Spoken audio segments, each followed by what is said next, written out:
Chapter 141. Some of the more impatient ones couldn't wait to open the letter as soon as they got it. Under the nervous gaze of the surrounding people, they slowly unfolded the folded letter and then showed a disappointed look. There were also some who were self-restrained and dignified. They first put the letter aside, but after a while, they couldn't help but open it again. Xiao Zhangping and Qi Zhuanyu looked at the open letters nervously. Every time they saw a disappointed face, they secretly let out a sigh of relief and rejoiced in their hearts.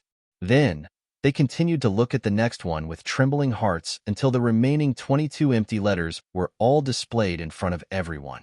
At this time, everyone's eyes were focused on them because there were only 2 of them left. Then, the final candidate for the heir's wife would definitely fall on one of them. Xiao Zhangping's heart almost jumped out of her throat. She forcefully pressed down on her wildly beating heart and softly pleaded to old Princess Consort Yu beside her. "Imperial Consort Yu, please open it for Pinger." Old Consort Yu nodded and picked up the envelope. She took the letter from the maidservant and gently opened the cinnabar seal. Xiao Zhangping held her breath and opened the seal. In the next moment, the last tears in Xiao Zhangping's eyes rolled down. She bit her lips and threw herself into old Consort Yu's arms. Old Princess Consort Yu patted her back with heartache and let out a pitiful sigh. A crimson blush immediately rushed to Qi Zhuanyu's cheeks, making her reveal an uncontrollable joy. She immediately picked up the unopened letter and held it tightly to her chest. "It's not Xiao Zhangping. So, it's her. It must be her." She desperately restrained her trembling fingertips and ordered her personal mammy to help her open the seal. Suddenly, Xiao Zhangping walked over with tears in her eyes, holding the hem of her skirt, and said, "I'll help you open it." Looking at her red eyes, Qi Zhuanyu raised her eyebrows and smiled.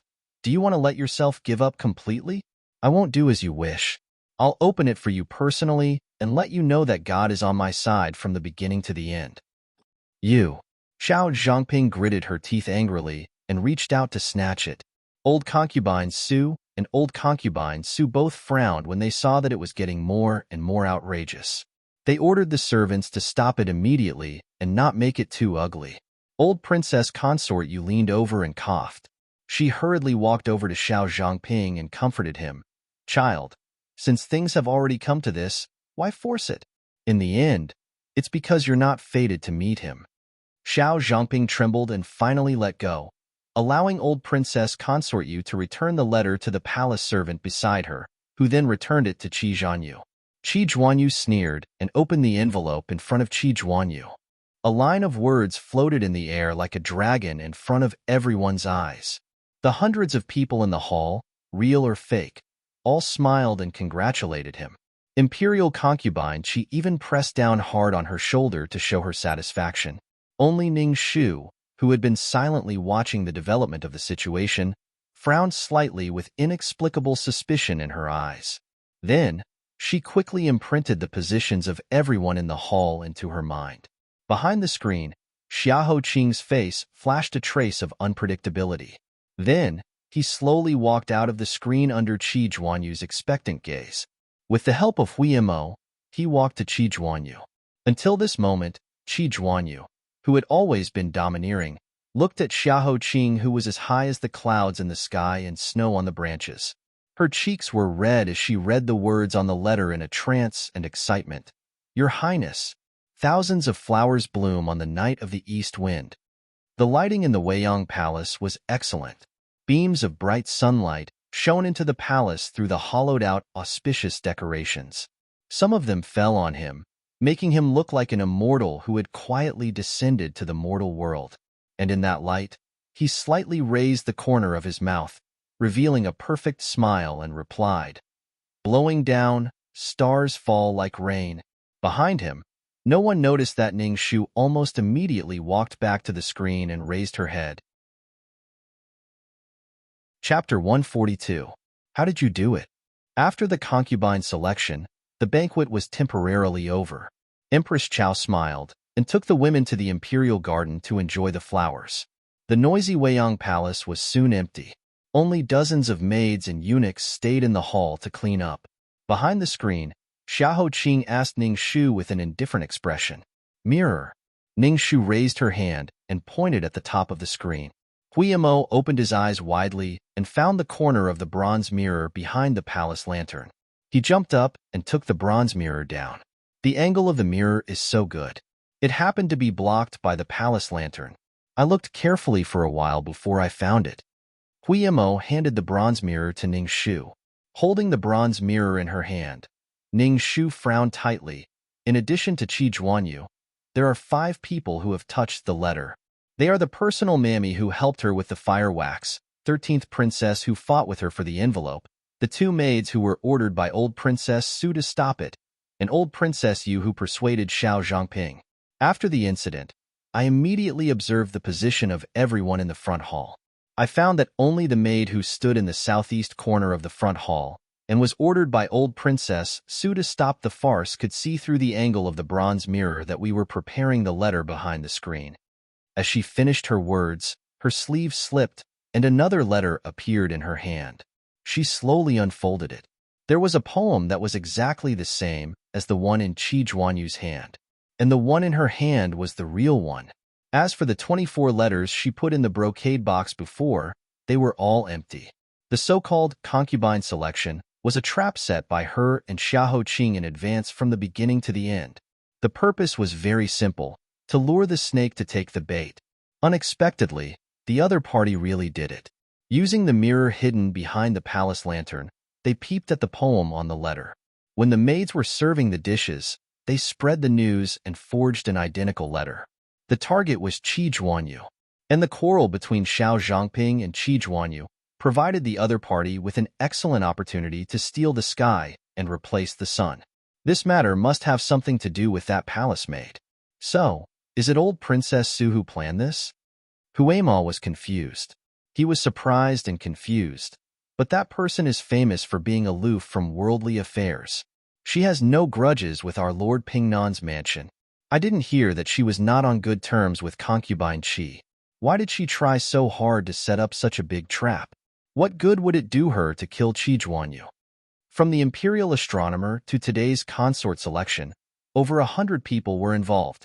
She was an old concubine who was nearing 70 years old and only had a princess royal who was already married. Why would she raise such a big storm to deal with a teenage girl who had nothing to do with her and had no enmity with her? This was simply inconceivable. The relationship in the palace is complicated. Although the palace maid is old Princess Su's maid, we can't directly conclude that it was old Princess Su who did it. In short, at present, the first clue of the case has been found smoothly. Next, we should follow this clue to check the details of the palace maid first. After Xiahou Qing finished, he didn't hear Ning Shu's voice for a long time. So, he said, what do you think of? Ning Shu hesitated for a moment. She kept recalling what happened in the hall just now. After a while, she frowned and said, I don't think of anything. I just have a lot of questions. Xiahou Qing raised his eyebrows slightly with a trace of interest. Tell me.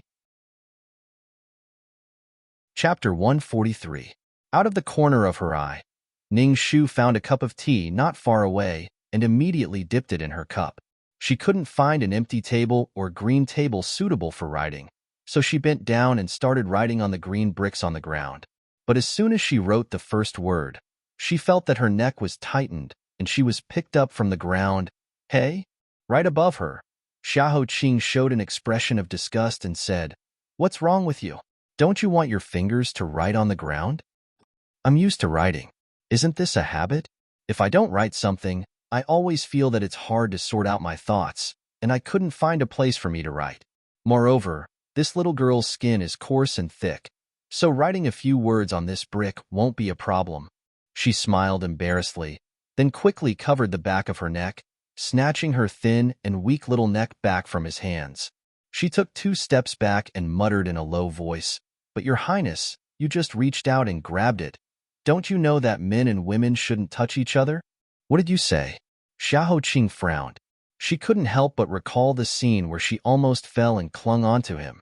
Ning Shu's pretty face blushed slightly as she rubbed the tip of her nose and said with a smile, Hee hee, it's nothing. My daughter didn't say anything. Xiahou Qing snorted and waved his hand to Huimo, immediately cleaned up the small table with vases and moved it to Ning Shu. Ning Shu calmed down and began to think. First, it's true that this matter is related to the palace maid, but the number of people involved is definitely beyond our imagination. First of all, someone should know in advance that today's peace banquet is held in Weiyang Palace. Then, he could send someone to hide the bronze mirror behind the lantern on the screen. Then, the palace maid of old Princess Su spied on our action and passed the news out. Then, someone outside the palace who received the news immediately made a fake and sent it back to the palace as fast as possible. Finally, someone found an opportunity to replace it. In this series of actions, more than 5 people had already surfaced. What's more, the palace maids who decorated the palace were ordered by Empress Chao, and the palace maid was old Princess Su's maid. Besides, there was a master who could imitate your highness's handwriting. It was only a few hours from the curse incident last night to your highness's decision to hold a banquet to select concubines. But they could arrange such a long line in such a short time. These people must have been buried deep in the palace for many years. As she wrote, she drew out the entire process of the other party's crimes. Secondly, it's obvious that the other party's method of substitution is one of the 6 people who came into contact with the letter. But what I was curious about was, how was she so sure that the 13th princess would run over and fight with Qi Zhuanyu for the flower and let her fish in troubled waters? If it wasn't for that dispute, what would their plan have been? Next to her, Huimo looked at the string of water stains she wrote on the small table. He frowned and interrupted. It seems that the 13th princess is very suspicious, but I don't think it's her. She has always admired my young master. Today, she came to participate in the concubine selection at the risk of being severely punished. Moreover, when she opened her letter and found that there was no word, her sadness was absolutely real. It was impossible for her to give the opportunity of being the young master's concubine to Qi Zhuanyu. Old Princess Yu was on the side of the 13th princess, so she naturally wouldn't do this. Among the remaining 4 people, the 2 palace maids rushed to stop them because they were ordered by Old Princess. According to Lady Ning, there were too many variables. There were only 2 people left. Qi Zhuanyu and her personal mammy were in cahoots. Would it be possible that Qi Zhuanyu committed the crime herself? She has always been determined to be the young master's concubine, and this marriage is very helpful to Qi Zhuanyu. The Qi family is naturally happy to see it, so they arranged it together with old Princess Su. The more Huimo said, the more he felt that his idea was reasonable. He felt that he suddenly became clear-headed today. He was so smart that he was impressed. So he continued to say with bright eyes, and that letter has been in Qi Zhuanyu's hands. After all, she has the biggest chance to secretly change it. It's possible. Ning Shu smiled noncommittally and continued to write the next 3. Third, since the other party could see the letter through the bronze mirror, it's possible that they didn't see me hiding the real handwriting of His Highness the Crown Prince. I'm thinking, if she saw it, why did she still insist on doing it under the nose of His Highness? What was her intention? Was it a provocation? Or did it deliberately show that she had to kill Qi Zhuanyu? From the last point of suspicion, the possibility of Qi Zhuanyu's doing was not very big. Knowing the intention of Xiahou Qing, she still pretended to be the chosen one. Wasn't she deliberately provoking Xiahou Qing? Although Qi Zhuanyu was domineering, she should understand this. But there were 6 suspects in total. Now they were ruled out one by one, which made the situation more confusing. After writing the last word, Ning Shu recalled that when Qi Zhuanyu saw Xiahou Qing walking towards her step by step from behind the screen, her blushing cheeks were full of shyness, trance, and joy. She suddenly sighed. If she knew that the letter that fulfilled her dream today would become a dagger to kill her in the future, how would she feel? Chapter 144. After listening to her 3 doubts, Xiahou Qing fell into deep thought. He said, "It seems that the situation we will encounter in this case may be much more complicated than the previous case. Complicated is not terrible, but the shadow in the dark is the most terrifying. Since the other party has decided to come out from behind the scenes, then we should face the battle head-on. Complicated threads seem to confuse people, but once there are more threads, there will be a time when they converge. Ning Shu answered slowly. The gray threads of the grass snake are taken. Her voice was soft and calm, without any hesitation. Xiahou Qing inadvertently remembered that half a month ago, when she was in a bottleneck in the cloud leaf case, she couldn't help but reveal her unhappiness in front of him. Now she has become more silent, like a piece of unpolished jade dug out of a jade mountain. After being polished, she unconsciously exuded gentleness and firmness from the inside out. That kind of brilliance made Xiahou Qing's throat involuntarily move slightly. He walked out from behind the screen and said slowly, "What are you going to do next?" Ning Shu saw that he slightly raised his arm towards her. She was stunned for a moment, and then hurriedly stepped forward to support him. She said, "Since the target has been locked on Qijuanyu, then keep an eye on her for the time being. As for the palace made beside old Princess Su, I will leave it to your highness." Xiahou Qing responded in a low voice and raised his chin towards Hui Mo. Then they walked out of the Weiyang Palace together. It was April, and the sunlight was getting warmer. But he, who was bathing in the warm sunlight, was still wearing the black brocade robe and a fox fur cloak that would make others sweat profusely. His jade-colored face seemed almost transparent under the beautiful light, as if it would melt at any moment like a piece of ice and then disappear without a trace. Ning Shu thought for a moment and whispered, "Your Highness, if you finally find the person who poisoned you, how will you deal with him?" Xiahou Qing stopped and made a few light coughs. Then he spat out 3 words from his pale lips without hesitation. "Kill him. And if he threatens you with the antidote?" she said. Xiahou Qing raised the corner of his mouth. He seemed to be smiling, but there was no joy on his face. He slowly turned to Ning Shu and said coldly, "No one in this world can threaten me, not even my life." Ning Shu opened her mouth and wanted to say something, but she swallowed the nonsense that was about to come out of her mouth. This was because she knew that this god made of ice and snow had always been sharp and angular. While the two of them were talking, they suddenly heard a commotion coming from the direction of the imperial garden not far away. A large group of palace maids and eunuchs ran over, looking nervous. Ning Shu frowned. She immediately stopped a servant and asked, "What happened in the imperial garden?" The 13th princess and the 4th young lady of the Qi family had a dispute. Both of them fell into the water. The palace servant was sweating profusely. He didn't bother to wipe the sweat off his forehead. He hurriedly replied and ran away. When Ning Shu arrived with Xiahou Qing, she saw that the two of them had just been rescued by the palace servants from the supreme liquid pool. More than 10 palace servants nervously surrounded the two of them. Qi Zhouyu was soaked. The exquisite makeup she had put on for the banquet this morning was all ruined. She could only hold on to the cloak handed to her by her nanny and shivered. As soon as she saw Xiahou Qing, Qi Zhouyu's tears rolled down. She felt wronged and said, "Your Highness, the 13th princess framed me. What nonsense are you talking about? It was clearly you." Xiao Zhangping was so angry that her eyes were red. She pointed at Xiao Zhangping and said.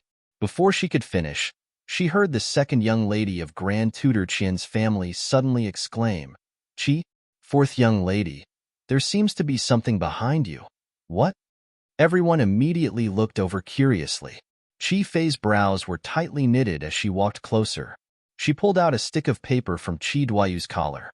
The words on it were written in blood red. It was so insolent that it pierced the eyes of everyone present. "Deranged madman, died an unnatural death." Chapter 145. Xiahou Qing couldn't see, but from everyone's shocked gasps, he could guess the gist of it. He whispered, "Is it those 8 words?" Ning Shu nodded silently and answered, "Yes." Qi Zhouyu's face turned pale, and she almost collapsed. "Miss." Her personal nanny, Mama Hui, knelt on the ground and hurriedly supported her tightly. She anxiously said, "Your Highness Consort Qi, Your Highness the Empress, Your Highness the Heir Apparent, someone wants to harm my young miss." Most of the people present didn't know the inside story of last night and didn't know about this unfathomable stick. They only felt confused and suddenly terrified. They covered their mouths, afraid that they would be involved in such a terrible matter. Imperial concubine, she gripped the bamboo stick so tightly that she almost broke it. She suddenly raised her head and suppressed her anger. When I first entered the Imperial Garden with Jueyu, I didn't find this bamboo stick. It hasn't even been an hour and this has happened. Someone must have deliberately approached Zhouyu during this period and waited for an opportunity to secretly put this inauspicious stick on her. Mother Hui, you have always been by Zhouyu's side. Tell me, who deliberately approached her and did this? Mother Hui said, reporting to Consort Qi, this old servant has always been by my Mrs. side. I have never seen anyone approach my Mississippi. Even when she was chatting with Miss Qian, she was always a foot away from my Mississippi. Only. Mother Hui stopped mid-sentence and looked at Xiao Zhangping. Then, with a bang, she bent down and kowtowed to Consort Qi, saying, only 13th princess walked over for some reason just now. Without saying anything, she pushed my young miss into the supreme liquid pool. The surrounding misses all saw it. Consort Qi, please investigate. Xiao Zhangping was also soaked. He was stunned when he heard this. What nonsense are you talking about? I saw a poisonous bee near your miss and wanted to go over and warn her out of kindness. She was clearly the one who inexplicably pulled me into the water. Poisonous bee? Consort Qi's eyebrows twitched and some inexplicable emotion flowed through her eyes. She said coldly, where is the poisonous bee you mentioned? Did anyone see it? Really? You saw it just now, right? Am I right? Xiao Zhangping said anxiously. However, she looked around for help. After searching for an entire circle, she could not find a single person willing to testify for her. There were only countless doubts, sighs, and disdain. A string of water droplets fell from her wet hair on her forehead. It was clearly the middle of April, but she was shivering all over, as if she was in the middle of winter. Thousands of miles of mountains, snow and ice covered the sky. Looking around, she was the only one. Qi Fei waved her wide sleeves and said, now that the situation is more or less clear, what else do you have to say? I know you're jealous because you didn't get chosen as the heir consort, but you should never have done such a thing. Do you think you can replace Zhan Yu just because you killed him? You're only shaming the face of the royal family. This consort will report this to His Majesty and request that His Majesty mete out a heavy punishment.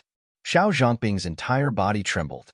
The bone-piercing coldness froze her from the inside out, causing her to be unable to utter a single word. Consort Qi, old Princess Consort Yu, who had been silent all this time, staggered forward to support the tottering Xiao Zhangping. In terms of age, old Princess Consort Yu was only a few years older than Empress Chao, but she looked even older than the two dowager consorts. She covered her sleeves and coughed, then solemnly bowed to the Empress, Consort Qi, and the dowager consorts. Although the 13th princess has only been with this old one for a few years, this old one believes that this child is definitely not a vicious person. Moreover, she comes from His Majesty's flesh and blood. His Majesty is kind and benevolent. Even if she doesn't inherit everything, she should have at least 40 to 50%. In this imperial garden, there were hundreds of flowers competing with one another. It was possible for the 13th princess to mistake a bee for a poisonous bee. As for both of them falling into the water, there were many pebbles beside the pond. It wasn't uncommon to accidentally step on one and slip in. There was no need for Consort Qi to make such a big fuss over a misunderstanding. In the end, if the 13th princess really did it, she should have sent a palace servant to secretly stuff it onto the Qi 4th young Mississippi. This time, not only did she personally do it, but she even pushed the Qi 4th young miss into the water. Wouldn't that arouse suspicion? I ask that all of you consorts be clear and investigate thoroughly. Otherwise, you'll ruin the 13th princess's reputation for no reason and let the person who truly harbors evil intentions get away scot-free. In the end, it'll harm the Qi 4th young Mississippi. That would truly be a bad thing. Chapter 146. Old Princess Yu spoke out to protect Xiao Zhangping. Empress Chao discussed with the two old concubines and decided to give her face. They temporarily ordered the palace servants to send Xiao Zhangping back to his own palace. It was said that Xiao Zhangping was frightened when he fell into the water. In fact, it was like putting him under house arrest. Qi Zhangyu was immediately sent to the fragrant hall, which was closest to the Tai pond. She was asked to change clothes to get rid of the cold. In one day, 2 farces happened in a row. One was bigger than the other. It was really tiring and frightening. The banquet was over.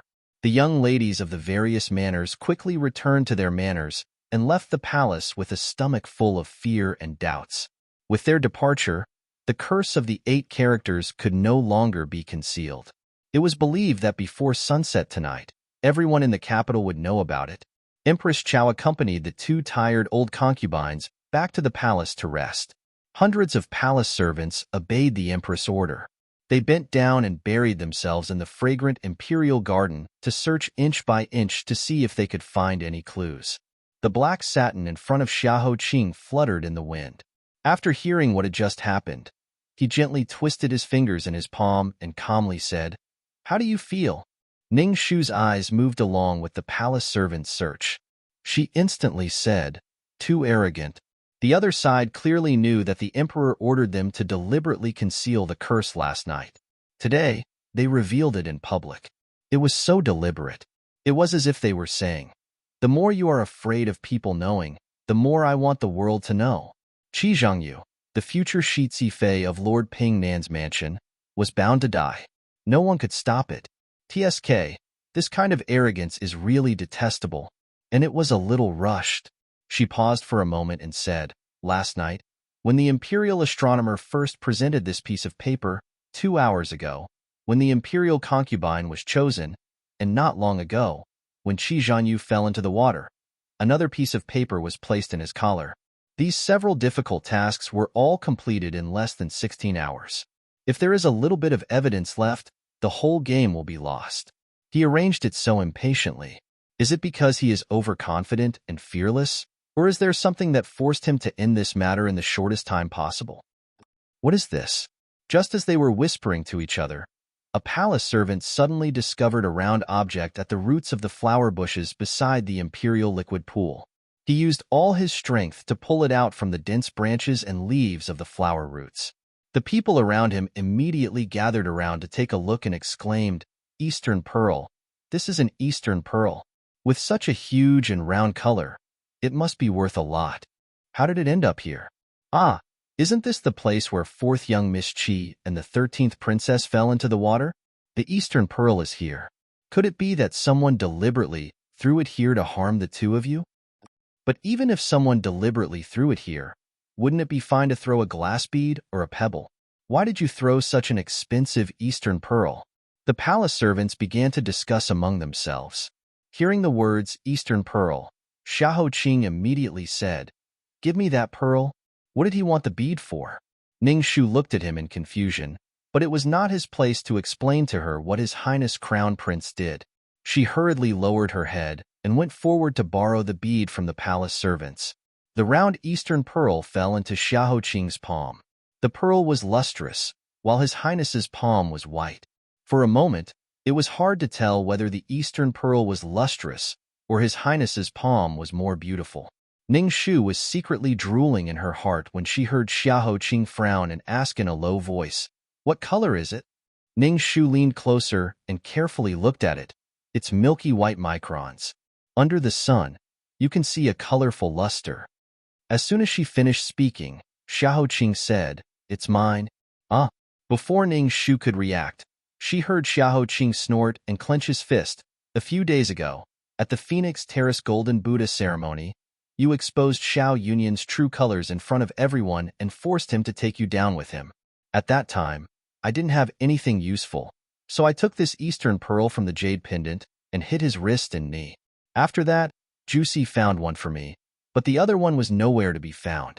At that time, I thought it was picked up by the crowd, so I let it go and didn't pursue it. I didn't expect it to see the light of day today. Moreover, it was in such a situation." Hearing this, even Ning Shu couldn't help but be slightly stunned. At that time, the Phoenix Terrace case had not been solved yet, and they were in a tense period. All their energy was invested in that case. However, the other party had already stealthily extended his hand to the next case that had yet to come. Such a layout, such a plan, such a scheme. It was simply amazing, but also terrifying. Previously, They were still discussing whether the curse was targeted at Xiaoqing or Qi Fei and Qi Zhouyu. Now, it was completely clear. It was never one of them, but two birds with one stone. Chapter 147. Suppressing the shock in her heart, Ning Shu calmed down and followed the clues to carefully analyze the situation. Both incidents were caused by the 13th princess. She is too suspicious and people can't help but suspect her. Ning Shu said, although logically speaking, it is impossible for the 13th princess to commit the crime. But I have a feeling that this case has something to do with her. Xiahou Qing made a sound of agreement and took out a jade tablet with the words, Ping and Wang Fu, engraved on it from his sleeve and threw it to Ning Shu. Take my tablet, and you can go to the 13th Princess Palace to report and ask. Ning Shu took the tablet and did not move. What is it? Xiahou Qing asked. Ning Shu's watery eyes blinked and silently looked at the Eastern Pearl in his palm. Your Highness, don't you think the Eastern Pearl in your hand looks like something? What?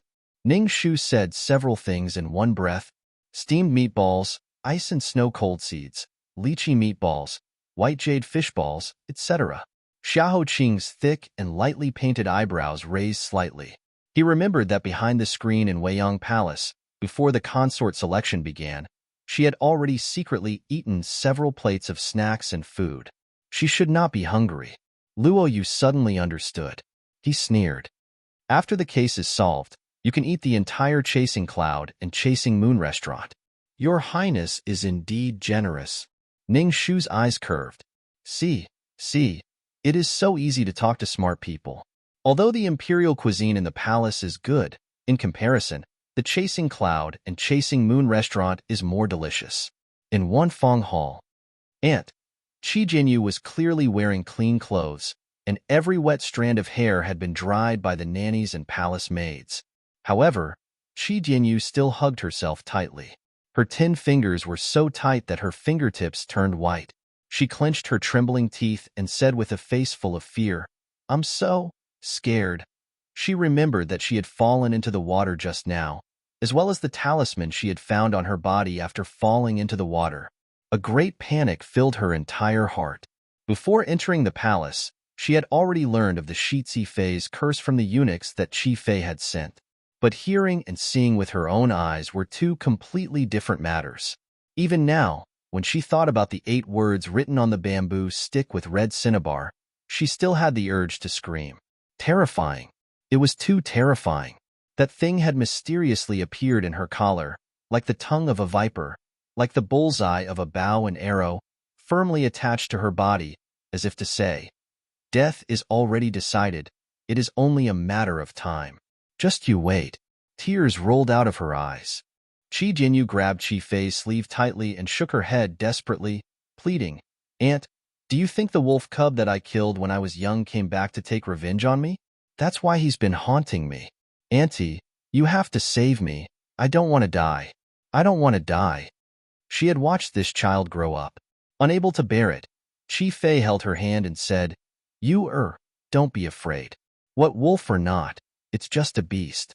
With Auntie here, even if it's a celestial being or a ghost, they can't hurt you, let alone a beast. This talisman must be someone who was jealous of you being chosen as the Shitzi Fei, so he secretly made a ghost to scare you. You must not let your imagination run wild and hurt yourself instead. Really? Qi Dianyu's eyes were filled with tears. Her flower-like face looked like it had just experienced a storm, appearing weak and pitiful. Qi Fei's gorgeous face was full of ambition. Of course it's true. My Qi family's daughter is the most precious girl in the Great Yu State. Even the princesses in the palace can't compare to you. This time, since you were chosen as the Shitzi Fei, it shows that Laoi is also on our side. What wolf demon haunting you, the talisman cursing you, Auntie will personally pull out the ghost. Don't forget, you are already the future Shitzi Fei that Xiahou Shitzi has chosen. How can he sit by and watch? Don't worry, my good Yuer, your good days are still ahead. And your cousin and I, the unspeakable glory and splendor are also at our feet. Hearing Xiahou Qing's name in a daze, Qi Jinyu struggled painfully as if she was drowning, hugging a life-saving piece of driftwood. Her whole body suddenly surged with a fervent courage. She nodded vigorously and muttered to herself, "Yes, with His Highness Shitsi here, he will definitely protect me and not let me suffer the slightest harm. I haven't married into the southern pacifying prince's residence, so I can't let evil people succeed. The position of southern pacifying prince's Shitsi Fei can only belong to me. No one can take it away." Chapter 148. Xiao Zhangping's palace was where her mother, Wen Kairan, lived before her death. It was located in the most remote southwest corner of the palace. Ning Shu walked from the supreme liquid pool to the palace. It took her half an hour to walk. It was enough to see how unfavored Wen Kairan, who had soared from a palace made to an imperial concubine, was. It was almost like she was in the cold palace. Several guards stood outside the palace, not allowing anyone to enter. Xiao Zhangping was also not allowed to step out. It was not until Ning Shu took out the token of the southern pacifying Wang Fu that the guards checked again and again that she was slowly allowed to enter. Xiao Zhangping was sitting in the empty palace in a daze. Seeing Ning Shu come, she was stunned for a moment. Then she stood up and said, "I remember you. You are the little eunuch by Xiahou Shizi's side. Did Xiahou Shizi send you to find me?" Ning Shu bowed according to the etiquette of eunuchs. "That is correct. This servant greets your highness the princess." Xiao Zhangping's palms were red from clenching her fists. She took a deep breath and said, "Xiahou Shizi, does he believe me?" Just these few words made Xiao Zhangping's eyes turn red. However, she held it in, unwilling to let her weakness show. Before Ning Shu could respond, she hurriedly defended herself. "Qi Juanyu really wasn't pushed down by me. That inexplicable bamboo stick was not stuffed into her clothes by me. Although I was jealous that she was chosen, I was just unhappy in my heart. I would never harm her." Ning Shu looked at her forcefully suppressed lips that had long lost their color. Suddenly, she could not bear it. Many people said that the 13th Princess Xiao Zhangping was very similar to the 4th daughter of the Qi family. They were both overbearing, arrogant, and insufferably arrogant. However, very few people knew that Qi Juanyu's arrogance was the arrogance of being pampered in the palm of the Qi family. Furthermore, she had the support of imperial concubine Qi for many years. On the other hand, Xiao Zhangping's pride was nothing more than a self-defense mechanism after being wronged. Inside, he was just a pile of snow that would collapse at the slightest touch. "Your Highness, if my master doesn't believe you, he doesn't need to send this servant to your Highness." Ning Shu comforted her gently. "That's why this servant has a few questions to bother your Highness. Your Highness, please tell me the truth. Only in this way can your Highness' injustice be washed away. The truth will come to light, and you will not be wronged for no reason." Hearing Ning Shu's words, Xiao Zhangping's perturbed heart slowly calmed down by half. She forcefully blinked her eyes, blinking away the sourness in her eyes. She waved her wide sleeves, ordering all the palace servants in the hall to withdraw. She said, "Ask. If I, Xiao Zhangping, lie in a single word, I will die an unnatural death first." "Many thanks for your Highness' trust," Ning Shu said. "The first question, your Highness, previously at the peace banquet in Weiyang Palace, why did you make a move to snatch the 4th Miss Qi's flower letter?" The first question made Xiao Zhangping reveal an unbearable expression. She bit her lip and turned her head away. At that time, I knew that I wasn't chosen. In my heart, I was very unhappy. I didn't want to accept my fate, but I had to accept it. In this life, your Highness and I are destined to be together. There is no possibility of dreaming. That's why I wanted to personally open Qi Juanyu's flower letter and witness the final destiny with my own eyes. I also wanted to completely give up. Was there someone who hinted to you? Or was it completely from your heart? Xiao Zhangping shook her head. No one hinted to me. At that time, I was feeling sad and lost control for a moment. I really couldn't hold it in and lost myself like that. At that time, when you were fighting for the flower letter, did your Highness notice that someone went up to do something? Xiao Zhangping carefully recalled and said, "I don't think so. At that time, I snatched the flower letter from Qi Juanyu's hands, and it was always in my hands. Then, Her Highness, you came to persuade me, and I let go. Then, Her Highness Yu personally handed the flower letter to the palace servant who came to persuade her. In the end, it was returned to Qi Zhuanyu's hands. I watched the entire time and didn't find anything strange. What? Is there a problem with that flower letter? Ning Shu didn't comment. She bowed her head and smiled. This servant was just asking casually. Your Highness doesn't need to take it to heart. Oh right. This servant heard your Highness say at the side of the supreme liquid pool that you suddenly approached fourth young Miss Qi because you saw a poisonous bee surrounding her? Thinking of that matter, Xiao Zhangping's long eyelashes drooped. For some reason, deep emotions flowed through her eyes. Yes, Ning Shu said again, the imperial garden is full of bees and butterflies. There are several types of bees and their numbers are innumerable. How can your Highness be sure that it was a poisonous bee? This sentence was like a needle that suddenly pierced Xiao Zhangping's heart and fingertips, causing her to tremble. Of course I know. No one in this world knows more than I do. In the empty and lonely center of the palace, Xiao Zhangping clenched her fists and almost shouted. Her heart rose and fell violently, as if she had fallen into a terrible nightmare and couldn't breathe. After a long while, she couldn't hold back her tears anymore. 2 lines of tears silently fell from her eyes. She said word by word, because my mother died, under that poisonous bee. Chapter 149. Died from poisonous bees? Ning Shu furrowed her brows and said, this servant remembers that His Highness Mu Fei, when Chiron, was infected with an epidemic 6 years ago. No. Xiao Zhangping almost broke her fingernails. She tried her best to widen her eyes with a broken light. In the past, her Mu Fei had grabbed her hand tightly and begged her not to say anything because she wanted her to live. She wanted her to live like her name, to live peacefully in the palace. But even if she lived like a humiliated dog in the palace, not daring to speak the truth to anyone and allowing her mother to die in vain for many years, she still encountered everything that happened today. The matter of the curse was exposed. If the culprit could not be found in the end, then according to Qi Fei's domineering nature, she would definitely plant this disaster on her and make it difficult for her to live. So, did she have a choice? No, no. After a long period of silence and soundless wails, Xiao Zhangping stood stiffly like a puppet. He stood in the empty palace that seemed to be emitting a moldy smell from every corner, silently competing with fate.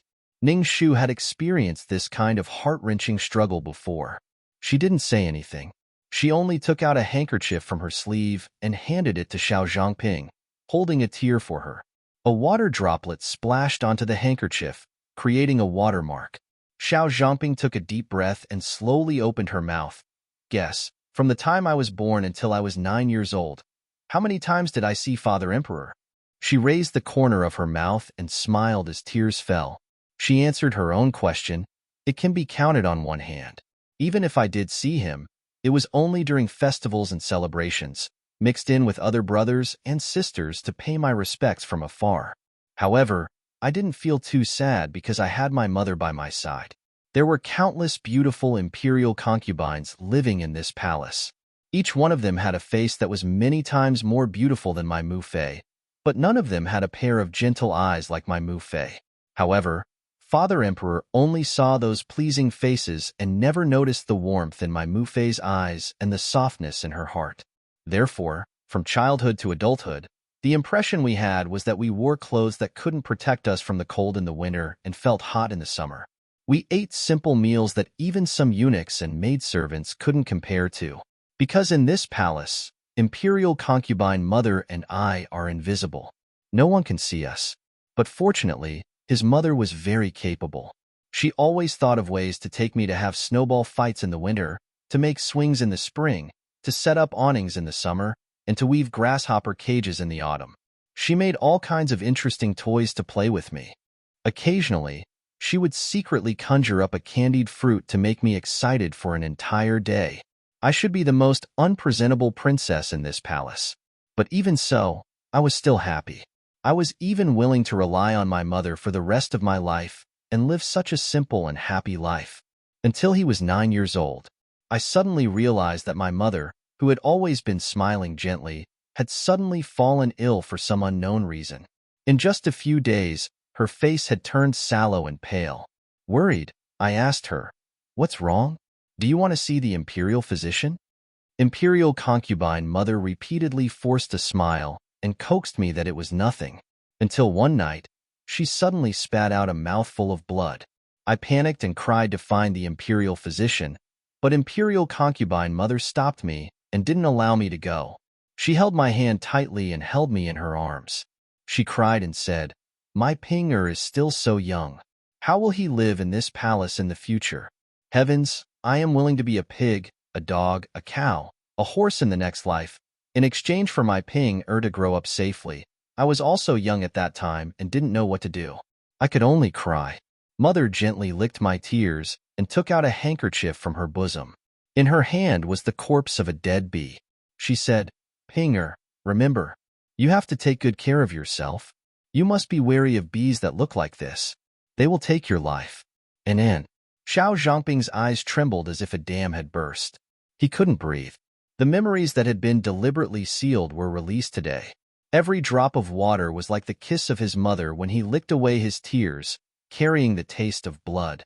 Before she died, she clutched her chest tightly, as if there was a broken bellows there. Every breath she took was intermittent.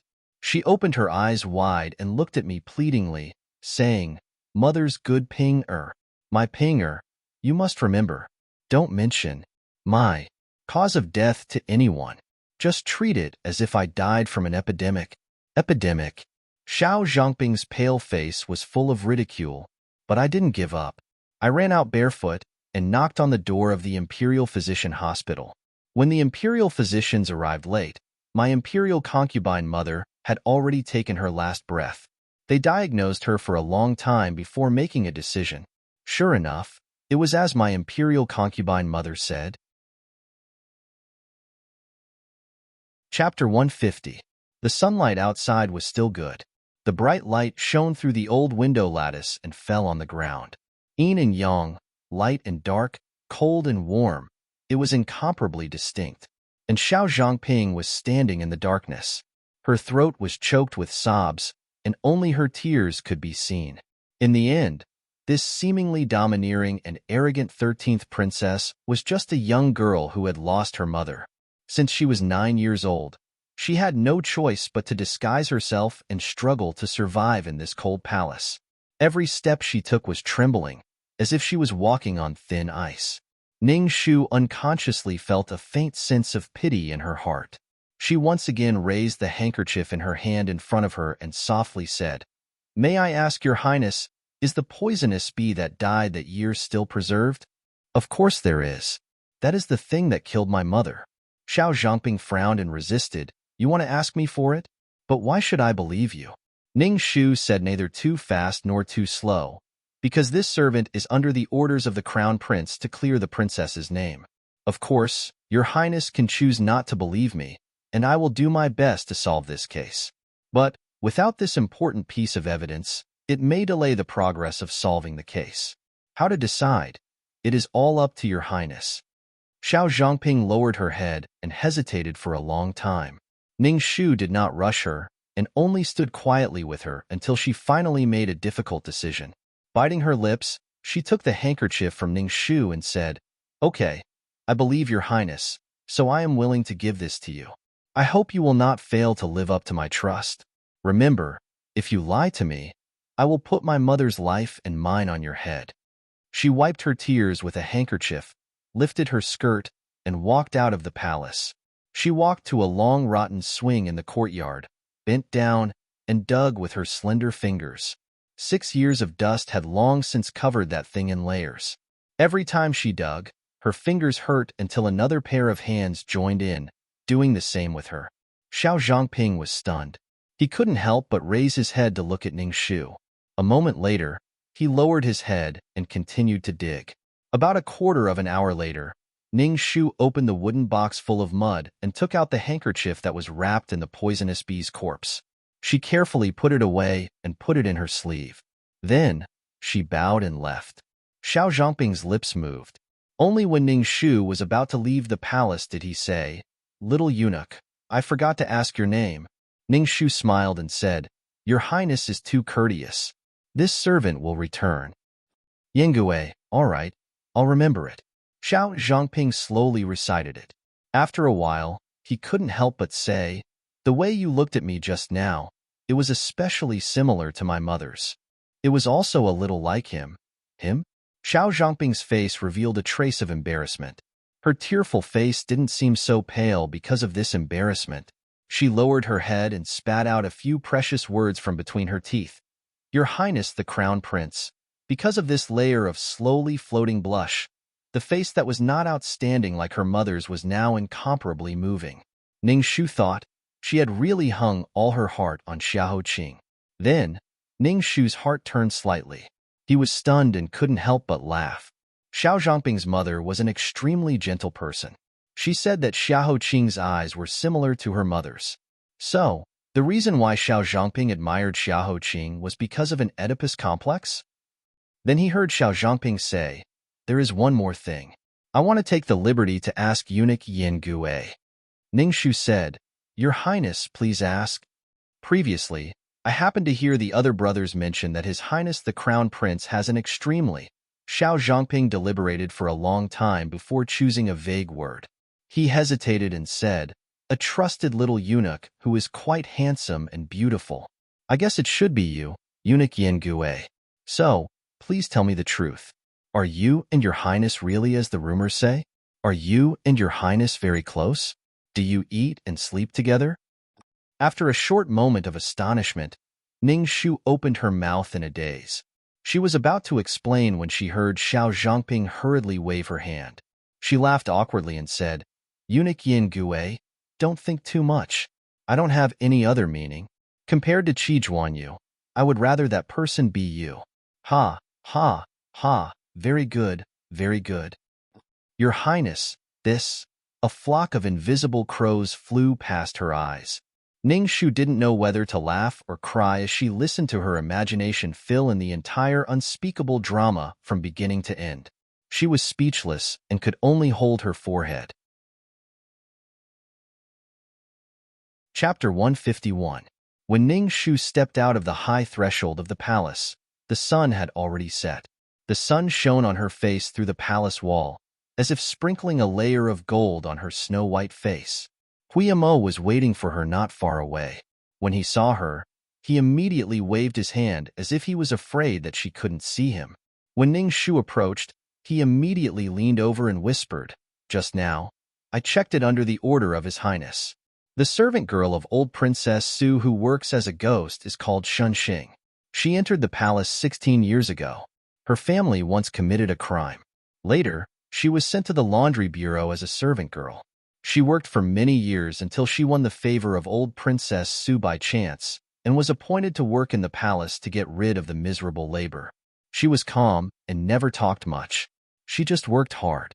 In recent years, old Princess Su became more and more fond of her. Since 2 years ago, old Princess Su asked her to be her personal servant. She took her with her wherever she went. Shunxing seems to be ordinary and nothing special. Lady Ning, do you know what's so special about her?" Huiyamo said excitedly. He deliberately kept Ningshu guessing. His fluttering eyebrows seemed to be asking, "Do you want to know? Do you want to know? Ask me quickly."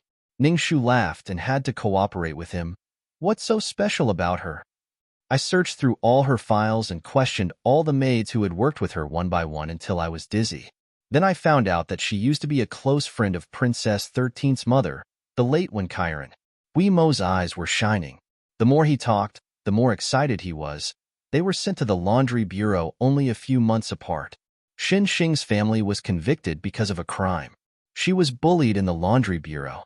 Wen Kairan couldn't stand it, so she came out to protect her and saved her life. The two of them even slept on the same bed until Wen Kairan was transferred to the Internal Servants Bureau before they separated. Not long after, Shunxing also won the favor of old Princess Su and left the laundry bureau. Don't you think it's a coincidence? I feel that there is a big mystery in this matter. Huiyamo didn't know what the secret connection was. However, from Huajian to the falling into the water curse, both of these things were related to the 13th princess, and the only confirmed accomplice was an old friend of the 13th princess's mother. This whole circle was linked together, and any random thought would make one's imagination run wild. Huimo was extremely excited, but at the side, Ning Shu revealed a look of bewilderment. How could it be so coincidental? The 13th princess was already under suspicion. More than 2 hours ago, Imperial concubine Qi had almost treated her at the Imperial liquid pool. Xin Xing, this chess piece, had appeared. It was simply handing Imperial concubine Qi a knife. She lowered her voice and said, "Other than your Shitsi, does anyone else know about this?" "Of course not. I was secretly ordered by His Highness to investigate. Without His Highness's order, even if a knife was held to my neck, I would not tell anyone." Ning Shu frowned slightly. "That's good. Let's put this matter aside for now and wait for the right time." She remembered that not long ago, she took Xiao Zhangping's tear through the handkerchief in her palm. She was not sure what kind of soul was hidden under Xiao Zhangping's sincere and sad face. She could only be sure that if the relationship between Shanxing and Wen Kairan was revealed to Imperial concubine Qi, the 13th princess would be finished in an instant. It was impossible to save her. She said again, "Where is Shanxing's servant now?" Huimo's face was full of vigor, but in an instant, it was as if he had eaten a big bitter gourd. After a long while, he reluctantly said, "His Highness means that we should not act rashly and alert the enemy for the time being. He has privately visited old Princess Su and got her permission. He ordered me to dress up as a palace maid to serve in old Princess Su's palace and secretly observe and inquire about Shanxing to see if I can find any clues." His face was wrinkled like a bun, and every wrinkle was full of sorrow. Ning Shu almost burst out laughing. It was simply, Xiahou Qing was as cold as ice, but he repeatedly came up with such a mischievous idea, which made her gasp in amazement and admit defeat. She barely managed to stop herself from laughing out loud. She coughed lightly and forced herself to speak in a serious manner. "This is indeed a good idea, but I'm very curious. There are so many palace maids in old Princess Su's palace. You will inevitably have close contact with them. How can you avoid suspicion at that time?"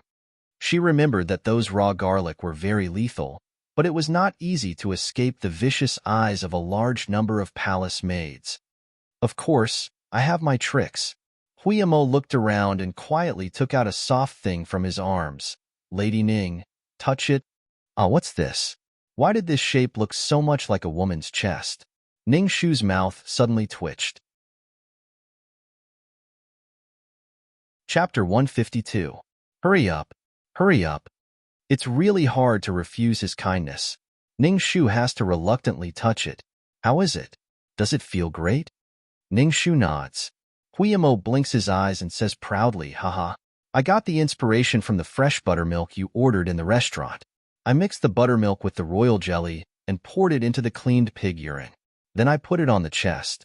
Even if you touch it through the clothes, no one will notice the difference. In addition, I have a unique magic weapon called Soul Intoxicating Powder.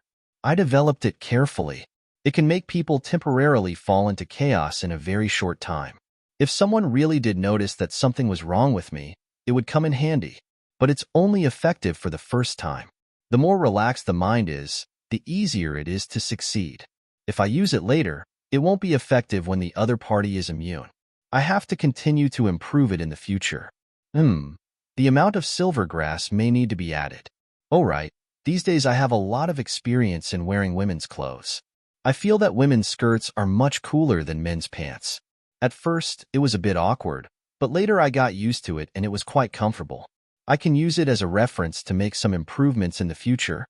The more he talks, the more ridiculous Ning Shu is. She can't help but touch her forehead. "What's your master's attitude when you study these things?"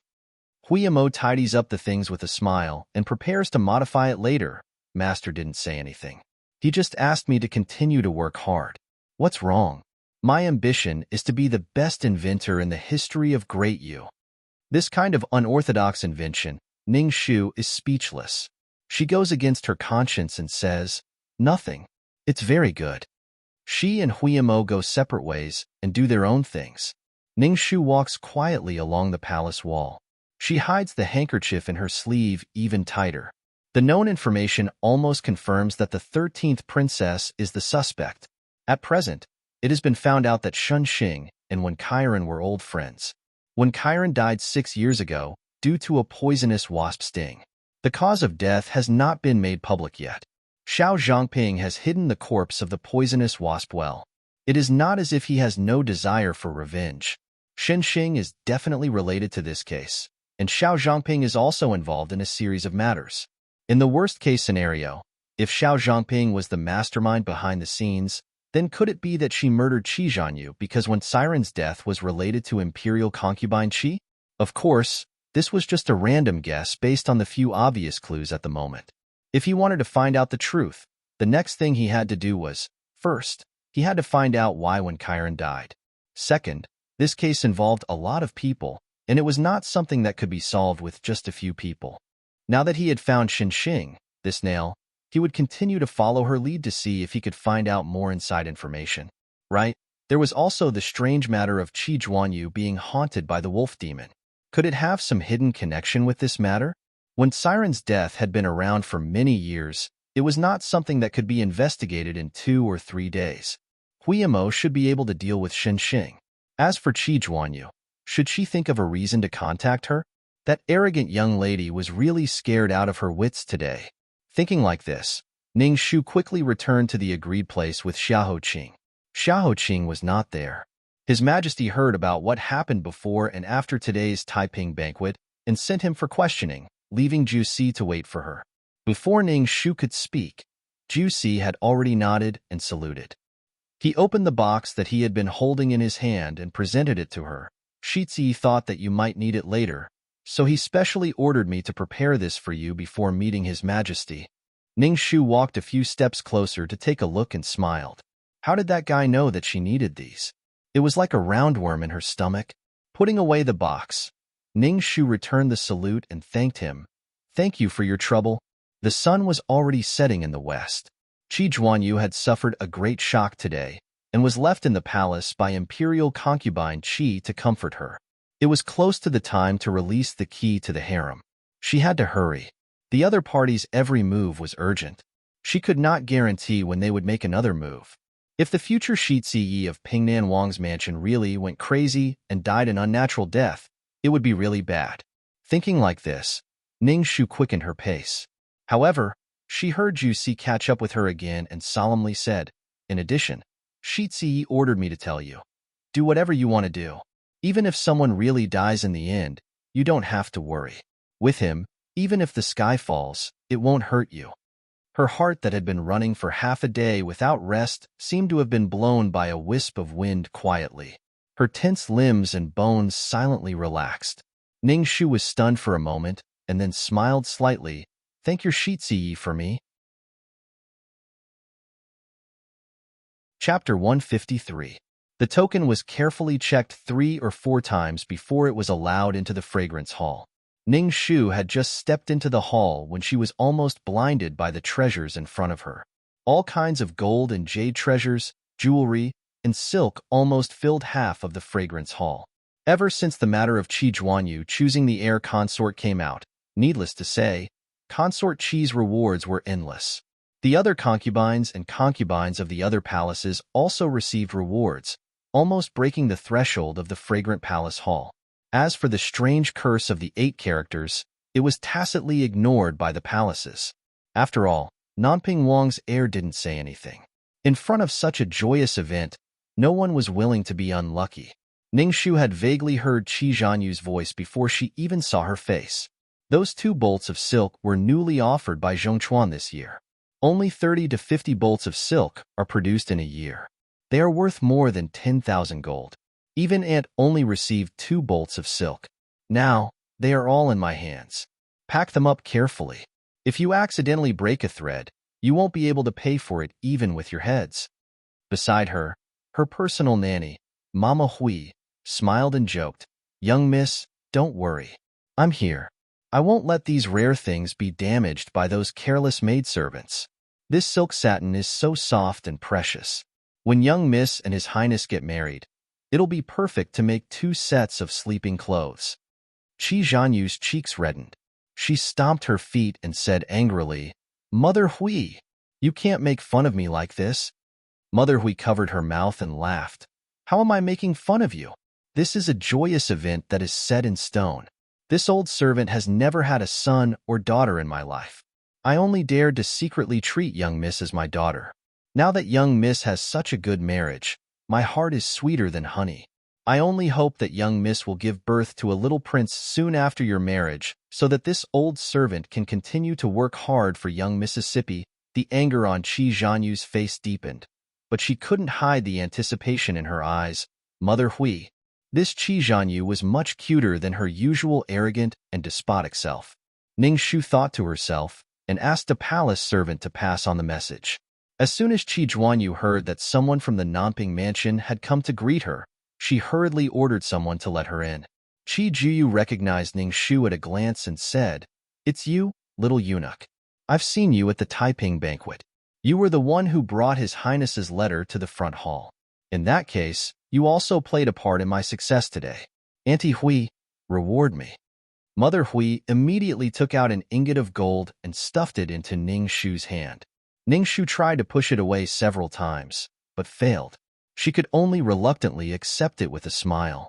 Then, she took the box and said, "Fourth Miss, you've been frightened again and again today. My family's heir is very worried. So he sent this servant to bring you some tonics that can calm your mind and calm your nerves. Please take them." After she finished speaking, she added, "In addition, His Highness ordered this servant to pass on a message to you. If Miss feels the need, Nanping Wang Estate will do its best to ensure your safety." Qi Zhouyu was touched. "Your Highness, did you really say that?" "Yes." Qi Zhuyu's face revealed a shy and self-satisfied smile. It's enough to have his heart. As for the imperial bodyguards, Auntie has asked His Majesty to send more than 100 imperial bodyguards to guard the palace. The entire palace is tightly guarded, and no thieves can enter. Please go back and tell His Highness to rest assured." When Ning Shu heard this, she scanned the surroundings. Concubine Qi really knew how to choose a place. This fragrant palace hall was originally a pavilion used to store books. There was a platform about half a zhang high, and above that was a 2-story pavilion.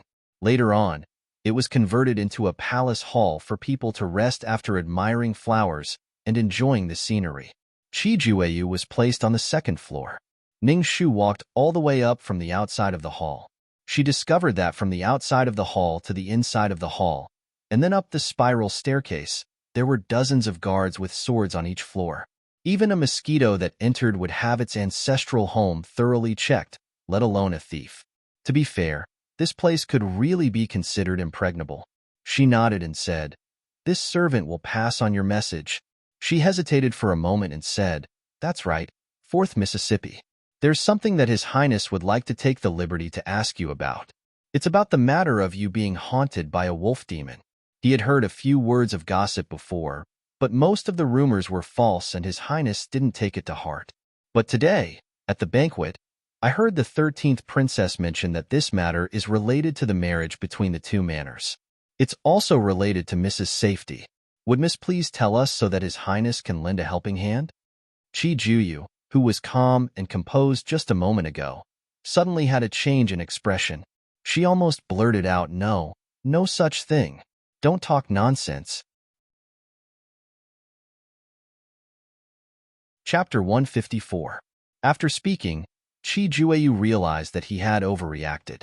He hurriedly covered it up with a smile and added, "What I meant to say was that a servant in the residence had been scolded by me previously.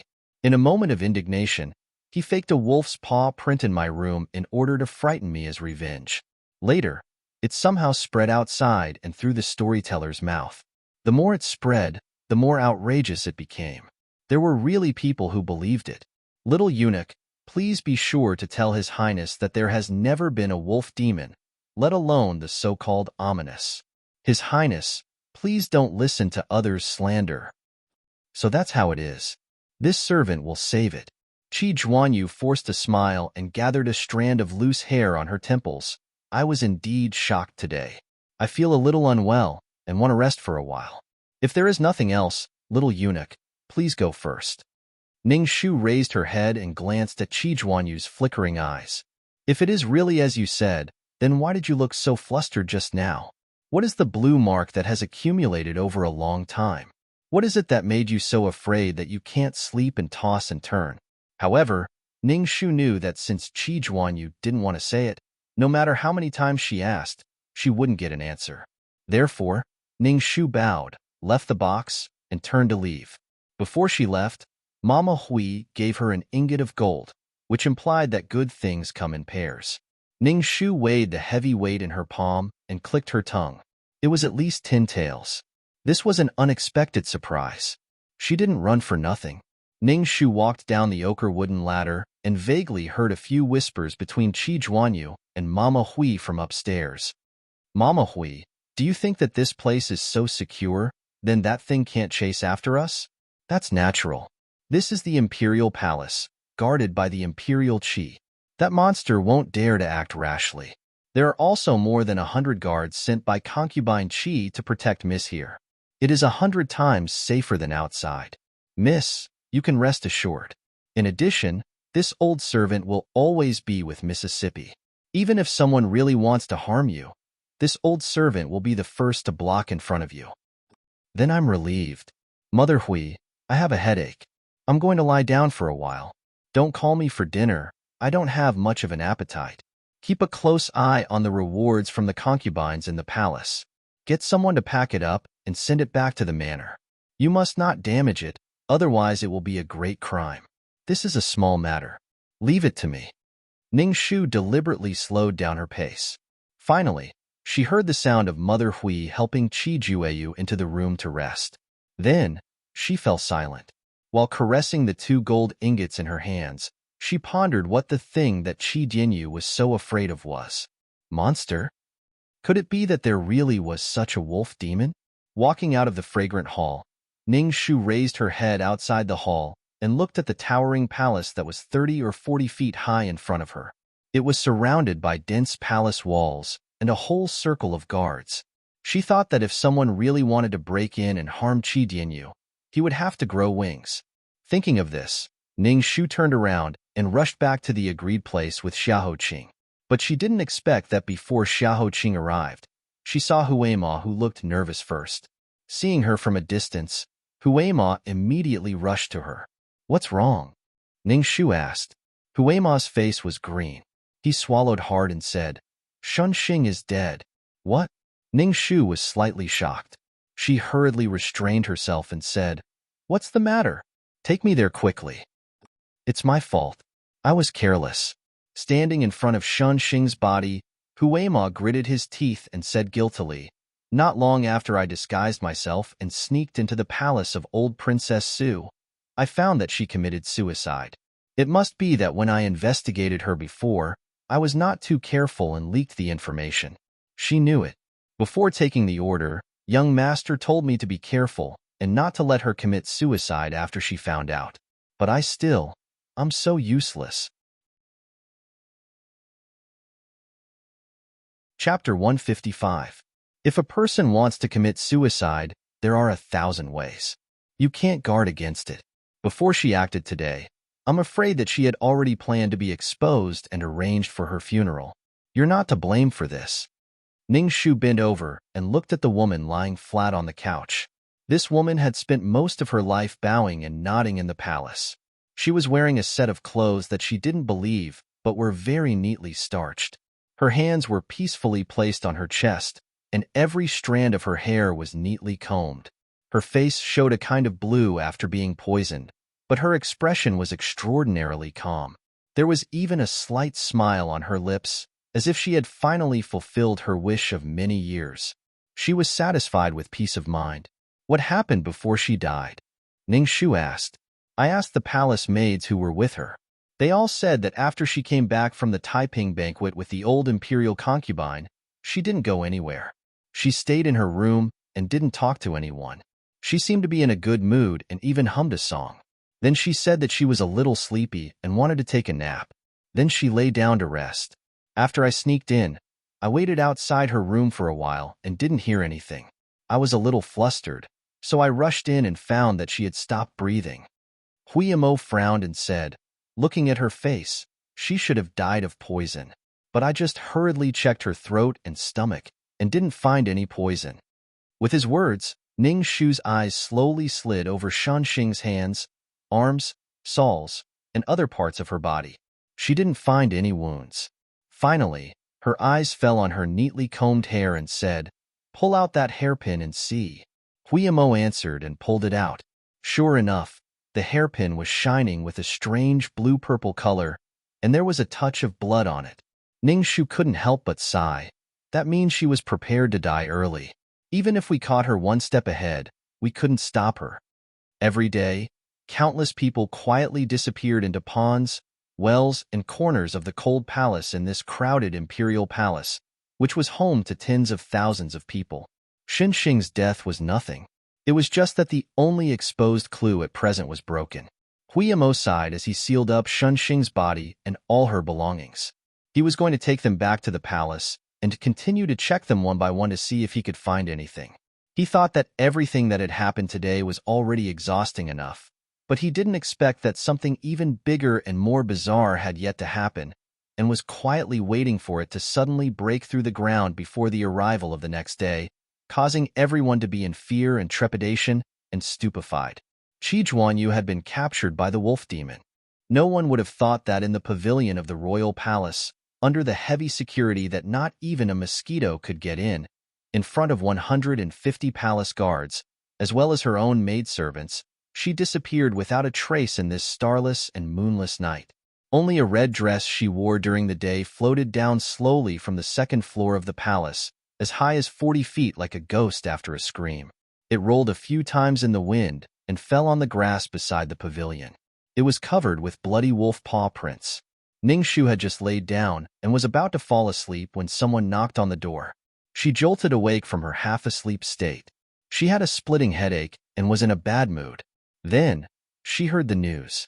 She opened her eyes and woke up at once. At 3:00 in the morning, the palace gate opened wide. Ning Shu entered the palace in the carriage of Prince Nanping's mansion with morning dew on her body. Then she squatted on the ground and looked at the silk dress full of wolf paw prints. She sighed silently with her face in her hands. She had a premonition that the days without day and night would come back in the next period of time. It was a pity that her beautiful face couldn't endure for long. She was afraid that she would become a haggard old woman in advance. What a waste of God's gift. Beside her, Qi Zhuanyu's maidservants were sobbing. Mother Hui was even out of breath from crying. Even concubine Qi, who hurried over after hearing the news, couldn't help but turn pale. She said in shock, How could this be?" Another maidservant was also scared pale. She looked at the silk dress in front of Ning Shu in horror. It must be that monster that took Miss away. It must be. That monster is back. It's back for revenge. What should we do? I'm afraid that Miss is in danger. Hearing this, Ning Shu had an idea. She got up and walked to the maidservant's side. She said softly, "May I ask what the monster you're talking about is?" "Shut up. Don't talk nonsense." Mother Hui rushed over and wanted to cover the maidservant's mouth, but it was too late. The maidservant had already blurted out, "A wolf demon." When Miss was 7 years old, she killed it. Chapter 156. Ning Shu blinked curiously at the maidservant's words. There really was a wolf demon. This was really strange. Before the maidservant could continue, Mother Hui reprimanded her in a low voice. "Xiang Jin, be quiet. Have you forgotten Mrs. Instructions?" The maidservant named Xiang Jin's lips seemed to be glued together. She didn't dare to continue, and the others didn't dare to interrupt either. Ning Shu watched the undercurrent between the Qi family servants. She raised her eyebrows and smiled. She straightened out the non-existent creases on her robe and slowly said, "Is your young Mrs.'s advice more important, or is her life more important? At this point, your Mrs.'s life is in danger at any time. If you still don't want to tell us the truth and block her last chance to live, then don't blame my Nanping mansion for not caring about it." She finished speaking coldly and turned to leave. Behind her, Imperial concubine Qi's expression was tense. If the Nanping mansion really ignored it, didn't that mean that this marriage alliance might also fall through? Thinking of this, Imperial concubine Qi frowned and said coldly, "What's the matter with that wolf demon?" Hurry up and tell us the truth. Ningshu stopped in her tracks. Since Imperial Concubine Qi had spoken, the maidservants couldn't hide it anymore. The maidservant named Xiang Ji knelt on the ground and reported truthfully, reporting to everyone, "It's like this. 9 years ago, when my miss was 7 years old, she went out to play and happened to meet a vaudeville troupe. She saw a strange beast in the troupe. It looked very strange and was about the size of an 8 or 9-year-old child. It was covered in spikes and wolf fur. It looked a bit like a wolf, but not completely like one. It seemed like a century-old wolf demon that had cultivated into a spirit. That monster was very smart. Not only could it understand the human language, but it could also write a few simple words. The words it wrote were all auspicious words that made people happy. My miss was young at that time and took a fancy to it at first sight. She teased it for a while." Ningshu asked, "What kind of teasing?" "Nothing more than making it kneel and kowtow. That monster was very obedient and did all of it. The young miss was very happy and wanted to ride on its body. She wanted to try out the story of riding a monster and soaring into the sky. However, she didn't expect that after riding on the monster for a few steps, the monster's strength would be exhausted. Its knees went soft, causing my young miss to fall heavily to the ground. A large chunk of her chin was knocked out. My family's young mistress was so angry that she cried loudly. She was afraid that she would be disfigured. So?" Ningshu asked again. "So what? You killed it?" Shuddering, Xiang Jin swallowed and said with difficulty, "Yes." Miss was so angry that she ordered a few servants to put the monster into a sack and beat it to death with an iron rod. The monster knelt on the ground and trembled. It slammed its forehead on the ground and kowtowed to Qi Zhuanyu to admit its mistake. However, Qi Zhuanyu's heart was not softened even after dozens of begging. She waved her small hand, and the servants behind her caught the monster and put it into the sack. The maidservant could still recall the bloody scene at that time. The iron rod had only swung down a dozen times, and bright red blood had seeped out of the dirty sack. The thing in the sack had constantly dodged and twitched, but where could it escape to? Miserable howls kept coming out of the sack. Woo-woo-woo-woo. It was like a child who did not know how to speak yet. It was doing its best to beg for mercy. However, it did not expect that Qi Zhuanyu was so angry. The more sorrowful its cries were, the happier Qi Zhuanyu would be, and she would beat it harder. Not long after, the thing in the sack let out a final humming sound and stopped moving. She was the one who took the initiative to tease the monster. Later, she fell from the monster's back and got injured. However, she took out her anger on the monster and destroyed a creature. Ningshu did not agree with this. She frowned unhappily. "And then? What did your miss do with the monster?" Xiang Jin's voice was even softer. "After killing it, Miss did not take it to heart. She casually threw a silver ingot to the juggler and left. The carriage dragged the bloody sack along the street for an entire journey. Only then did Miss completely calm down. She ordered the servants to throw the sack on the side of the road and took us back to the residence."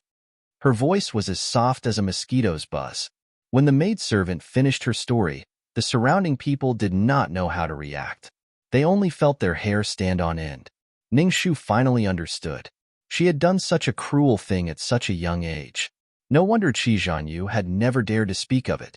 Anyone who heard it would think that she was cruel, bloodthirsty, and repulsive, let alone continue to be her future princess consort. Chapter 157. A living person disappeared just like that without leaving any traces behind. Could it be that it was really done by the wolf demon? Immediately, there were rustling sounds of discussion in the surroundings. "That's too scary. It can speak human language and write. If it's not a demon, then what is it? There are so many bloody paw prints. That thing must have died with grievances and came back to take revenge on fourth young miss." "What nonsense!" Consort Qi raised her eyebrows and immediately interrupted these sensational speculations. "This is the Imperial Palace. With His Majesty's golden dragon guarding it, even a wolf demon wouldn't be able to barge in. That wolf demon has been dead for 9 years. Why didn't it take revenge earlier or later? Why did it have to wait until now? I don't believe it. There must be something fishy going on. Mother Hui, You tell me. When did you notice Shui Yu's disappearance? Also, what happened before she disappeared? Who did she come into contact with? Mother Hui hurriedly wiped her tears and said intermittently, Young Miss hasn't been sleeping well recently. She couldn't sleep when she heard the slightest sound. Thus, she ordered us not to get too close and just to guard outside the hall. This old servant was not at ease, but after thinking about it, there were so many guards around, and this two-story pavilion was 4 zhang high. Even an expert with Qinggong wouldn't be able to fly in. Young Miss shouldn't have any problems, so we obeyed. When I helped Young Miss into the room, it was around 5 p.m. After that, I came out to do some work. Around 6 p.m., we suddenly heard a sound coming from the room. We were startled and rushed into the room. In the end, we saw that the bed where Young Miss was originally lying on was empty. When we looked again, the tightly shut window was now wide open. Young Miss's red dress slowly floated down from the window, and Young Miss, we couldn't find her anymore. As for who she came into contact with, before the incident, old consort Yu came and asked if Young Miss was well on behalf of the 13th princess. At that time, I told her that Young Miss was already asleep. I'm afraid that it would be inconvenient for her to meet, but I didn't expect that old consort Yu would insist on meeting her. She even pushed the door open to take a look. When she saw that Young Miss was indeed asleep, she didn't have the nerve to disturb her. She withdrew and said that she would leave first today and come back tomorrow. She even ordered us to pass on her good intentions to young Mississippi, old consort Yu. Ningshu repeated this name in her mind and asked, What time is it? Mother Hui pondered for a moment and couldn't remember. Xiangjin, on the other hand, remembered. It's 9:15. At that time, I was wondering why old Princess Consort Yu was coming so late at night. Therefore, when I went downstairs to welcome you, I curiously looked at the hourglass. Ningshu thought for a moment. Then how did old Princess Consort Yu come and leave? Did you take anything with you when you left? I think they came in a palanquin. When they came, they brought some medicinal herbs and tonics to calm the mind. When they left, they didn't take anything with them. After that, he asked a few more questions, but he didn't get any more valuable information. Imperial concubine Qi ordered the imperial bodyguards to immediately search the entire fragrant palace hall inch by inch. She didn't believe that there really was a demon with wings that could fly in and take her away. After Chao Ho and His Majesty heard about it, they sent another 300 guards to assist. However, nearly 500 people had turned this fragrant palace hall, which was neither too big nor too small, upside down. Even the roots of every blade of grass were peeled off, for fear of any hidden suspense. Ningshu followed the imperial bodyguards, crouching, crawling, or standing on ladders. She wanted to knock down every brick and search every corner to find a secret passage or mechanism that could hide someone. Unfortunately, she didn't find anything. In the novel, Liang Shambua and Zhu Yingtai turned into butterflies and flew away hand in hand. Could it be that the fourth young miss of the Qi family had also followed in their footsteps? Chapter 158. Ningshu stood in Qi Zhuanyu's room and watched for a long time. Her mind slowly simulated all the possible scenes that could have happened last night. Then, step by step, she walked down the ochre-colored stairs and returned to the blood-stained silk dress on the ground. She squatted for a long time without saying a word. Only when the candlelight gradually weakened and the sky brightened did she feel cold all over. A cloak fell from her head to her face, covering her completely. Ningshu didn't even need to think to know who had come. Pulling herself out of the cloak, Ningshu maintained her squatting position and raised her head. This angle made Xiahou Qing appear abnormally tall. She said, even if a stone fell into the water, there should be some sound. But Qi Zhuanyu, a living person, actually disappeared without a sound in this impregnable palace. Doesn't your highness think this is ridiculous? Ridiculous. Xiahou Qing indifferently replied, which counted as a show of support. On the side, seeing the heir apparent toss his cloak to Lady Ning, Jusi hurriedly put on the other cloak in her hands for Xiahou Qing. And then? She blinked. That's it? Then, Xiahou Qing lightly kicked her foot and said, Let's go. What was the meaning of this?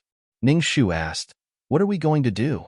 With Jusi's support, Xiao Qing turned and walked away. Go back and rest. Ning Shu hesitated and stood up. But fourth young Miss Qi, she's already lost. Can you find her in a short time?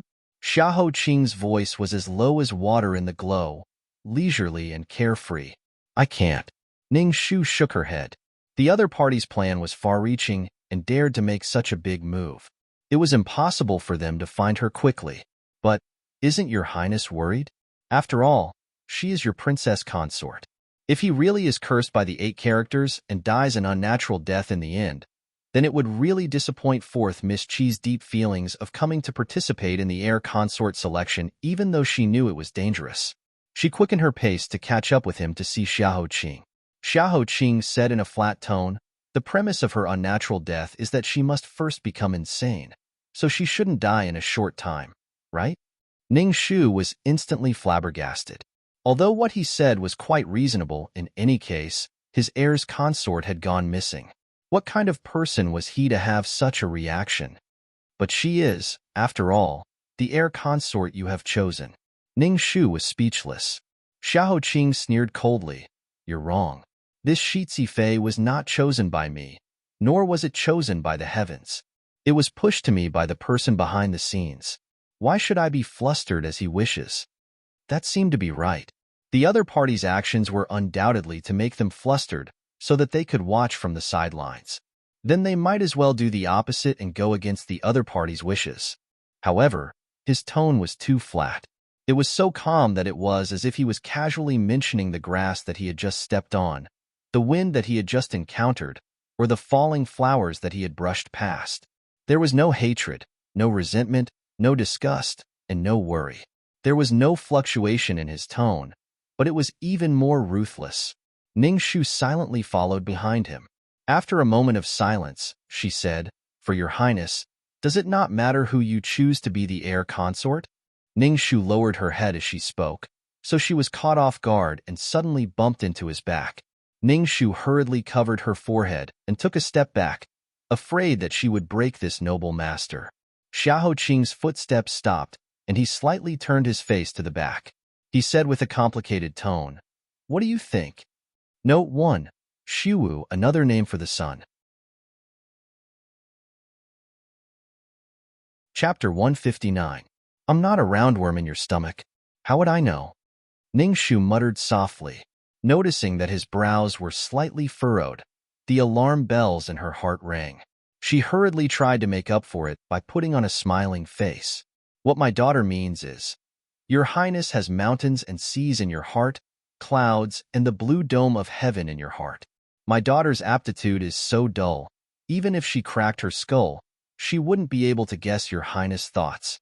Seeing that Xiao Qing's frown did not loosen and he continued to remain silent, Ning Shu thought for a moment before continuing, Moreover, in my heart, your Highness is so handsome, like a celestial in a painting.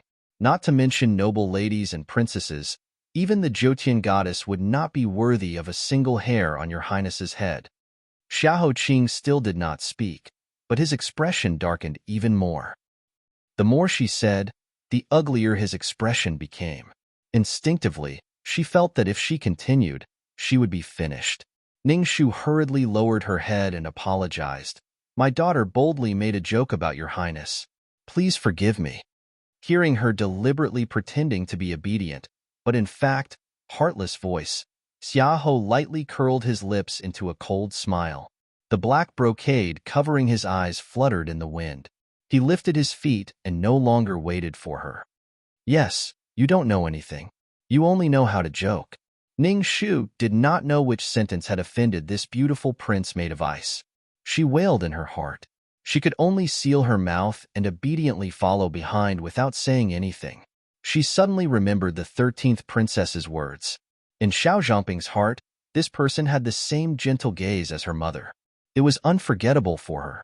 Why was it that when facing her, Ning Shu, they either strangled her to threaten her or ridicule her? It was like two different faces. Thinking of this, a strange feeling suddenly floated through her heart. It swam through her heart like a fish tail. Before she could detect it, the transparent fish tail swayed and quickly swam away. Because just as she reached the gate of heaven influence, she saw old Princess Consort Yu's carriage coming from afar. Ningshu's heart skipped a beat. She took a few steps forward and whispered a few words to Xiaoqing. After getting Xiaoqing's approval, she called a few people to help put on a show. The coachman of Prince Yu's residence was a meticulous and cautious old man. He always drove the carriage smoothly and steadily so that the old princess consort wouldn't be shaken at all. Thus, he was deeply trusted by the old princess consort. Today, he drove the carriage slowly as usual, preparing to leave the gate of heaven influence and return to the Wang mansion. Unexpectedly, the gentle old horse in front of him suddenly slipped and let out a panicked neigh. Then, the wheels of the carriage jolted a few times, which made him turn pale with fright. Inside the carriage, old Princess Yu cried out in alarm. The coachman hurriedly lashed the whip, but the horse was completely frightened. Just as the carriage was about to go out of control, a few figures suddenly dashed out and hugged the horse tightly, stabilizing its hooves. Two more people then grabbed the wheels on both sides, and only then did Kuang Lan stop. Inside the carriage, old Princess Yu was still in a state of shock. What's going on? The coachman hurriedly jumped off the carriage and found a few round pebbles on the ground. Your Highness, the horse accidentally stepped on the pebbles on the road and was momentarily startled. Fortunately, there were a few eunuchs to help. On the side, after trying their best to stabilize the carriage, a few eunuchs wiped the sweat off their foreheads and bowed towards the inside of the carriage. This servant pays respects to your Highness. A corner of the carriage's curtain was lifted. Inside the carriage, old Princess Yu let out a few intermittent coughs and sighed. Which palace are you from? I really have to thank all of you this time. Reporting to your Highness, this servant is in charge of cleaning near the gate of heaven influence. We can't bear your Highness's greeting. There were a few pebbles here, and we didn't clean them up in time. Please forgive us, your Highness. What are you talking about? If it weren't for your timely appearance, I'm afraid that I would have met the old prince directly today. As old Princess Yu spoke, her coughs became even more severe. The leader of the eunuchs said worriedly, Your Highness, are you frightened? This servant will invite an imperial physician for you right now. It was Ningshu who had her head lowered. Old Princess Yu let out a long sigh. This old one is indeed frightened, but it's not because of this matter. It's because the Qi family's fourth young miss disappeared from the palace without any reason, leaving behind only a piece of clothing with a bloody claw print. This is truly shocking. I clearly saw that lass with my own eyes before this incident happened. Who would have thought? Let's not talk about it anymore. Just thinking about it makes me scared. I'm already old and useless. I know that I can't help with this matter, so I didn't want to cause trouble for His Majesty and the imperial concubines in the palace. That's why I quickly left the palace. The eunuchs listened quietly, not daring to speak. When old Princess Yu finished sighing and ordered the coachman to continue, Ningshu hurriedly said, Your Highness, these pebbles are too slippery and annoying. Just now, a few of them were kicked away by the horses. If they accidentally rolled into the wheel of the carriage, there might be more trouble in the future. Why don't your Highness wait for a moment and let this servant make sure that there aren't any mistakes before inviting your Highness back to the residence? Old Princess Yu thought for a moment and said, Then I'll have to trouble these young gentlemen.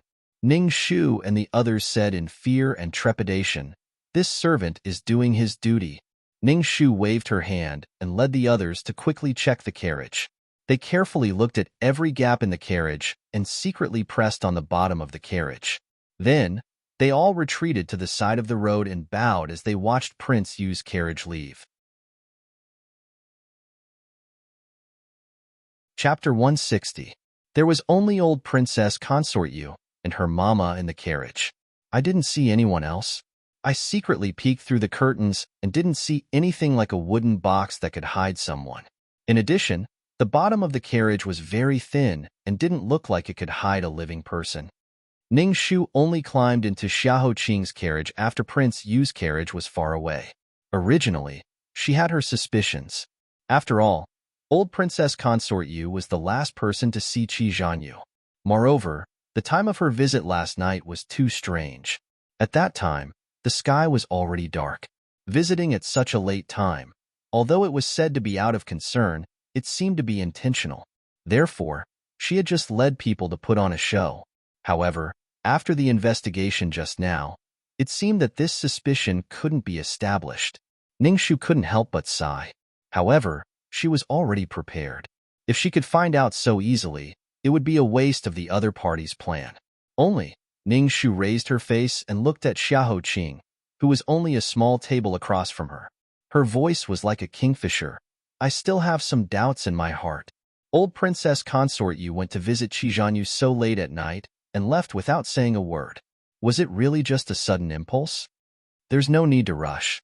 Whether it was a sudden impulse or deliberate, we can slowly investigate. Xiahou Qing clenched his fists and coughed softly. Ningxu looked carefully and found that his jade-white face showed fatigue. It seemed that he didn't sleep well last night. Thus, she said, Your Highness stayed in His Majesty's palace last night. Was it because of fourth Miss Chi's case? She waited at the palace gates last night and didn't wait for him until the key to the harem was released. She only waited until Juicy came to tell her that he would accompany her tonight and asked her to go back and rest first. Then, she left the palace with the Chi estate's carriage. Xiahou Qing took a sip of the tea that Juicy poured and handed to him. His tone was casual as he said, This case is just one of the many. It's not a big deal. Ningxu was speechless. Then there's something even bigger? Xiahou Qing said. Southern Yin sent an envoy to ask for the princess's hand in marriage. Ningxu nodded. She had heard about it. This was also the reason why the 13th princess disregarded the ancestral rules and barged into the peace banquet. Xiahou Qing coldly raised the corner of his mouth and tapped on the small table with his knuckles, making a crisp sound. The dowry they want is 10 cities. Ningxu was stunned. How arrogant. However, after a brief moment of indignation, she also sighed in understanding. Although this was unexpected, it was also reasonable. His Majesty was a conservative person. Although he had wielded a sword while riding a horse when he was young, he had only led a few small battles. After he ascended to the throne, he deeply understood the principle that the son of a rich family should not sit under the awning and never held a sword again. Since the previous dynasty, the Great Yu dynasty had placed more importance on civil affairs than military affairs, causing the border countries to become restless and even provoke them. Under the seemingly rich appearance, there were actually deep worries. 11 years ago, the invasion of the Han dynasty was an example. Fortunately, at that time, Xiahou Qing offered advice to resolve the crisis. Ningxu was very curious. Southern Yin was provoking them this time. What method could Xiahou Qing come up with to resolve it? Then, Your Majesty, do you plan to marry them? She asked tentatively. Yes. Ningxu frowned. Then what about the cities? Xiahou Qing still said one word. Give them away. Ningxu's frown deepened, almost forming a knot. Today, 10 cities would be taken away. Tomorrow, it would be 100 cities. Following that, the entire Great Yu dynasty might be forcefully taken by the other side. Therefore, once this was done, only 4 words would await the Great Yu dynasty: eternal damnation. However, if they refused to cede the cities, it would give the other side a reason to start a war. In this kind of situation, whether they gave or not, it was not a good idea. It was really hard to get off the tiger. Just as she was worrying, she heard Xiahou Qing continue to speak as if he was taking a stroll. However, it is not Southern Yin, but Bei Sun. 3 years of taxes from 10 cities will be given to Bei Sun. Wait for their cavalry to cross the desert and come to Yangqing Pass to take it personally. Huh. Ningxu was stunned for a moment, but she immediately reacted. Bei Sun and Southern Yin were originally one country, but after internal strife, they had never stopped fighting. However, Bei Sun was located in the desert and was not as rich as Southern Yin. Therefore, they had been at a disadvantage for many years. Furthermore, the people of Bei Sun had been suffering in poverty for many years, training them to not care about their lives. 3 years of taxes from 10 cities was a drop in the ocean for the Great Yu dynasty, but the people of Bei Sun were willing to risk their lives for it.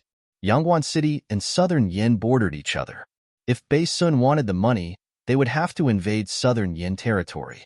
The War of 10 Cities and the feud between the two countries would definitely cause chaos.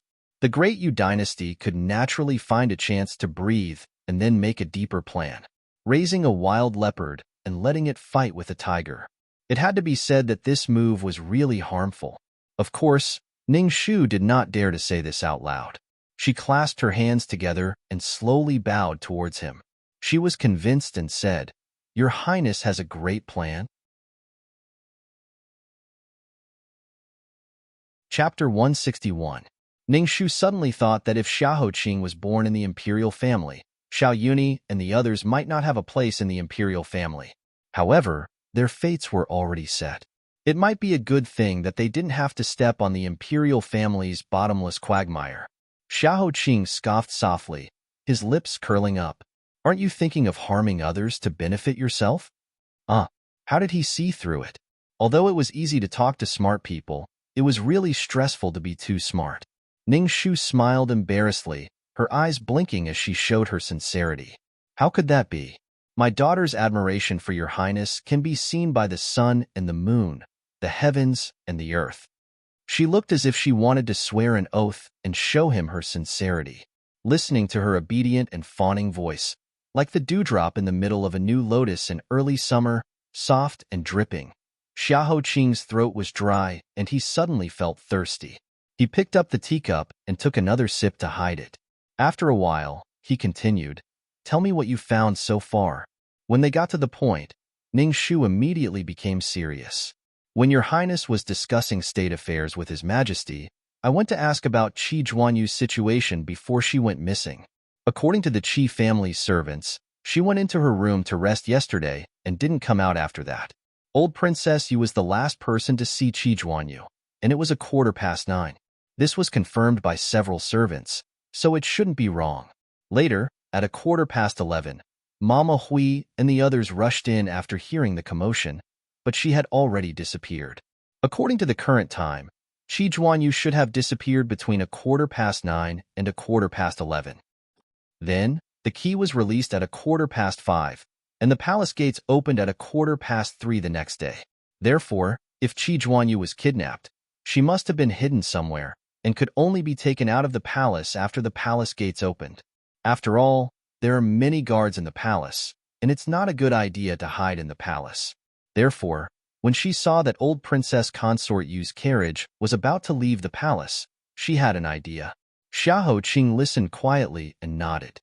"You don't have to worry about this.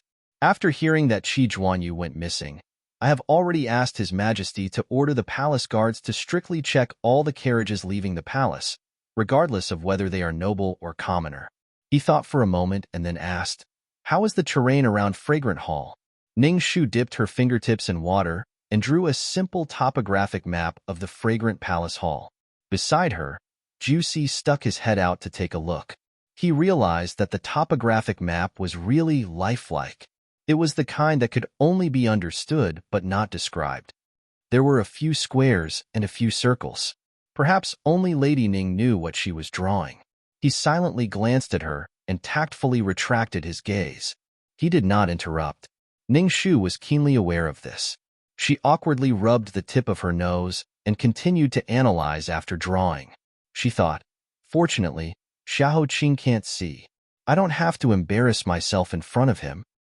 Let's talk about the topography of Fragrant Palace Hall. Fragrant Palace Hall was originally a converted library.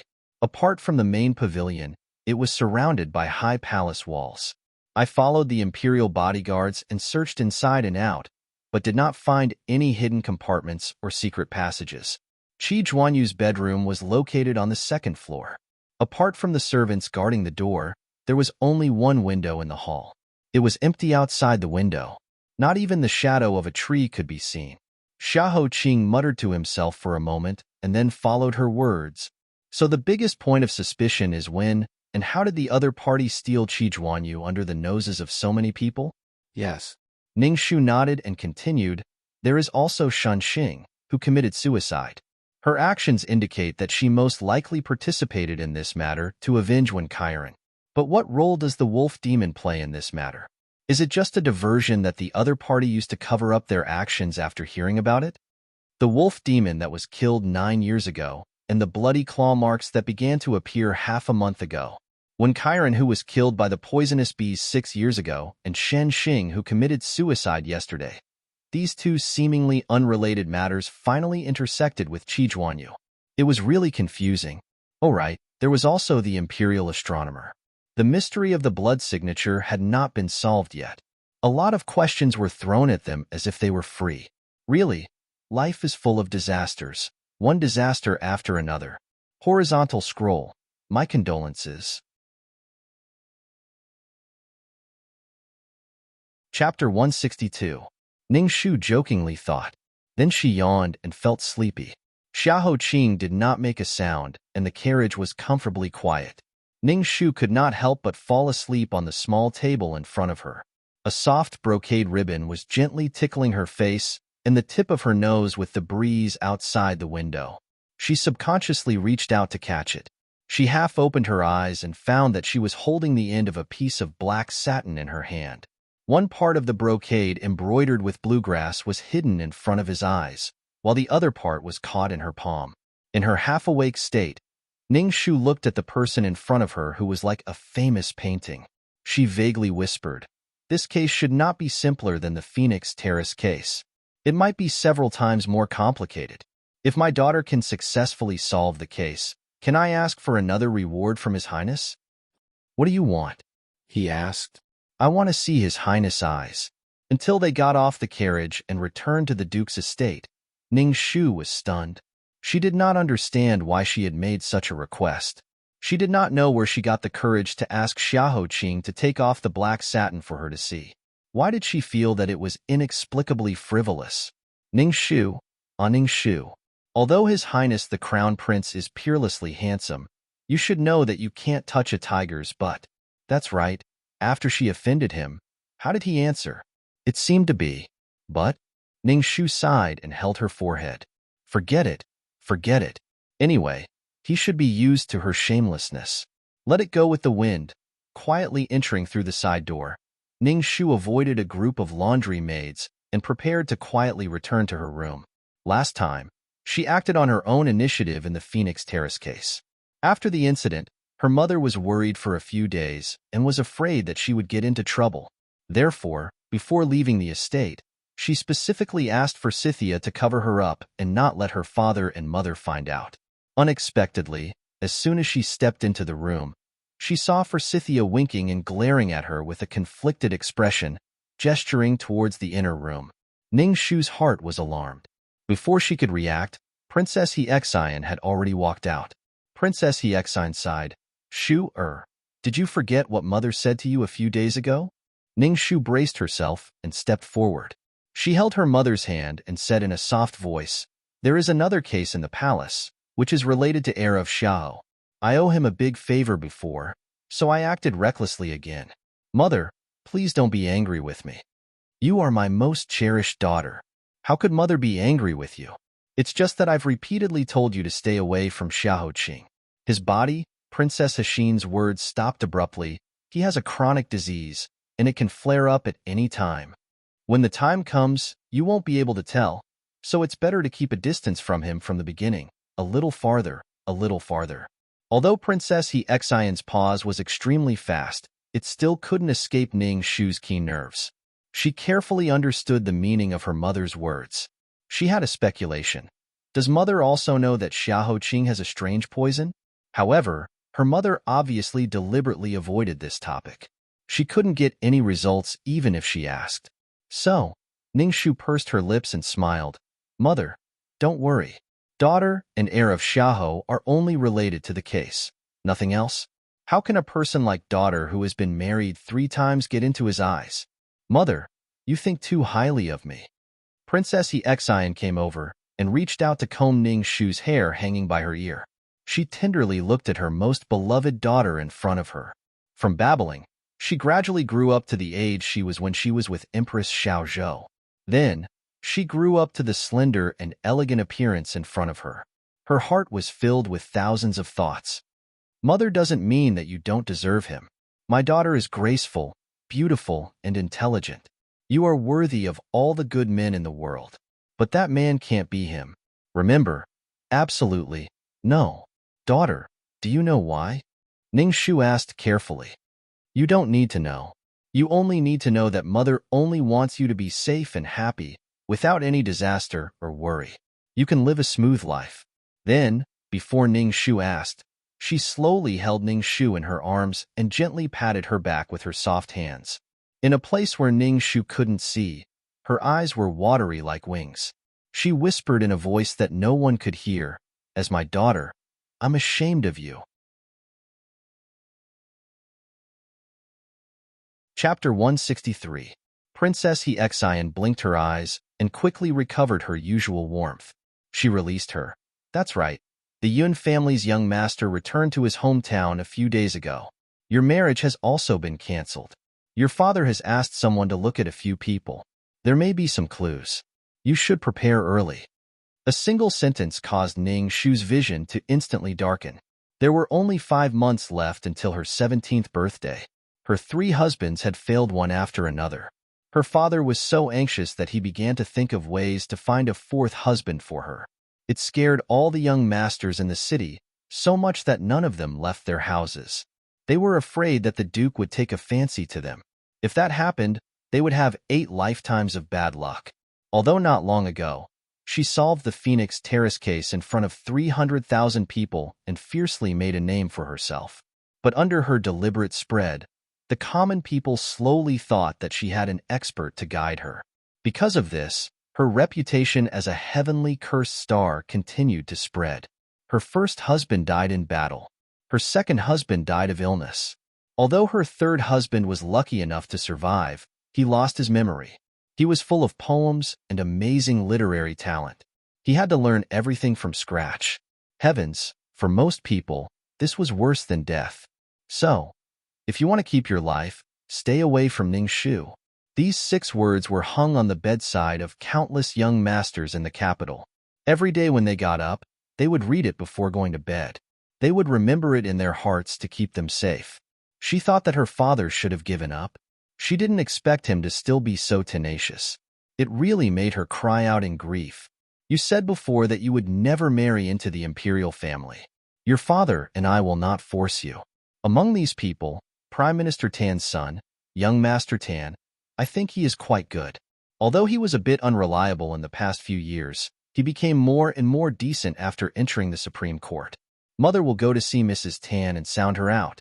I must find the best home for my baby Shu. Princess He Xian thought about it. She didn't have time to find trouble with Ning Shu. She stepped out of the door and prepared to find the Prime Minister's wife to talk about old times. Behind her, Ning Shu hurriedly called, "Mother, Mother." Princess He Xian's figure was already gone. Ning Shu had a headache and held her forehead. In the end, she could only lie on the bed helplessly. Forget it, forget it. Let's take care of the present first. As for the rest, we can only deal with it as it comes. He slept soundly all the way until noon. Ning Shu sat in front of the table and tasted the cloud dream chicken and lotus seed tofu that had just been made in the kitchen. They were all dishes that the kitchen maid had just learned and were very suitable for Ning Shu. Yun Meng Bao in particular, brushed the tender suckling pig's front thigh with a special honey sauce, then slowly roasted it over the charcoal fire. When it was 60 to 70% dry, she took it down, wrapped it in oil paper, and served it. This kind of food was fresh, sweet, and elastic. It wasn't so dry that it couldn't be chewed. It was just right. If he got tired of it, he could use a cup of lotus seed tofu, and he would instantly feel refreshed. As Ning Shu enjoyed the food, she thought about whether she should start with the imperial astronomer, the wolf demon 9 years ago, or the death of Wen Kairan. An unexpected person came to Duke Ning, interrupting Ning Shu's short period of leisure. May imperial concubine Qi have good fortune and peace. It was an octagonal palanquin. The curtains were airtight. Obviously, they didn't want to be seen by others. In the palanquin, imperial concubine Qi wore a scarlet peony on her head with 3 six-tailed phoenix hairpins. She looked at Ning Shu, who was kneeling and saluting, with a smile that wasn't a smile. Half a month ago, the Empress gave Ruan Qingzhang's case to you. The result was very good. Now, this concubine will also give Zhang Yu's case to you. What do you think?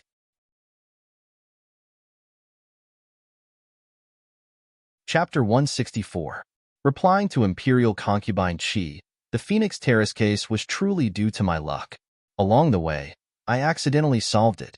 Now that I've been given an undeserved reputation, I'm truly ashamed to receive it, and I'm even more undeserving of your praise." Ningshu lowered her head and obediently responded to the gorgeous imperial concubine Qi. Her terrified appearance was exactly like a helpless and mediocre little quail. "Luck?" Imperial concubine Qi slowly sneered. "Then your luck has been good since you were 5 years old. It's really God's blessing." As soon as Ningshu heard this, she knew that this overbearing imperial concubine Qi was going to bring up old scores. She silently sighed in her heart and braced herself to endure this ancestor's deliberate provocation. Unexpectedly, she suddenly changed the topic and laughed, leaning towards Ningshu with cold eyes. "If the information I received is correct, the person who participated in the case as a little eunuch of Prince Nanping's estate these 2 days was you, right?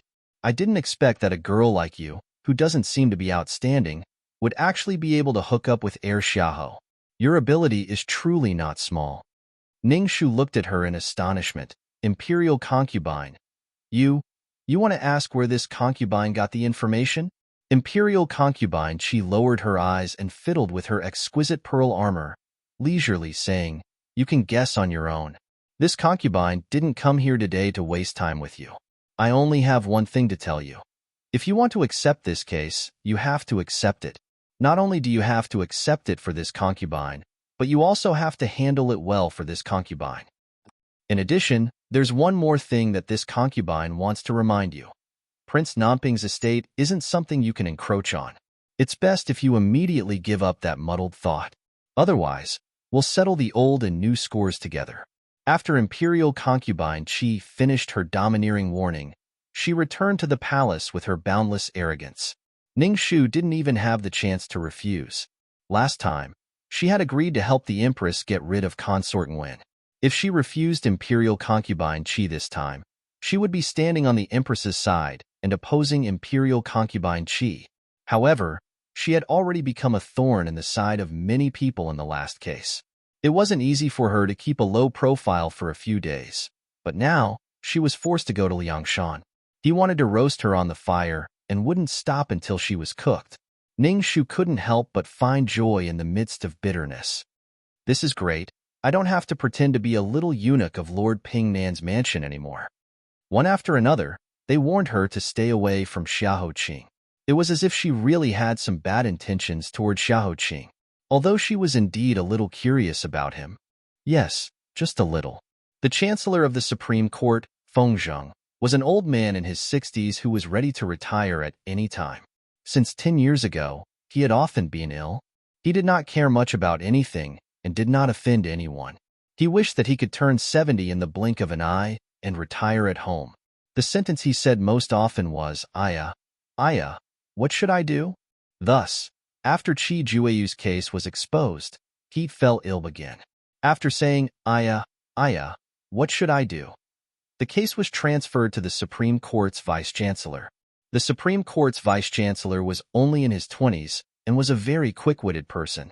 After receiving orders from the higher-ups to take over this case, he found out that quite a few nobles were involved. That legendary curveball, the eldest daughter of the Ning family, had also been personally selected by Consort Qi.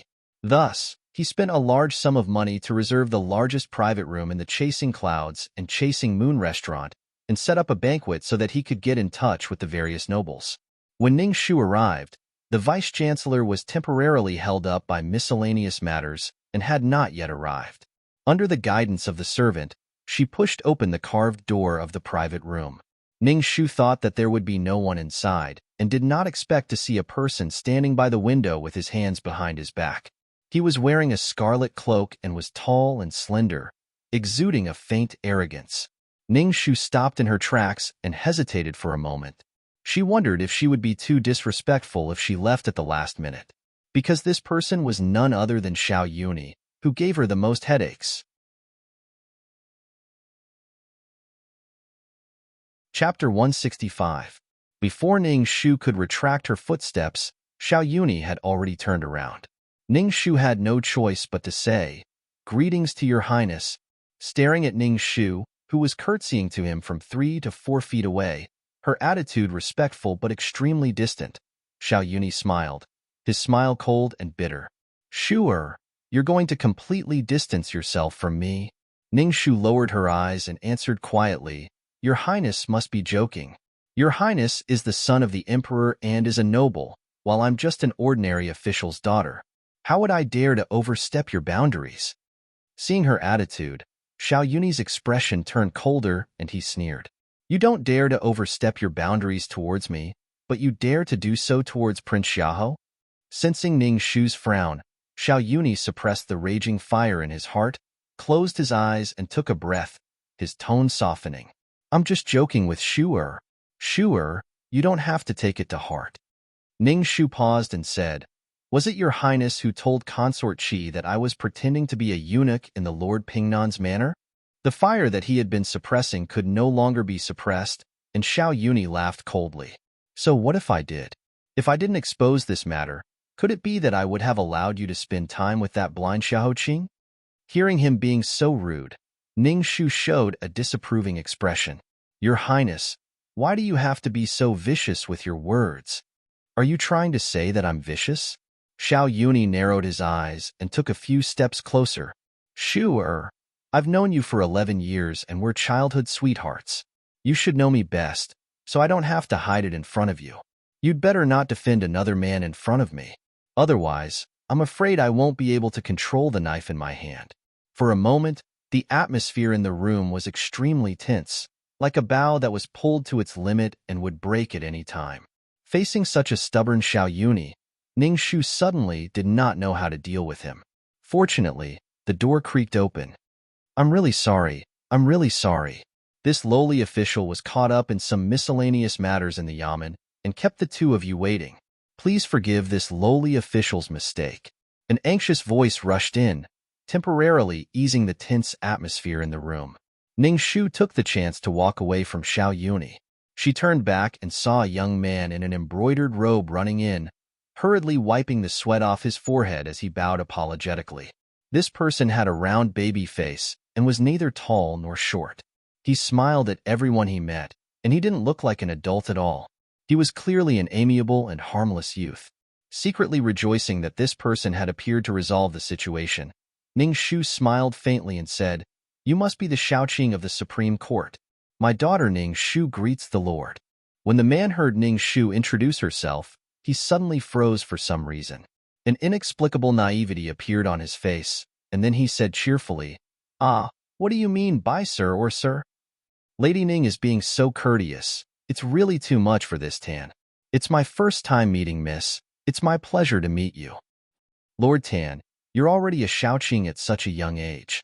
You're really a pillar of the country. My daughter admires you very much. Lord Tan, why are you so modest? Ning Shu greeted the other party politely. She had just said a few words when she suddenly felt that something was wrong. Wait a minute. His surname was Tan? Her heart skipped a beat, and she suddenly remembered that this Xiaoqing of the Supreme Court seemed to have the surname Tan, and his name was Siwei. He was the youngest son of the Prime Minister Tan's family, and the most anticipated candidate among the candidates that her father had chosen for her to be her fourth husband. As for her mother, she had only gone to the Prime Minister's family this afternoon to get closer. Chapter 166. If Xiaominglan was the biggest weirdo in the capital city, then Tan Siwei would be the second weirdo. When he was 8 or 9 years old, he accidentally read a travel book about mountains and rivers. He set his ambition to imitate Su Xiaka and travel to all the famous mountains and rivers. But how could Prime Minister Tan and his wife bear to let their youngest son be exposed to the elements? So they tried their best to stop him. But young Master Tan was stubborn. Once he set his ambition, he would not change his mind. Either he would climb the wall today and accidentally fall from the wall and break his bones, or he would fly down from the roof with a big kite on his back and escape with the wind. In the end, he would be hung on a tree branch for an entire day and night, becoming a joke to countless passers-by. In short, he would be escaping or planning to escape for 300 out of 365 days in a year. He was famous throughout the city. Until 2 years ago, when he reached an agreement with Prime Minister Tan, he suddenly changed his mind and entered the Supreme Court. Many people were waiting to see if this young master would continue to cause trouble. They didn't expect that although this young master looked unreliable, he was very reliable in doing things. Within a few years, he was sitting in the position of Shaoqing. This was also the reason why Duke Ning liked him. Hearing Ning Shu's polite expression of respect, the bitterness on Tan Siwei's face became even stronger. He hurriedly said, "Miss Ning, you flatter me. It really makes me feel ashamed and fearful. Please don't say that. Miss, you solved the Phoenix Terrace case bravely, which really made me amazed. I have always wanted to have a chance to ask you for advice. Today, I have finally met you." As he spoke, his baby face faintly blushed. He looked pure and innocent, completely different from his dissolute elder brother. Awkward, incomparably awkward. Ning Shu wailed in her heart, wondering why she had been so unlucky recently. Then, she pretended not to understand anything and smiled apologetically.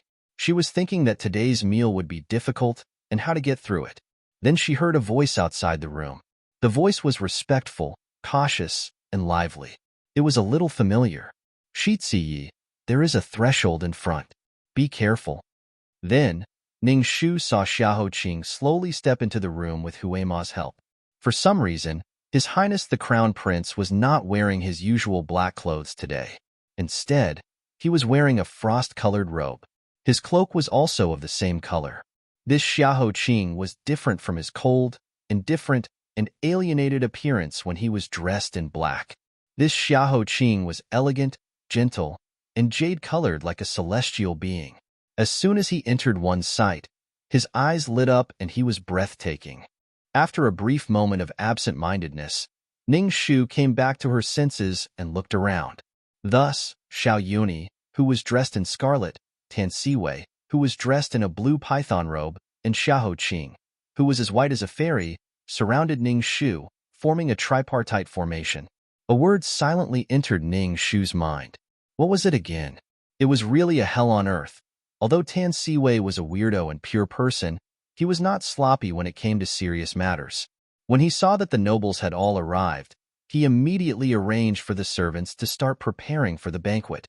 Incense was lit, tea was served, and dishes were served. He also called for musicians to liven things up. In addition to Ning Shu and the other three, there were also 2 officials from the Ministry of Justice who were ordered to investigate the imperial astronomer. The 2 officials were very tactful. They knew that their official positions were low and did not deserve to sit with the nobles. Thus, they sat together.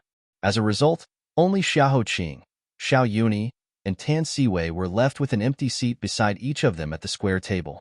Ning Shu silently glanced at the 3 seats and the people next to them. Her face was numb. Tan Siwei did not know what was going on.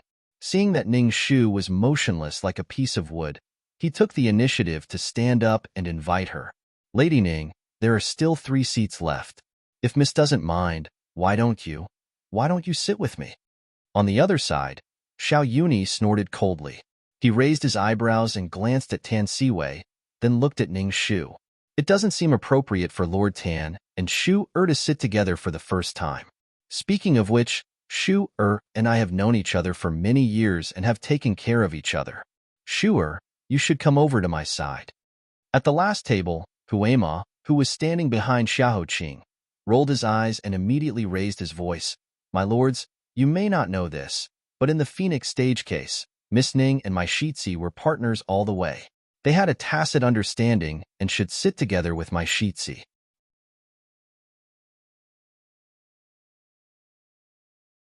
Chapter 167. No matter which of the 3 seats she sat on, it seemed to be wrong. It was the middle of Yangyue, the beginning of summer. It was the most suitable time of the year. The weather was clear and peaceful, not too cold or too hot. It was just right. Outside the Chasing Cloud and Moon Chasing restaurant, the white pears on both sides of the road gradually fell, and the snow-white viburnum flowers followed closely behind. A lush flower branch happened to fall by the window, clustered together like an umbrella, but also somewhat like an embroidered ball. It was very pleasing to the eye. But in this kind of weather, Ning Shu suddenly felt a sense of oppression like adding oil to a fire. Facing the scorching gazes in front of her, she forced a smile, not letting herself show fear. She glanced from the corner of her eyes and suddenly found an acquaintance among the musicians who were called in to liven things up. It was Chunyang, whom she met at the moon-embracing lake. She let out a long sigh of relief in her heart and put on her most appropriate smile. "Sirs, my daughter ate a little too much for lunch, so I'm not hungry yet. Sirs, please eat first. Recently, my daughter has been quite interested in the zither. It's rare that Miss Chunyang is here today, so I'd like to take this opportunity to learn from her." After Ning Shu bowed, she stiffly bypassed the three big Buddhas and walked in the direction of Chunyang. Unexpectedly, she had only taken a few steps when she suddenly stepped on something and her whole body fell to the side. Coincidentally, she was sitting on one knee on an empty soft seat. Under the stunned gazes of everyone in the room, half of her body fell into someone's arms. What entered her eyes was a refreshing frost, and a faint dew-hung fragrance lingered on the tip of her nose. She was wearing a blue dress today, elegant and charming. Suddenly, she blended in with the frost, closely and harmoniously, as if they were born together and should not be separated. Xiao Yuni frowned. Tan Siwei was stunned. "Ning, Lady Ning?" Huiyamo almost laughed out loud in his heart and said proudly, "It seems that Lady Ning is willing to sit with my family's young master." His words brought Ning Shu back from her daze. She hurriedly got up from his arms. "It's a misunderstanding, a misunderstanding. My daughter accidentally slipped and bumped into your highness. I ask your highness to forgive my daughter's offense." But the little deer in her heart ran out of the circle as if it was drunk. Ning Shu attributed it to the fact that he was dressed too coquettishly today. He was obviously out to attract bees and butterflies, and no one could resist him. She laughed dryly and awkwardly struggled in this deadly azura field. "I won't disturb you. I'll go and ask Chunyang to teach me how to play the zither." "Sirs, please do as you please." Ning Shu was about to flee when she heard Xiahou Qing, who had been silent all this time, suddenly clenched his fist and coughed softly. Cough, cough. Guillermo was stunned. He thought that the young master had just taken the medicine when he came to the banquet. How could he cough again? The next moment, he suddenly had an idea. He used all the cleverness of his 800 lifetimes at this moment. He hurriedly put on a worried and self-reproachful expression. "Master, are you coughing again? I'm so stupid. I left the medicine in the mansion and didn't bring it out. What should I do?" Huimo's face was filled with anxiety. In the end, he could only plead with Ning Shu that medicine was mixed with other medicines. Other than this servant, no one can tell it apart. This servant has to go back and get it personally. But my young master doesn't like strangers to serve him, so I can only ask you to take care of all the servants in the house. My young master has a disease in his eyes and can't see. It's common for him to get hurt or hurt if no one takes care of him. Miss, please take care of young master for me. I'll be back in a moment." After that, he didn't wait for Ning Shu to agree or refuse. Huiyamo forced her to sit beside Xiahou Qing and then ran away in a hurry. But when he went downstairs, he was smiling happily. Chapter 168. Ning Shu finally understood how Zhao Kuangyin felt when he was forced to wear the emperor's robe. Ha ha. The reason that Huiyamo found was too dignified. If she refused, she would be heartless. She lowered her head and numbly picked up the chopsticks under the burning gaze of the people. She put some food into the porcelain bowl beside Xiahou Qing's hand and said like a wooden person, "Your Highness, please." Xiahou Qing's lips moved slightly and said, "Thank you." During the meal, Ning Shu felt like she was sitting on a needle. It was the first time that she was so against the chasing cloud and moon chasing restaurant. Opposite her, Xiao Yuni's gaze almost burned through her. Tan Siwei's gaze was also extremely confused, not to mention the other two officials of the Ministry of Justice. They looked as if they wanted to immediately spread what they had seen and heard at the banquet so that all their colleagues could carefully savor it together. Finally, the meal came to an end. Ning Shu was about to let out a sigh of relief when she heard Xiao Yuni put down the wine cup and said coldly, "Prince Xiahou, I'm afraid there's something that I have to remind you. Since the Prince Xiahou's princess consort has been decided, then it's best that you don't provoke some people that you shouldn't provoke." Xiahou Qing leisurely responded, "May I ask the sixth prince, the marriage ceremony, the acceptance ceremony, the big betrothal gifts, and the invitation ceremony. None of these have been carried out. It was only a hasty drawing of lots, and the person who was chosen has now disappeared without a trace. How does the sixth prince affirm that the candidate for my southern pacifying Wang Fu's heir consort has already been decided? Also, who are the people that I, Xiahou Qing, shouldn't provoke? I, Xiahou Qing, shouldn't provoke, but sixth prince can? I've long heard that Prince Xiahou is very smart. Today, I've seen it for myself. Sixth Prince Xiahou Qing is also good at concealing his strength and biding his time. The two people were arguing with each other, but in fact, they were fighting with their swords. Fortunately, Tan Siwei was quick-witted and mediated the situation. Hee, your highnesses are both dragons and phoenixes among men. This lowly official admires both of you. This lowly official boldly proposes a toast to your highnesses." Ning Shu was speechless. She turned to the two officials of the Ministry of Justice, who were as quiet as wooden chickens, and asked, "May I ask the two officials, how is the interrogation going at the Imperial Astronomer? Did you get any useful information from the interrogation?" The Imperial Astronomer's divination was the origin of the whole case, and also the first thread in the whole mess. If it could be solved, then the rest would be easily solved. Unfortunately, the two shook their heads in unison. "We've detained all 38 members of the Imperial Astronomer and interrogated them one by one. We've been interrogating them day and night, but we haven't found anything yet. But don't worry, Miss Ning. We'll inform you as soon as we have good news." "Thank you, my lords." Ning Shu nodded her head in thanks. With a perturbed heart, Ning Shu looked left and right. Finally, Huei Ma arrived late and the banquet ended. Tan Siwei bowed to the few people. "Thank you for coming to the banquet today. If I have done anything wrong, please forgive me. I only hope that we can solve the case as soon as possible and find Miss Qi, so that we can live up to the Emperor's kindness. In short, you will have to work hard in the near future." Everyone politely returned the greeting. Ning Shu used the excuse of catching up with Chun Yang. She stayed for a while and finally sent the few Buddhas away. Chun Yang's mind was clear. When she saw Ning Shu coming over with a bitter smile, she gently plucked a string of melodious music. Under the music, she covered her mouth and laughed softly. She joked with Ning Shu. "Lady Ning is really charming. Good Chun Yang, don't make fun of me," Ning Shu begged with a bitter smile. Then, she thought of something and asked, "Have you sent Lan Xiang and Nainu's ashes back to Qingzhou?" "Yes, Lan Xiang disguised herself as Nainu and became friends with me. Her biggest wish was to find a good sister and return to her hometown with her. I can be considered as half of her bosom friend.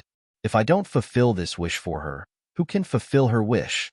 In the end, we are just rootless duckweeds floating in the world," Chun Yang said with emotion. Her eyes were red and she quickly blinked her eyes to stop herself. "Oh, why am I saying these depressing words for no reason? Previously, when the pleasure boat caught fire, I had nowhere to go. The procuress almost sold me to the brothel. Thanks to Lady Ning's recommendation to Prince Ku for me, I have such a good shelter. Chun Yang is very grateful. It's just a small matter. Chun Yang, if you continue to be so polite, you will be estranged from me." Ning Shu smiled and then returned to the topic. "Chun Yang, you should have heard about the case that happened in the past 2 days, right? To be honest, I have something to ask you."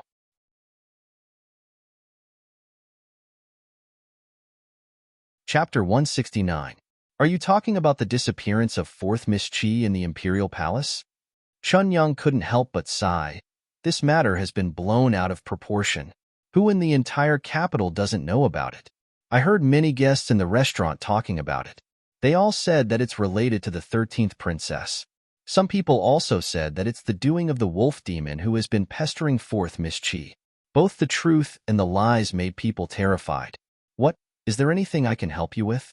Feel free to ask. As long as I know, I'll tell you everything. Ning Shu didn't beat around the bush and asked directly, "Chun Yang, have you ever heard of a demon that can transform into a human? Or a person that can transform into a demon?"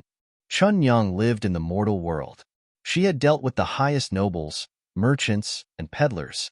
In her line of work, she seemed to be humble and inconspicuous. In fact, the things she had heard of might even be beyond the reach of the Imperial College. Therefore, Ning Shu asked this question. Chun Yang frowned and thought carefully. She deliberated and said, I've seen a lot of demons or demons that can transform into humans in novels. I've also seen it on the stage. Other than that, I've never heard of anyone talking about it. Maybe it's because I don't know much. How about this, when I have time, I'll ask all the sisters I know. If I get any news, I'll immediately inform you. Ning Shu thanked her solemnly. Then I'll have to trouble Chun Yang and my sisters. Women like us who float in the mortal world have always been despised and looked down upon. How many people can treat us sisters like humans like you? There's an old saying that a gentleman will die for his bosom friend. What's the big deal about doing something for you? After bidding farewell to Chun Yang, Ning Shu walked out of the Chasing Cloud and Moon restaurant. She rubbed her temples and felt that the meal just now was more difficult than solving the case. Forsythia had been waiting at the door for a long time. When she saw Ning Shu coming out, she hurriedly opened the curtain and helped her into the carriage. Zigui was already waiting for her in the carriage with the news. Ning Shu did not beat around the bush and asked directly, Where are the servants of the Qi family who followed Qi Zhaoyu into the palace? Zigui said, They testified to each other that before fourth young Mistress Qi went missing, they were always together and none of them left. The probability of them committing a crime together was too low. The Supreme Court considered that they were both from the Qi family and could be considered half a victim, so they were temporarily released back to the Qi family. However, they were ordered not to leave the residence in the near future and to be summoned at any time. Ning Shu nodded. The Supreme Court's arrangement was not without reason. After all, outsiders staying in the palace for a long time was not a long-term solution. She continued, You must keep a close eye on them. They serve them all the way. Even when Qi Zhanyu went to rest, they were still guarding outside. I don't believe that there is a monster that can silently and invisibly steal people out of thin air. Qi Jueyu's disappearance may be related to one of them. Your subordinate will go right away. Zigui was swift and decisive in his actions. He jumped off the carriage after receiving the order. Ning Shu quietly thought about the many puzzling mysteries in the case in the carriage. She tried to find the hidden common points and connect them together. Her thoughts were like lightning when the carriage stopped for some reason. She lifted the curtain and asked, What's going on? Forsythia pouted and pointed to the front. Ning Shu looked over and saw an extremely familiar carriage was leisurely parked diagonally in front of them. It was also the corner that they had to pass to return to the residence. The coachman was very lively and even waved at them from afar. Who else could it be other than Huema? Ning Shu's molars silently itched. She smiled, her face full of fragrance. She lifted the hem of her skirt and got off the carriage. She unceremoniously boarded the carriage of the southern pacifying Wang Fu. She faced Xiahou Qing, who was drinking tea and resting inside and quietly waiting for her to arrive, and questioned him, Your Highness, why did you play with my daughter like that at the banquet? Without anyone else present, Ning Shu's tone could not help but have a hint of condemnation.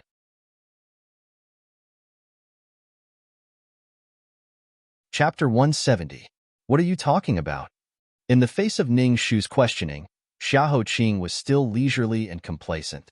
Ning Shu said, Your Highness was talking with the sixth prince at the banquet just now. It was very lively. Xiao Yuni and Tan Siwei had already given her enough headaches. This noble immortal also inexplicably got involved. Did he think that she was dying too slowly? Recently, there have been several incredible cases surrounding me, so my heart is inevitably complicated. I casually talked with the sixth prince for a while. Is there a problem? Ning Shu took out a round bead from her sleeve. Then what about this bead that made me slip? Xiahou Qing gently turned the azure teacup in his hand. The silver needle in the teacup was floating and the light green tea water was sparkling as he turned it. He asked, What bead? How big or small is it? Ning Shu looked down and carefully looked at the slightly blunt round bead. It's the size of a rice grain. The color is not bad. It's SOSO. Xiahou Qing did not answer her. He knocked on the small table and asked Huiyamo to come in. When did our Lord Pingnan's mansion have such a worthless bead? Huiyamo poked his head in from outside and looked at the bead that Ning Shu patted on the small table. He opened his mouth and said, "Master, such a low-class bead can't even roll over the threshold of the Lord Pingnan's mansion." After Huiyamo finished speaking, Xiahou Qing smiled slightly and raised his eyebrows at Ning Shu. Ning Shu was suddenly speechless. Thinking about it, it seemed to be right. The Crown Prince of Namping was not ordinary when he did not make a move. Once he made a move, it must be extraordinary. What huge Eastern bead, gold foil hidden weapon. He was so extravagant that it made people's heart ache. Such an inconspicuous bead was indeed very incompatible with this person. Could it be that she was overthinking things? Ning Shu forced a smile and softened her tone. She silently leaned closer to the heir of Xiahou, who had always been difficult to deal with, and apologized. "I'm very sorry that I misunderstood your highness. I hope that your highness will forgive me and don't be calculative with my daughter." Fortunately, Xiahou Qing was very magnanimous. "It doesn't matter. Just don't do it again." He let the matter pass. Huiyamo retracted his head and hurriedly sat back on the driver's seat. He secretly stuck out his tongue where Ning Shu couldn't see and felt guilty. It was true that such beads couldn't enter the Nanping mansion, but there were many of them on the curtains of the Chasing Cloud and Moon Tower. They weren't valuable, so no one would notice if one or two of them were missing. However, he felt that it would be better for him to swallow this small detail into his stomach quietly. In fact, Ning Shu didn't think of it.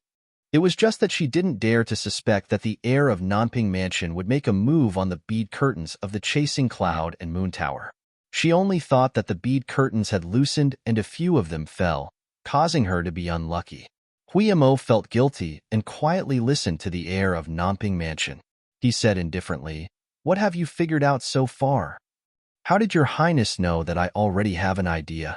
Ning Shu blinked and was a little curious. "You stayed in the Chasing Cloud and Moon Tower just now to ask Chun Yang for help. If you didn't have doubts in your heart, you wouldn't have asked." Having been completely guessed by Xiahou Qing, Ning Shu suddenly felt as if she had found a soulmate in the twists and turns of the mountain road. This feeling was very strange. In the past 300 years, she had met countless people and met countless ghosts. Only this person could always guess what she was thinking. She didn't have this feeling even when she was the most intimate with Xiao Yuni in her previous life. Xiahou Qing's figure was clearly reflected in her eyes. He was dressed in frost and looked elegant. As long as he stepped out of the carriage, the girls in the nearby streets would immediately surround him and scream crazily. Ning Shu's eyes couldn't help but ripple slightly, and she looked away.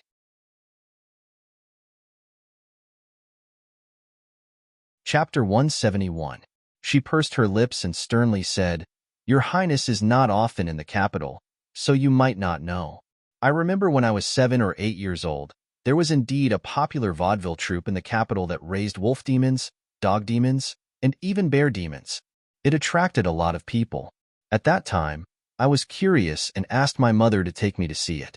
But at that time, I felt that it was devoid of spirituality and forced animals to learn human things for people's entertainment. So, I didn't go see it again. After about half a year, that vaudeville troupe probably made enough money in the capital and went somewhere else, so I never heard of it again. At that time, I was young and didn't think too deeply about it. Now that I think about it, those monsters and bear demons were really strange. No matter how skilled the vaudeville troupe was, animals were animals after all. After being whipped countless times, they could be trained to do the corresponding actions when they heard keywords. But learning to write was really too strange. I felt that there might be a problem here, so I asked Chun Yang to help me ask around. Other than that, I can't say for sure, but I found a similarity. Ning Shu slowly drew 3 circles on the small table and then drew a line between them to connect them. "Did your highness find it?" Whether it was the imperial astronomer, Weiyang Palace, or Wanfang Palace, the method of committing the crime was surprisingly similar. Xiahou Qing took over and slowly said, "They were all under the watchful eyes of everyone, and they all had each other's companions as witnesses. But in one place, the signature was swapped. In another place, the concubine selection was made into a ghost under our eyes. In another place, a living person disappeared without a trace." "That's right. Ning-Shu nodded. Just like every lock has a key. The concubine selection key was the dead Xinxing. So the other two locks must also have the key to unlock them.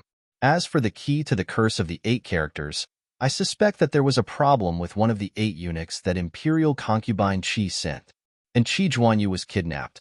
So the key is very likely to be with the wolf demon that she killed and came back to take her life after 9 years. Shi and Xiahou Qing had discussed the matter of the imperial astronomer before.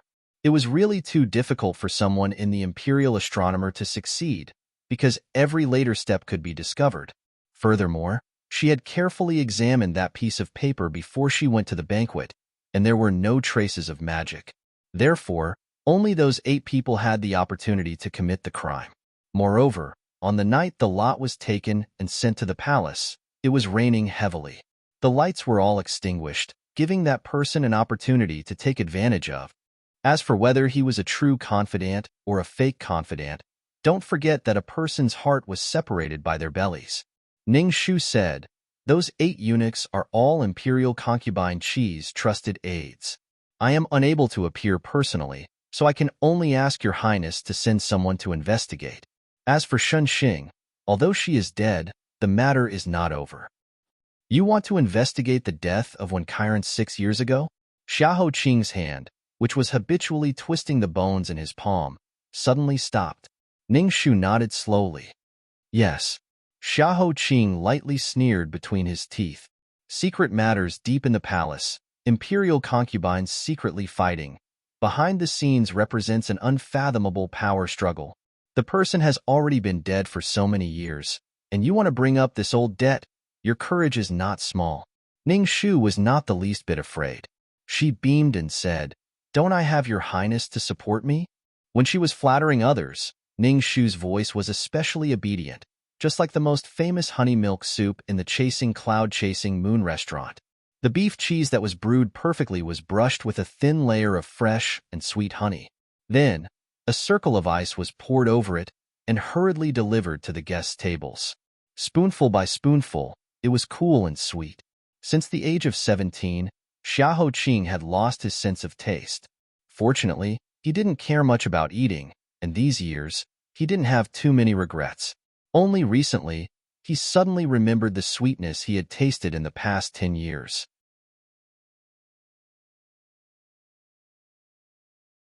Chapter 172. With 2 dark circles under his eyes, Huema gently knocked on the small door of the west corner of Duke Ning's house. Forsythia, who had been guarding there, heard the noise. She opened the door and greeted Huema. Then she went in to report to Ning-Shu. Soon, Ning-Shu, who had changed into a short coat, came out of the house. She got on the other horse that Huema brought along. The 2 horses, one black and one red, were both good horses. They stepped on their hooves and flew steadily and briskly into the moonlight that shrouded the top of their heads. They blended into the bottomless night of the imperial city. "Lady Ning, I've investigated the corpse of the poisonous bee you gave me before. It's called the ghost bee. Its stinger is very poisonous. If you are stung by it, the venom will flow into your blood and into your heart. If you don't get treatment, you will die in a few days. And its symptoms are very similar to coughing up blood during the epidemic, so it's easy to ignore." While riding the horse, Huema quickly shared with her the result of staying up late these 2 days. He was very tired, but his eyes were shining. This kind of poisonous bee can only be found in Nanjiang. It can only breed in the humid and hot environment there. We don't have it in the Central Plains. Ning-Shu listened quietly. The moon was bright tonight, but her eyes were not inferior to the moon. Instead, they were more clear and bright. So it means that, first, this kind of poisonous bee can't be touched by ordinary people. Second, 13th Princess didn't lie to me. Wen Qirun's death was not caused by the epidemic or an accident.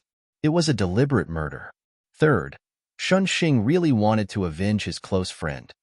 Huema followed her thoughts and thought for a long time. Then he put forward a vague speculation. The information about the poisonous bee and Wen Qirun's death were both given by 13th Princess. Is it possible that she also participated in it to avenge her mother?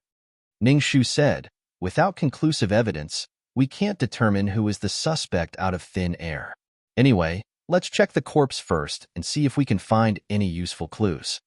In the moonlight, she bent over and rode the horse. She held the reins in her hands tightly. The horse galloped in the direction of the Imperial Mausoleum. 20 miles away from the Imperial Mausoleum, they ran into the guards of the first inspection. Ning Shu took out a copper pass from her bosom and rode her horse past the checkpoint. In order to find clues from the dead, an autopsy was necessary. Ever since she mentioned it to Xiahou Qing, in less than 24 hours, she received permission to explore failing with Hui Mo at night. It didn't take long for them to reach the second checkpoint. Before they reached the third checkpoint, Ning Shu and Hui Ma pulled the reins and turned the horses to the left. According to the Imperial Academy of Medicine's report, when Chiron had died of an epidemic, under such circumstances, it was not suitable to be buried in the Imperial Mausoleum. Otherwise, it would ruin the Imperial family's true dragon chi. Thus, a separate area was set up 5 li northwest of the Imperial Mausoleum, and she was hastily buried. Buried with her, there were many abandoned concubines who had died of madness, exhaustion, and loneliness in the cold palace. As for the mausoleum keeper, there was actually one arranged. It was an old eunuch with grizzled hair, blurred eyes, and deaf ears. As soon as the sky turned dark, he began to feel drowsy. If it weren't for the fact that he could still breathe, people would have thought that he was one of the old zombies of this mausoleum. As for guarding against tomb robbers, don't make a fool of yourself. Which concubine buried here could get a generous burial gift before they died? To be able to be changed into a neat palace dress, they already had to thank His Majesty. The people of the Southern Pacifying Lord's Mansion were peerless people. The horses of the Southern Pacifying Lord's Mansion were also extraordinary horses. They had already covered more than 10 li in less than 2 hours. Nay, with a soft cry, the horse slowly slowed down its 4 hooves. At this time, the moon was slanting to the west at a moderate angle. The nights of the 4th month were no longer cold, but Ning Shu still felt desolate for no reason as she stood in front of the silent mausoleum. It was as if there were countless young, old, sad, and resentful women's sighs coming from all directions. The bright moon above her head was also immersed in the icy water.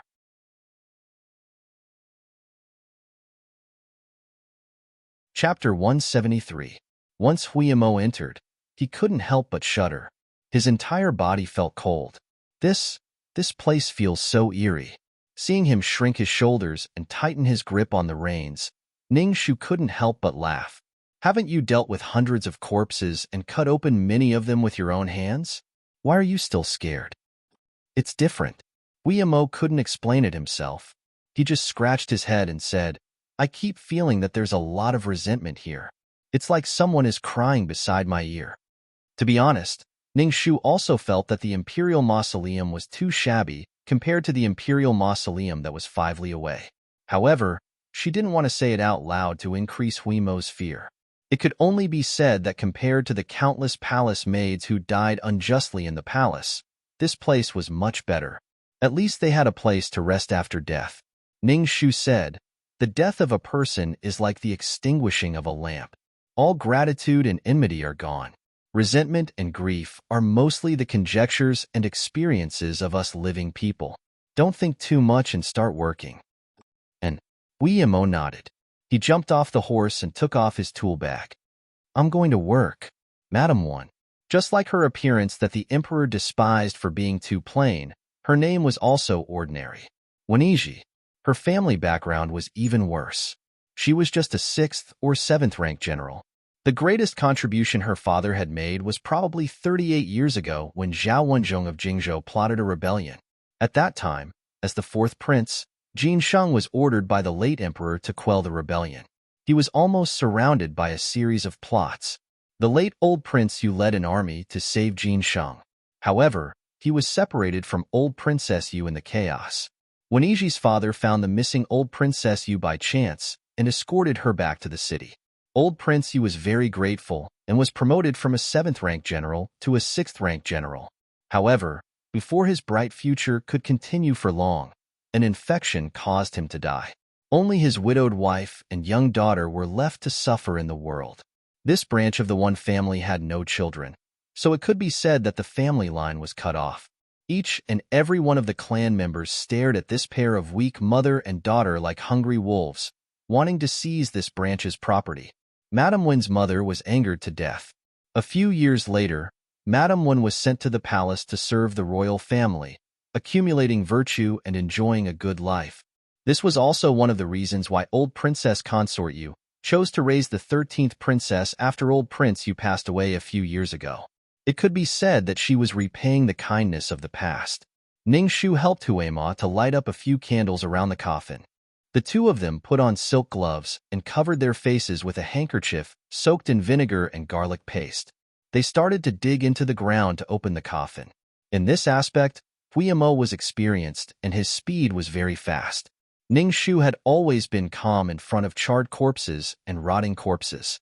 After half an hour, they dug out a large pile of soil, revealing a complete cypress coffin. This talented lady, this little one came to disturb you because of your grievance. Please don't blame me. I have offended you. Huemo put his hands together and muttered a few words. He bowed again and changed to another set of tools to prepare the coffin. When he was about to insert the dagger into the crack, his wrist was suddenly held down by Ning Shu. Wait, this coffin has been opened before. Under the moonlight, Ning Shu's eyes were very sharp. Huemo was stunned for a moment and hurriedly took a lamp from the side to take a closer look. He suddenly exclaimed, "It's true." He hastily jumped into the pit and walked around the coffin with the lamp in his hand. He said, "These nails have traces of being opened and then nailed back in place. The top and bottom of the coffin also have some wear and tear. For example, there are 2 small pieces of tung oil paint here. My God, people have died so miserably. Who is so wicked to dig up people's graves?"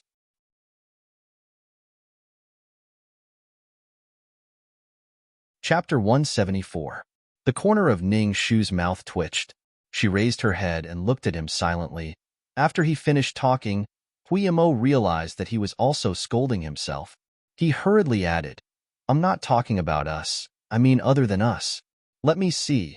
From the light rust left by the second corrosion, it doesn't seem to be too old. It should be within a year or so. This shows that our suspicions should be correct." Ning Shu also rolled up her sleeves, revealing a small section of her snow-white wrist. She jumped into the pit and looked around the coffin. The other party is very cautious.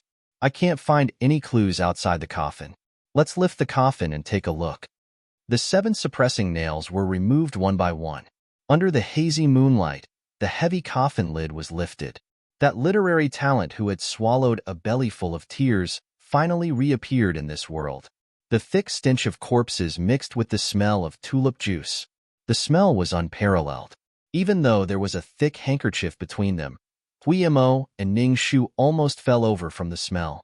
They both turned their faces away at the same time. TSK, this is troublesome. When the smell dissipated, Huemo put half of his head into the coffin.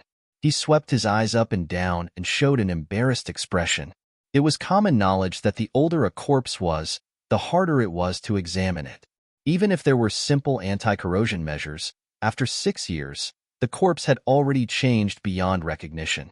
Only the shape of the flesh and bones stuck to the palace dress could be vaguely seen. It was a slender woman about 6 feet tall.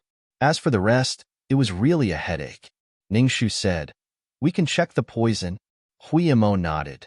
"It seems that we can't do anything else." He quickly took out a bag of silver needles and began to work.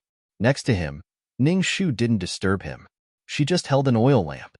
In the flickering flame gently blown by the breeze, she quietly looked at the talented scholar who was born inconspicuous and died inconspicuously. No matter how ordinary a family was, after their loved ones passed away, they would gather a few cups and pots to be buried with them. However, when Siren's tomb was very clean. Other than the rotten flesh and rotten palace robes, there was nothing else inside. Ning Shu looked carefully for a long time before she dug out a dark gray and heavy object from the slight protrusion of the palace robes on her chest. In Ning Bai's eyes, the strange thing in her hand clearly reflected. Ning Shu blinked and vaguely recognized it. This is a name lock? The colorful thread tied to it had long been rotten and would break at a touch.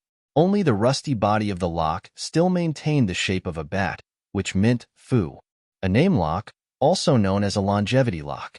Almost every baby's family would put one on him or her after they were born. Rich families would carefully make one with gold, jade, and jewelry.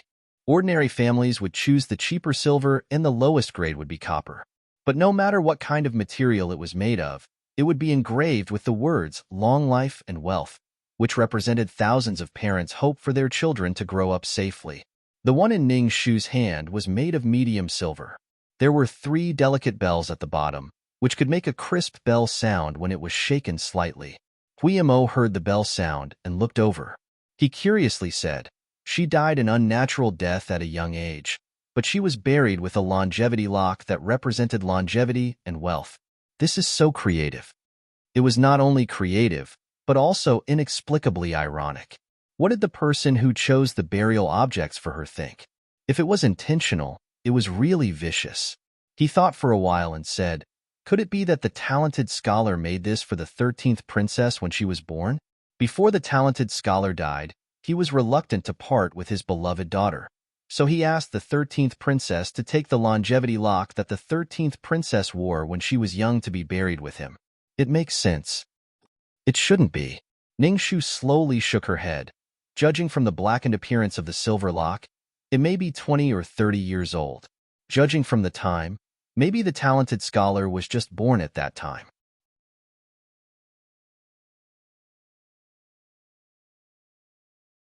Chapter 175.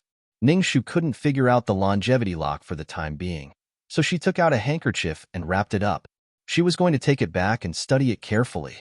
On the other side, Huimo finished examining the front side of the corpse. With the help of Ning Shu, he carefully turned the corpse sideways and continued to stab with the silver needle. It didn't take long for him to find a rotten part of the heart. The silver needle immediately turned black as soon as it pierced into the heart. Huimo's face became serious. He hurriedly changed a knife and carefully cut out a small piece of rotten flesh from one of the places. After half an hour, he found the result. She was indeed killed by the poison of the ghost head bee. The place where the ghost head bee stung her was the back of her heart. The wound caused by the ghost head bee was very small. It was almost the size of a needle. If there was only one wound, it was reasonable that the Imperial Hospital couldn't find it at that time. However, Huimo and Ning Shu found no less than 8 rotten places on the back of Wen Siren's body. Even a blind person could feel that there was something wrong with her death. The Imperial Hospital could lie through their teeth and say that she was killed by the epidemic. They were simply shameless. Ning Shu and Huimo didn't say anything for a while. They just silently turned her body over and carefully flipped it back. Soaked in tulip juice, the corpse was very slippery, coupled with the rotten flesh. Huimo was not careful and did not hold the corpse firmly, causing it to fall. He hurriedly apologized in a low voice, only to find that when the corpse was shaking, a round thing suddenly rolled out of its mouth and rolled to the edge of the coffin. Ning Shu reached out her hand to take it, but Huimo stopped her. "Let me." Huimo pinched the black bead between his fingers and frowned. This is, after a long while, he dared to show an astonished expression and said in unison with Ning Shu, "Soul calming bead?" They checked the poison and took the longevity lock. Originally, they didn't intend to destroy the corpse. They didn't expect to find this thing by accident. This kind of soul-suppressing orb was usually used on the 3 types of deceased people to prevent them from coming back to life. The first type was soldiers who had killed people on the battlefield. The more people they killed, the heavier the bloodthirsty aura on them, and the easier it was for them to come back and cause chaos in the human world. The second type was people who were full of resentment before they died. Their eyes could not close before they died, indicating that they would definitely come back for revenge. The third type was pregnant women who died. Before the babies in their wombs could come to the human world, they were forced to go back to hell. Their resentment was very strong, and it was very easy for them to riot. Wen Qiren obviously did not belong to the first category. As for the second possibility, according to Xiao Zhangping's own words, before Wen Qiren died, he persuaded her not to investigate the cause of her death. He only wanted Xiao Zhangping to live on peacefully and peacefully. Therefore, the resentment theory didn't hold water. If that was the case, it could only mean, I'll have to trouble you to help me check if she... Ning Shu turned her face away and took a deep breath. This was the first time she felt that it was so difficult to ask a question. Was she pregnant before she died? Hui Mo's lips trembled slightly. He clenched the knife in his hand. After a while, he nodded solemnly and stretched out the silver knife to the lower abdomen of the corpse. Then, he broke out in a cold sweat and couldn't bear to look at it. He had cut open the head of an imperial censor who died by suicide. He had also cut open the body of a woman who committed suicide by jumping into the river. Not to mention the piles of people who died of starvation, illness, old age, and poison. Hui Mo was very confident in himself before. He thought that there was nothing in the world that he couldn't check. But now, he couldn't help but tremble when he saw the small bones carefully picked out from the rotten belly of Wen Kairan. What was this? This was the skeleton of an infant that had yet to take shape, and even more so, it was a young creature that had almost come to the human world. However, there was someone who forcefully blocked his path to the human world, and he didn't even have the chance to cry out in grievance. Hui Mo's eyes were red and swollen. He clenched his teeth tightly. A pair of hands raised and reached over to cover his eyes. It was Ning Shu. Don't look. You go out first. Hui Mo thanked her gratefully. He wiped his tears and jumped out of the grave pit. He squatted not far away and silently calmed down.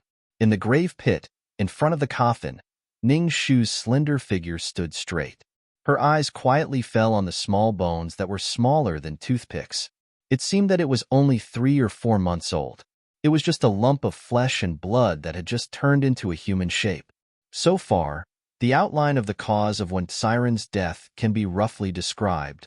After restoring Wen Xiren's body as much as possible, they closed the coffin and covered the grave.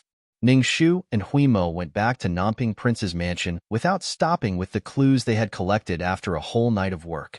The moon was dim and the sky was about to be bright. The lights in Nanping Prince's mansion were still lit. It seemed that they had been waiting for her all night.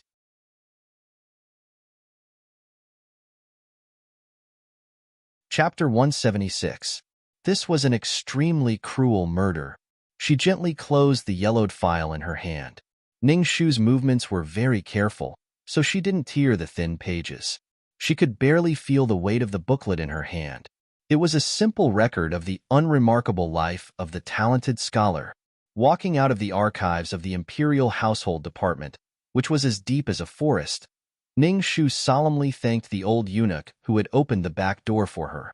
Then, she rubbed her numb legs while whispering to Xiahou Qing. As for why Xiahou Qing was here, wasn't the face of Duke Nanping's crown prince the best pass? She supported Xiahou Qing all the way out of the dark and gloomy warehouse. They walked past the wall inlaid with 2 dragons playing with pearls, and then crossed the high threshold of the Imperial Household Department. Ning Shu helped Xiahou Qing into the carriage. 6 years ago, Wen Kairan was lucky enough to be pregnant with a dragon fetus again. This attracted the jealousy of a certain power in the harem, so they ruthlessly attacked her and poisoned her with the ghost head bee. Then, they threatened her with the 13th princess's life, forcing her not to say anything. Wen Kairan, who was alone and helpless, could only watch helplessly as she walked down the road to death. Before she died, she told the 13th princess not to investigate in order to save her daughter's life. Other people might not be able to conceive a dragon fetus in their lifetime, but Wen Kairan was really favored by the heavens. She had only been favored twice in her life. The first time, she was pregnant with the 13th princess, and the second time, she was pregnant. Moreover, it was very likely that she was pregnant with a boy this time. Treasuring a jade ring becomes a crime. Ning Shu couldn't help but sigh. If she had a decent family background, or if she had a little bit of love from His Majesty, she wouldn't have been forced to walk down such a miserable path. Unfortunately, she didn't have anything. She only had her shoulders that were full of holes, and her daughter who was as weak as a flower branch that could be snapped with a pinch. If a woman's good luck was not matched by her ability to protect herself, then no matter how good her luck was, it would only bring endless disasters. Thus, the dragon's son that others begged for but couldn't get became a knife that she handed to others to kill herself. Judging from the direction of this case, I suspect that concubine Qi was the one who killed Wen Kai. As Ning Shu spoke, she naturally helped Xiahou Qing to sit properly in the carriage. She then took a brocade cushion and placed it next to him to prevent him from being knocked over by the bumpy carriage. After doing all this, she was puzzled. Why was she becoming more and more adept at doing these things? She really did seem like a little eunuch who served Prince Nanping. Ning Shu silently slapped her own meddlesome paws and was speechless at herself. Servility was something that could not be tolerated. His sharp hearing seemed to have caught Ning Shu's private movements. Xiahou Qing's throat moved, and a faint gentleness appeared on his lips. However, the arc was too shallow, and before Ning Shu could notice it, it had already dissipated. This possibility is very high, he said. The carriage moved out steadily. Amidst the clattering of the hooves and the rolling of the wheels, Xiahou Qing methodically picked out the gold from the sand. Now, I will list out the newly discovered problems. First, when Siren's parents died early, and her closest friends were only the palace maids and eunuchs who worked with her in the past. Then, who was the leader of her revenge? 6 years ago, they didn't reach out to save her. Why did they work so hard 6 years later? Ning Shu followed closely. Second, who was the person who dug the grave before us? From the signs of the coffin lid overlapping, the movements were very careful and didn't seem like the work of a grave robber. In addition, there were no traces of being touched on the corpse. Why did that person dig the grave and open the coffin? It can't be that they just looked. Xiahou Qingfu continued. Third, what's with that longevity lock?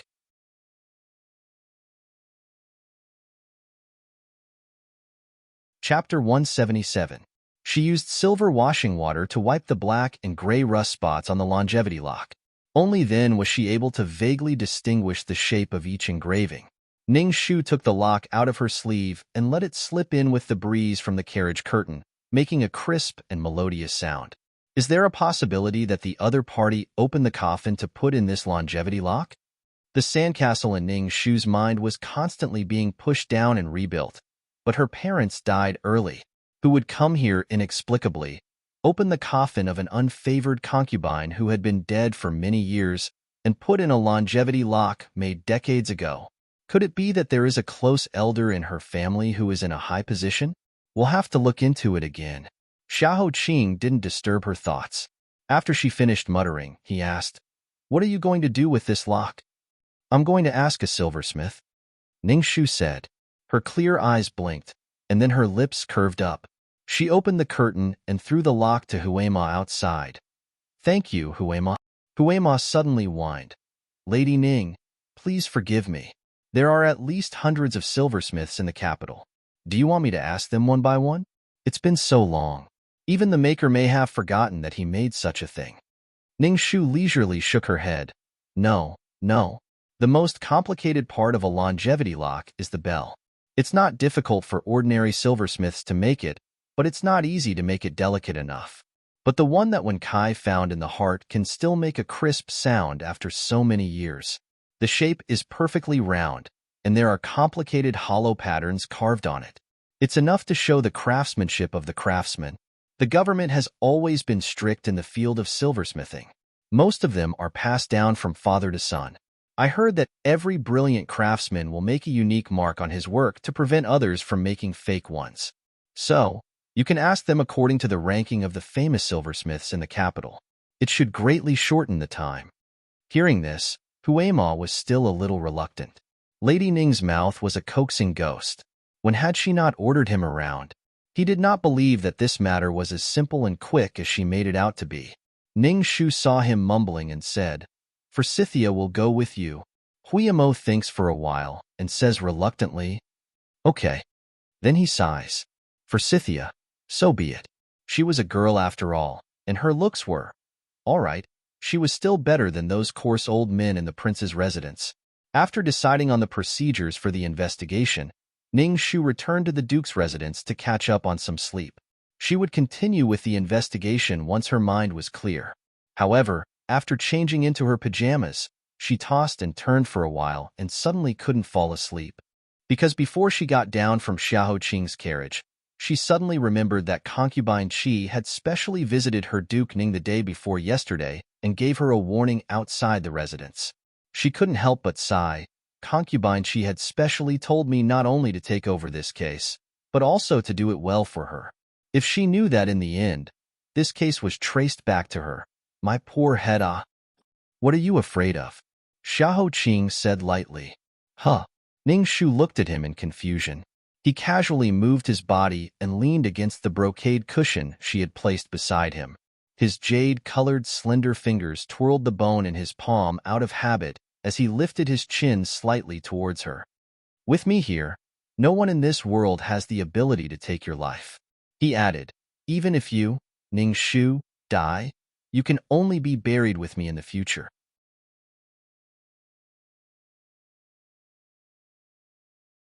Chapter 178.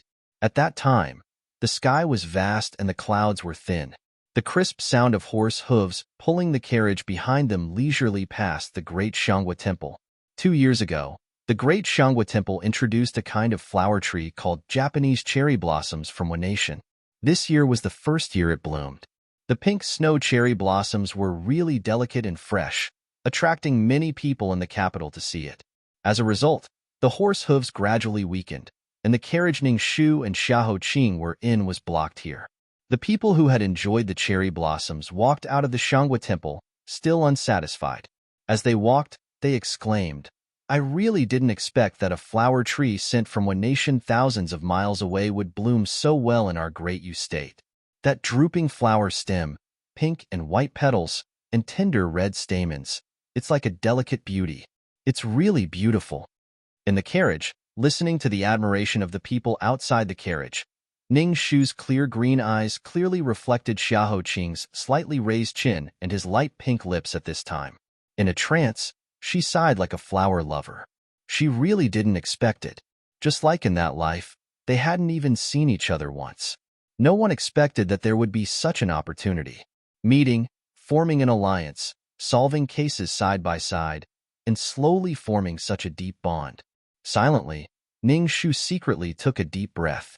She remembered that more than half a month ago, when investigating the Cloud Leaf case, she had asked, Your Highness, if in the end I still can't find the secret of the plum blossom kiss, will you really let me be buried with you? He answered, No. After death, I can only accept lying with another person unless that person is very close to me. You? The black tortoise outside my grave is still lacking a person. But now he changed his words. In total, it was no more than 30 to 50 words. After repeating it several times in her mind, she said, It seems that Your Highness said before, You don't need me to be buried with you. When Xiahou Qing heard her words, he couldn't help but feel a little reluctant. Xiahou Qing frowned and said, When the first emperor passed away, 8,000 terracotta soldiers were buried with him. What? After I, Xiahou Qing, am dead, I can't accompany you, Ning Shu? Or do you want to go back on your oath? Ning Shu was silent for a moment. Your Highness is peerless. Don't talk about me. Even if you accompany 10 people, it's still not enough. Back then, my daughter had personally made an oath. Naturally, she remembered it. Haha. Outside the window came the sound of 5-year-old Ji playing with the maidservants. She was like a bird that had just left its nest, tender and happy. Ning Shu's lips curled into a smile amidst the laughter that was as pure as fresh snow. She slowly calmed down and no longer thought about anything else, falling asleep in a daze. 3 hours later, Ning Shu was awakened. Zigui walked to Ning Shu's bed with a serious expression. He looked at the young miss who was still in a deep sleep and hesitated for a moment before finally deciding to wake her up. Young miss, the missing Qi Jueyu has been found. His voice was very soft, but it made Ning Shu suddenly open her eyes. A handful of cold water quickly woke her up. Ning Shu quickly washed and changed her clothes while asking Zigui about the details of what had happened. Zigui said, to be exact, she wasn't found. She was accidentally found. After 4th Miss Qi went missing, everyone in the Marquis Lu's residence was worried. Madame Qi washed her face with tears all day long, and Lord Qi also sighed. Thus, they decided to give out porridge in the east and west of the city to accumulate good fortune. They hoped that God would see their sincerity and send Qi Jueyu back in one piece. However, Marquis Lu's residents gave out porridge for several days, but there was still no news of Qi Jueyu. Madame Qi said that perhaps their hearts weren't sincere enough. There were still many sick and disabled beggars in the capital who couldn't get their own porridge. It would be better for them to take the initiative to send it over so that the immortals would be touched. Most of the beggars lived under bridges in abandoned houses. Thus, the servants of the Qi family went to deliver the porridge. Then, they found a female beggar under a bridge. Her voice was very similar to fourth Miss Qi's. Upon closer inspection, it was indeed her. They turned pale with fright and hurriedly brought her back to their residence.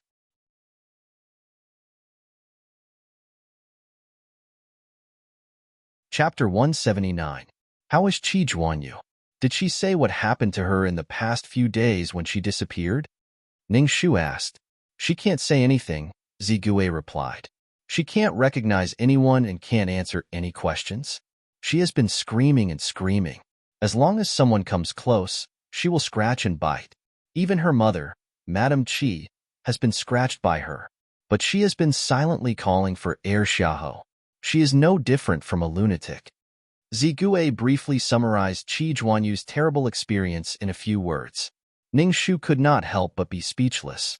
And this news also spread throughout the capital at the fastest speed. For a time, every corner was talking about it in surprise. No one would have thought that the insufferably arrogant fourth miss of the Qi family was really crazy, just like the curse on the signature.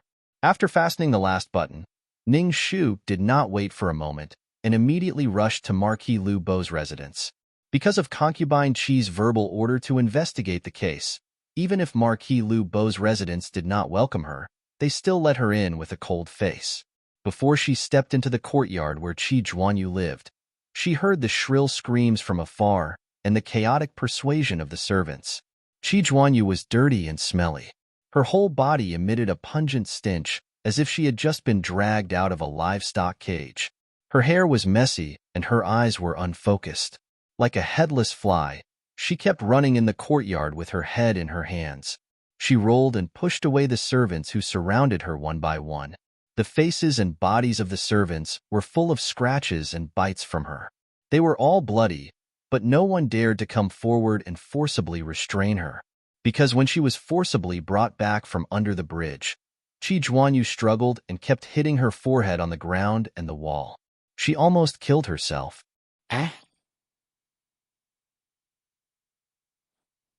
My darling, how did it become like this? Master Tian, why don't you let me die first? Madame Qi leaned against the door and looked at her daughter who had lost her mind and was no different from a lunatic. She almost cried her heart out. Madame Qi cried until she was exhausted. Her vision blurred and she almost fell to the ground. Ning Shu walked quickly and supported her in time. Madame Qi, how are you? Let me help you to rest. She didn't know which word or phrase of Ning Shu had touched Qi Jueyu's fragile nerves. When she heard this, her entire body tensed up. Her eyes widened, and she crawled out of the cabinet like a puppet. Then, she knelt in front of Madame Qi and slammed her forehead on the ground. As she kowtowed, she said frightening auspicious words, Old Master, Madam, Young Master, and Young Miss are in good health and have a long life. Everyone gasped and involuntarily took a few steps back, as if they had seen a ghost. What was going on? The scene in front of them was even more frightening than being beheaded at the Meridian Gate. Qi Juanyu didn't notice it at all. She just continued to kowtow dully like a walking corpse. The flowers are good, the moon is round, melons are plentiful, and the family is happy. Long life is safe. Every word that came out of her mouth made people's hearts jump. It was not until Mother Hui and others sobbed and rushed over to hold her while Qi Juanyu scratched her, and then Lord Qi strode over and slapped her on the back of the neck to make her faint that this shocking congratulatory speech came to an end for the time being. But Qi Juanyu, who was still twitching on the bed, clearly told everyone that this might just be the beginning.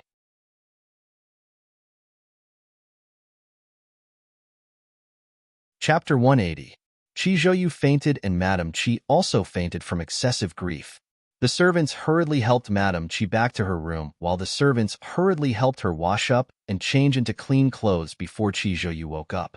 At least she didn't look like a beggar. However, no matter where they went, they all shouted in unison, "Doctor! Go and find the best doctor in the city." As for the Imperial Academy of Medicine, invite the most skilled Imperial Physician Zhu and Imperial Physician Liu over. The entire Marquis Liu Bo's residence was lifeless. Two maidservants quickly came out of the room with two black basins of dirty water. Then, they changed the basins and walked back. On the way back, they whispered, "Don't you think that fourth young miss looked a bit like an ugly entertainer in a sideshow stall to amuse people?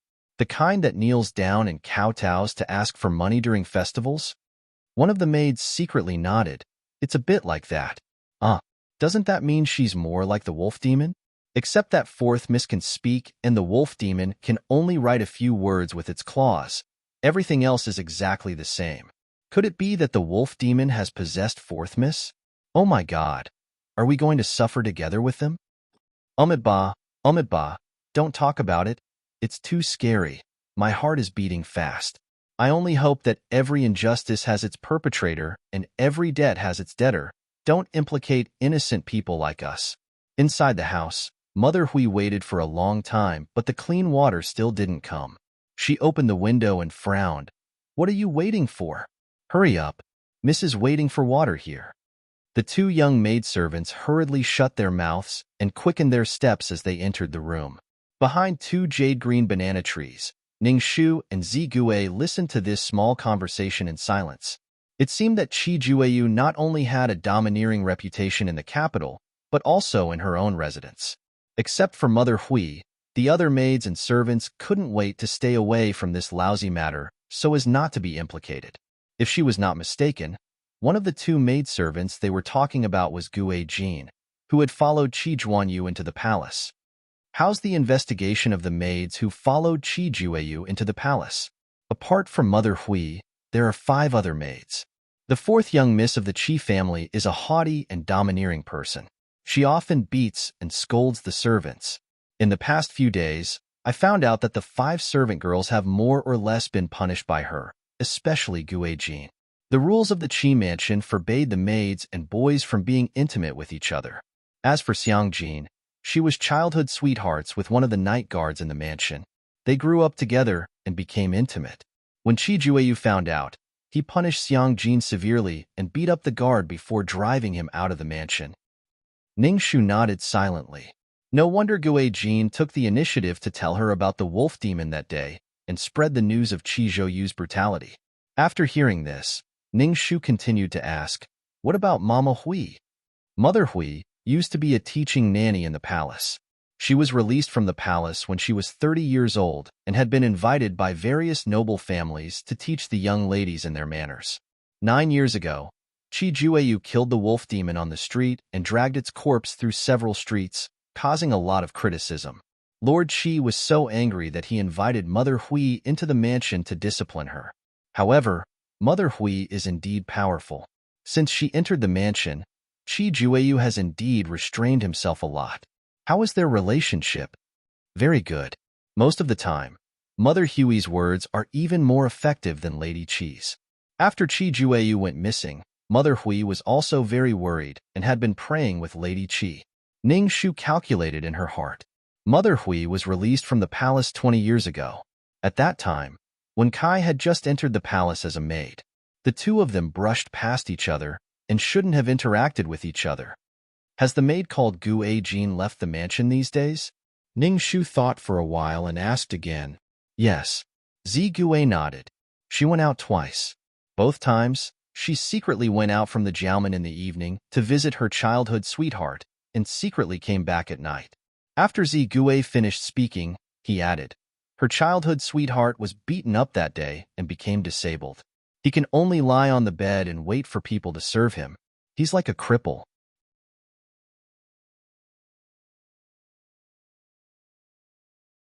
Chapter 181. She's not poisoned, nor does she seem to have taken any drugs to confuse her mind. Instead, she seems to have been frightened by something so terrible that she can't control her mind now. Several of the most famous doctors in the capital came to the same conclusion after diagnosing Qi Jueyu. Lord Qi's eyes were bloodshot as he asked, "Is there any possibility of my daughter recovering?" The doctors said hesitantly, "It's hard to say. There have been many similar cases, but some people slowly get better after a few years. They regain their sanity and can live a normal life. There are also some people who don't. It depends on their luck." Qi Zhanyu seemed to be disturbed by their voices. She suddenly woke up, and her unfocused eyes glanced around. She immediately screamed and returned to her original cute state. Mother Hui and the others, who had just taken a breath, hurried forward to stop her from hurting herself.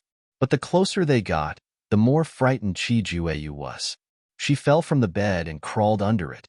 She screamed as she crawled, "Ah, ah, ah, ah, don't cut my skin, don't cut my skin. Prince Xiahou, come and save me. Come and save me." Lord Qi said bitterly, "Last year, Huaijin died tragically for no reason. This year, the disaster is transferred to Jueyu. What did my Qi family do?" As the suspect who killed Qi Huaijin, Ning Shu quickly retracted her neck and quietly walked away from Qi Jueyu's window. When she stepped out of Qi Jueyu's courtyard, she seemed to be able to hear Qi Jueyu's creepy and incomprehensible scream, "Give me back my skin." Tan Siwei was already waiting at the door of the Supreme Court. Ning Shu immediately said as soon as she got off the horse, "Sorry to keep you waiting." For convenience, she was wearing men's clothing. The belt that was slightly too wide for her was tightly wrapped around her slender waist. It was so small that it could not be grasped easily. As she leaped down from the horse, it curved like an admirable crescent moon. Tan Siwei blushed when he saw her. He lowered his head and said, "It's my pleasure to be able to solve the case with Lady Ning. I've sent people to bring back the 11 beggars who lived under the bridge where Miss Qi was found. The interrogation has just begun. Lady Ning, please come in." Tan Siwei personally led the way. Ning Shu didn't stand on ceremony with him. She put down the horsewhip and followed him inside. "Io, this matter really doesn't have anything to do with us. Who would have thought that, Mad no? This young lady is actually the daughter of the Marquis." In the Supreme Court's prison, 11 unkempt beggars with dirty faces and dirty bodies were crying out in unison in front of the iron bars. Tan Siwei glanced at them and said, "Don't be in such a hurry to cry out your grievances. Since the person was found under your bridge, it must have something to do with you. Don't even think about trying to fish in troubled waters. If you're smart, it's best to tell the truth about everything you know. That way, you might be able to atone for your crimes by performing meritorious deeds. Or, it might be beneficial to the case, and you might even get extra rewards. If you're not smart, don't even think about taking a step out of the Supreme Court's prison." Ning Shu didn't expect that Tan Shaoqing's mind would be so clear despite his young appearance. No wonder he was able to sit in the position of Shaoqing of the Supreme Court in just a few years. It was obvious that he was talented. Tan Siwei's words caused the rowdy beggars to quickly settle down and stop making noise. Ning Shu thanked Tan Siwei and stepped forward to ask, "May I ask, when did the Qi family's 4th young miss appear among you? The first person to answer will be rewarded more." The beggars who were sentenced to prison weren't afraid, but if they answered well, they would be rewarded. Thus, they all cooperated. "It was late last night. We were sleeping soundly and didn't even know what time it was outside. Suddenly, we heard a series of horse hooves approaching in our dreams. We thought it was some family's carriage passing by and didn't think much of it, so we went back to sleep. Not long after, we heard another noise. It sounded like a heavy gunny sack had been thrown in. We were woken up by the noise and opened our eyes in a daze. We found that there really was a gunny sack and there was a living thing moving inside. We woke up in fright and hurriedly got up to see what was going on. Then, we saw a carriage parked not far away."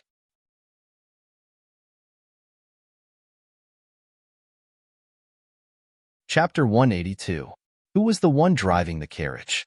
Do you still remember the appearance or the characteristics of the driver? The breed of the horse, the color, the carvings on the carriage, and other information.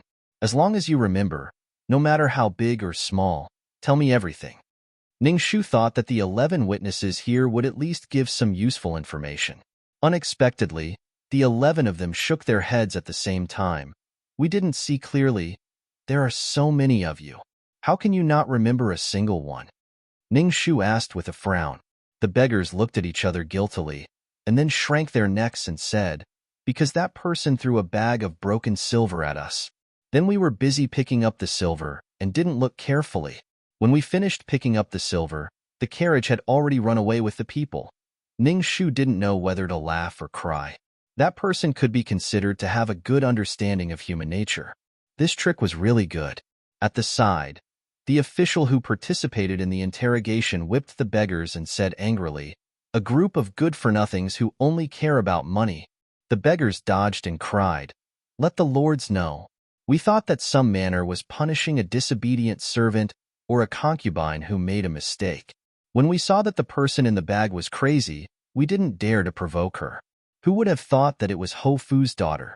If we knew the truth in advance, even if it was 10,000 taels of gold, we wouldn't dare to pick it up."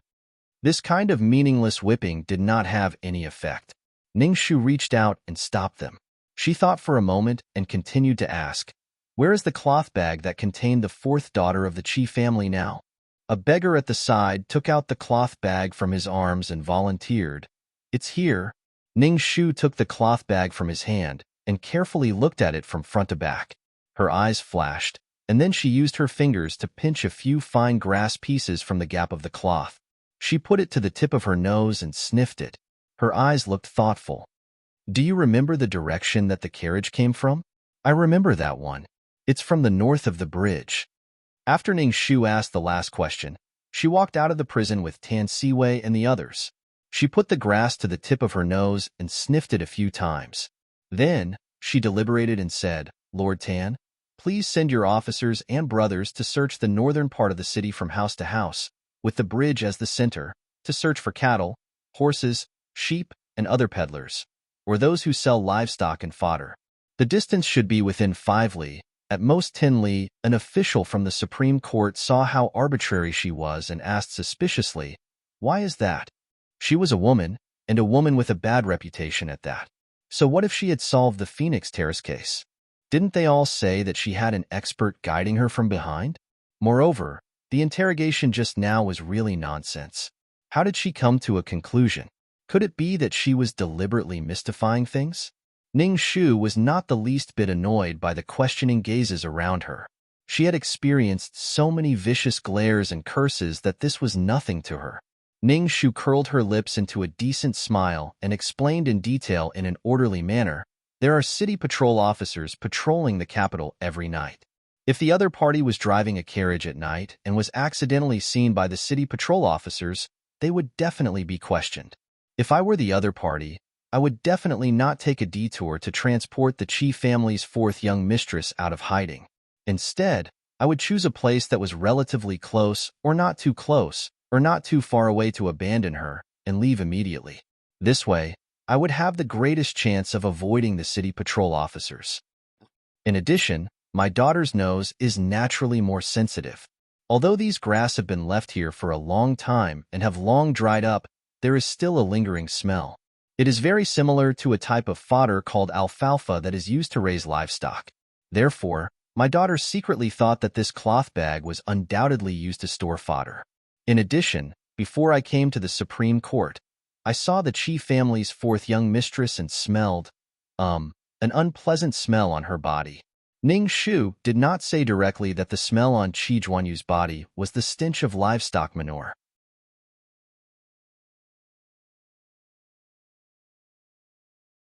Chapter 183. After Ning Shu finished speaking, the official still didn't seem to believe her on the surface. Ning Shu didn't say anything more. Investigating the case was more important, and arguing would only waste time. She secretly sighed in her heart. These people were not as efficient as Xiahou Qing's men. Tan Siwei took the few pieces of grass in Ning Shu's hand and carefully looked at them. Then, he clapped his hands and praised, "Lady Ning is right. I will immediately take people to search from house to house." "Thank you, Lord Tan, for your trust. I will rely on you for this matter." After asking Tan Siwei for help again, Ning Shu immediately took her leave. Not far away, someone was waiting for her. It was Chun Yang of Chasing Cloud and Moon Chasing Tower. Perhaps she had been waiting for a while. Chunyang had been tiptoeing around the corner of the Supreme Court's entrance. When she saw Ji Yunshu coming, she immediately waved her hand. Ning Shu's eyes lit up. She stepped forward and said, "Chunyang, I asked you to ask your sisters about the matter. Did you find any clues?" Chunyang said, "In the past few days, I've asked all the sisters I know, and they also asked their own acquaintances. Only then did I get some vague information from one of the sisters, but I don't know if it's useful or not. I wonder if it can help eldest Miss Ning." Ning Shu smiled and said, "I have troubled you these days. When the case is solved, I will definitely invite you to drink. As for whether it is useful or not, you can tell me. I will judge for myself. Then I will remember. Lady Ning, don't think you can get away with this wine." Chunyang covered her mouth and laughed with Ji Yunshu. Then, she returned to the topic. "It's like this. Lin Yang of Chonghua Tower once received a guest. That guest used to come to her every few days. He could be considered her old lover. That guy is called Feng Saner. He used to be a traveling merchant who sold leather goods. He traveled between the western regions and the capital all year round. He had a mouth that could coax people to death, but his appearance was really frightening. There was a big lump on his forehead.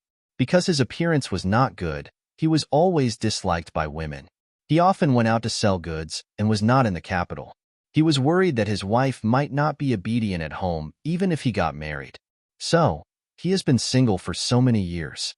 Every 10 to 15 days, he would come to me. Lin Yang of Chonghua Tower cracked a small piece of medicine to add color to the pill while telling Ning Shu what she knew about the past. She was a woman who had long passed her prime, but she was still full of charm. Every move of hers was filled with the charm of a young girl. Ning Shu quickly caught on. He used to sell leather goods. Does that mean he changed his profession? Mrs. Smart. Lin Yang's red lips curled up. She looked at Ning Shu from head to toe. But before I say anything, I have to make it clear to Mississippi. My relationship with him is just that of a buyer and seller. There is no such thing as a private relationship. No matter what he did, it has nothing to do with me. Ning Shu understood her concerns and said, "That is natural."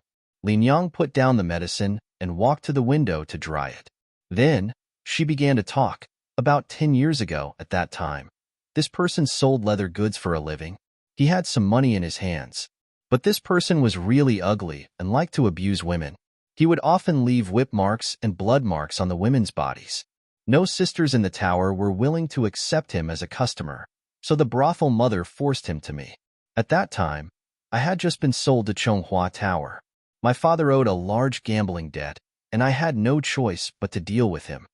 Lin Yang stretched out her arm, revealing the old scars on her snow-white arm. Some were deep, some were shallow, some were new, and some were old. Layer upon layer, it was a ghastly sight. Ning Shu couldn't help but frown.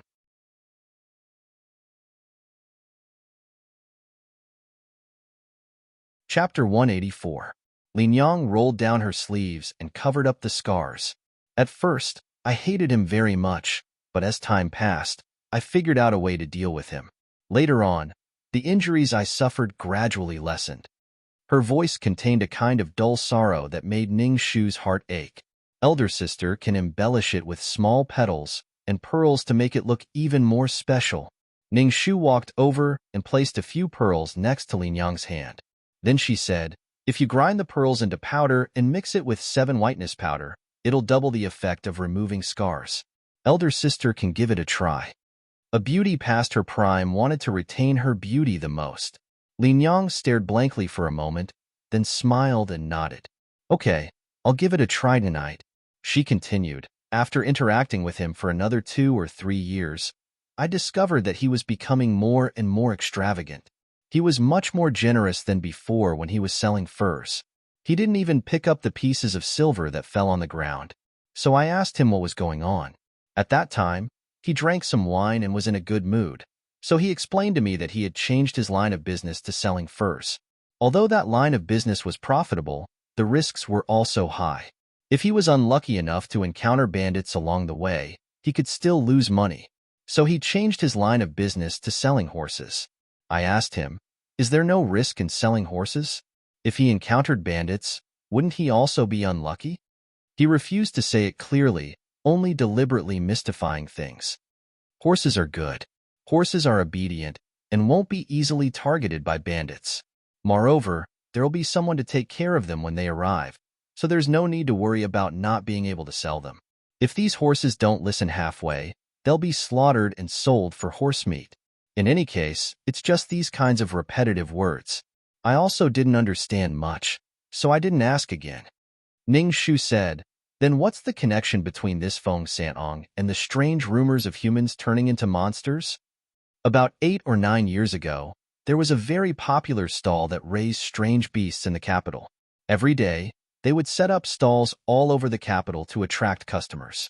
One day, they set up a stall in front of our magnificent Splendor building, attracting many people. I also watched from the window upstairs for a long time. I saw the stall owner instructing the strange beasts under his control to kowtow to people and write a few auspicious words. In exchange, he would receive a large sum of money. Every day, he could be considered to be earning a lot of money. I couldn't help but sigh. They both came out to sell their smiles, but why was it so easy to earn money from them? I've been going through hell and back. Feng San happened to be next to me that day. He sneered while drinking. His smile was strange and mysterious. I was very curious, so I poured him a lot of wine and asked him if he knew the reason behind it. In a daze, he muttered, "This thing is made of flesh and blood. 10 human lives in exchange for 1 spirit. Remember, it's 10. Then he let out a chattering laugh and fell asleep.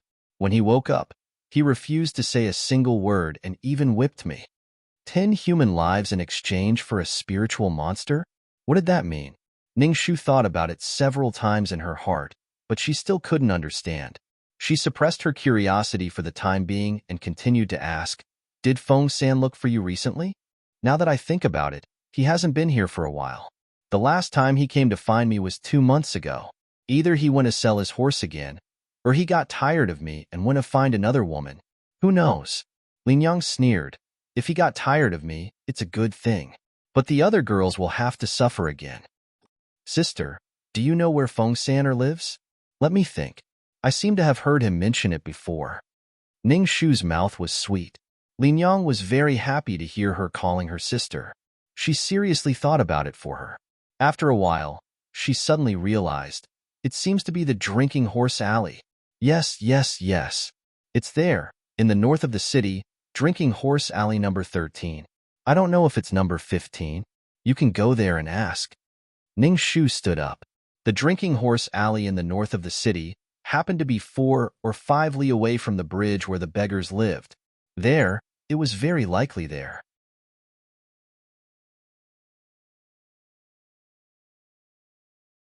Chapter 185. After running around like a headless fly for so many days, Ning Shu finally found 2 threads that were connected together. Ning Shu couldn't help but feel a surge of emotions. She solemnly thanked Lin Yang and immediately ordered someone to invite Tan Siwei and also sent someone to inform Hui Mo. She had a hunch that Hui Mo would come in handy. Wow, what's this smell? As soon as they walked into Inma Alley, a group of people was staggered by the strong, pungent smell. Hui Mo covered his mouth and nose and curiously stood at the entrance of the alley to look inside.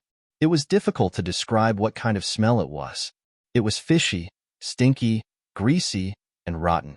It was as if every piece of mud in the alley was soaked in this complex smell. It was much more layered than the smell of corpses in the mass grave. It aroused Hui Mo's great interest. Compared to talking and asking about longevity locks from house to house, it was much more interesting to do an autopsy. This alley is located in the north of the city and is relatively remote. Most of the people living here are butchers who slaughter pigs and sheep. In other places, they may be looked down upon.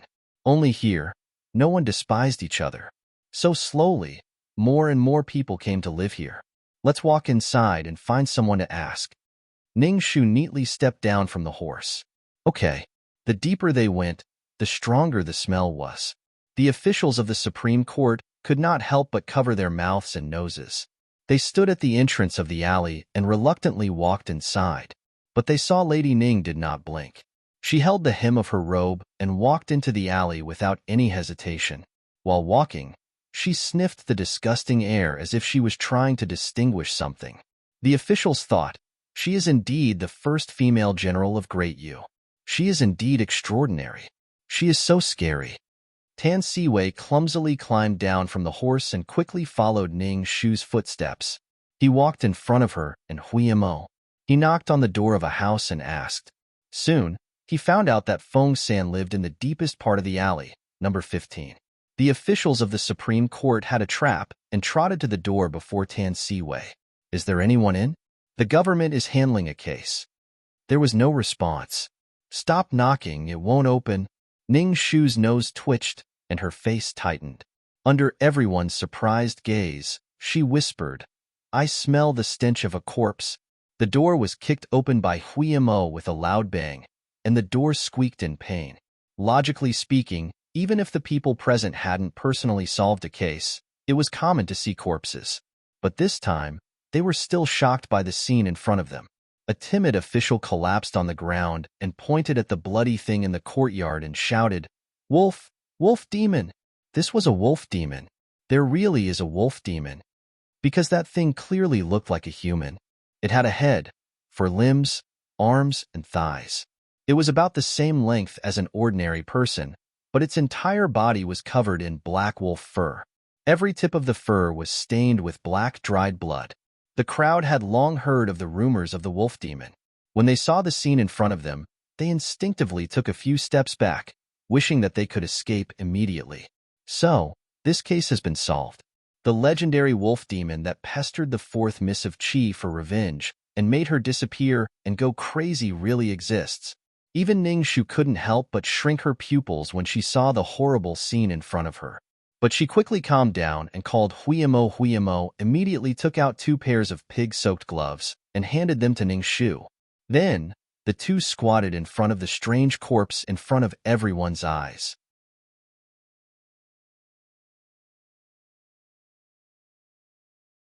Chapter 186. Is it a monster?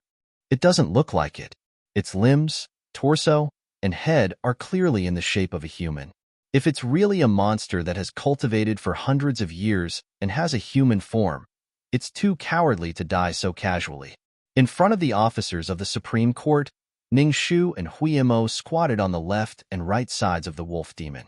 They rolled up their sleeves and stretched out their hands to touch the bloody thorns that made people tremble in fear.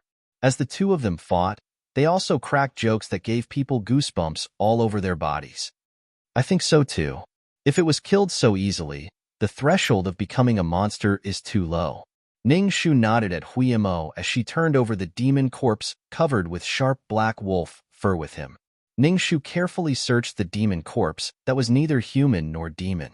Her expression was serious and she didn't mind the wonderful smell and the beautiful scene at all. She had already made 2 officers vomit. Soon, she found the mystery. She lifted a piece of sticky flesh from the back of the monster corpse's neck with her hand wearing a pig's blister glove.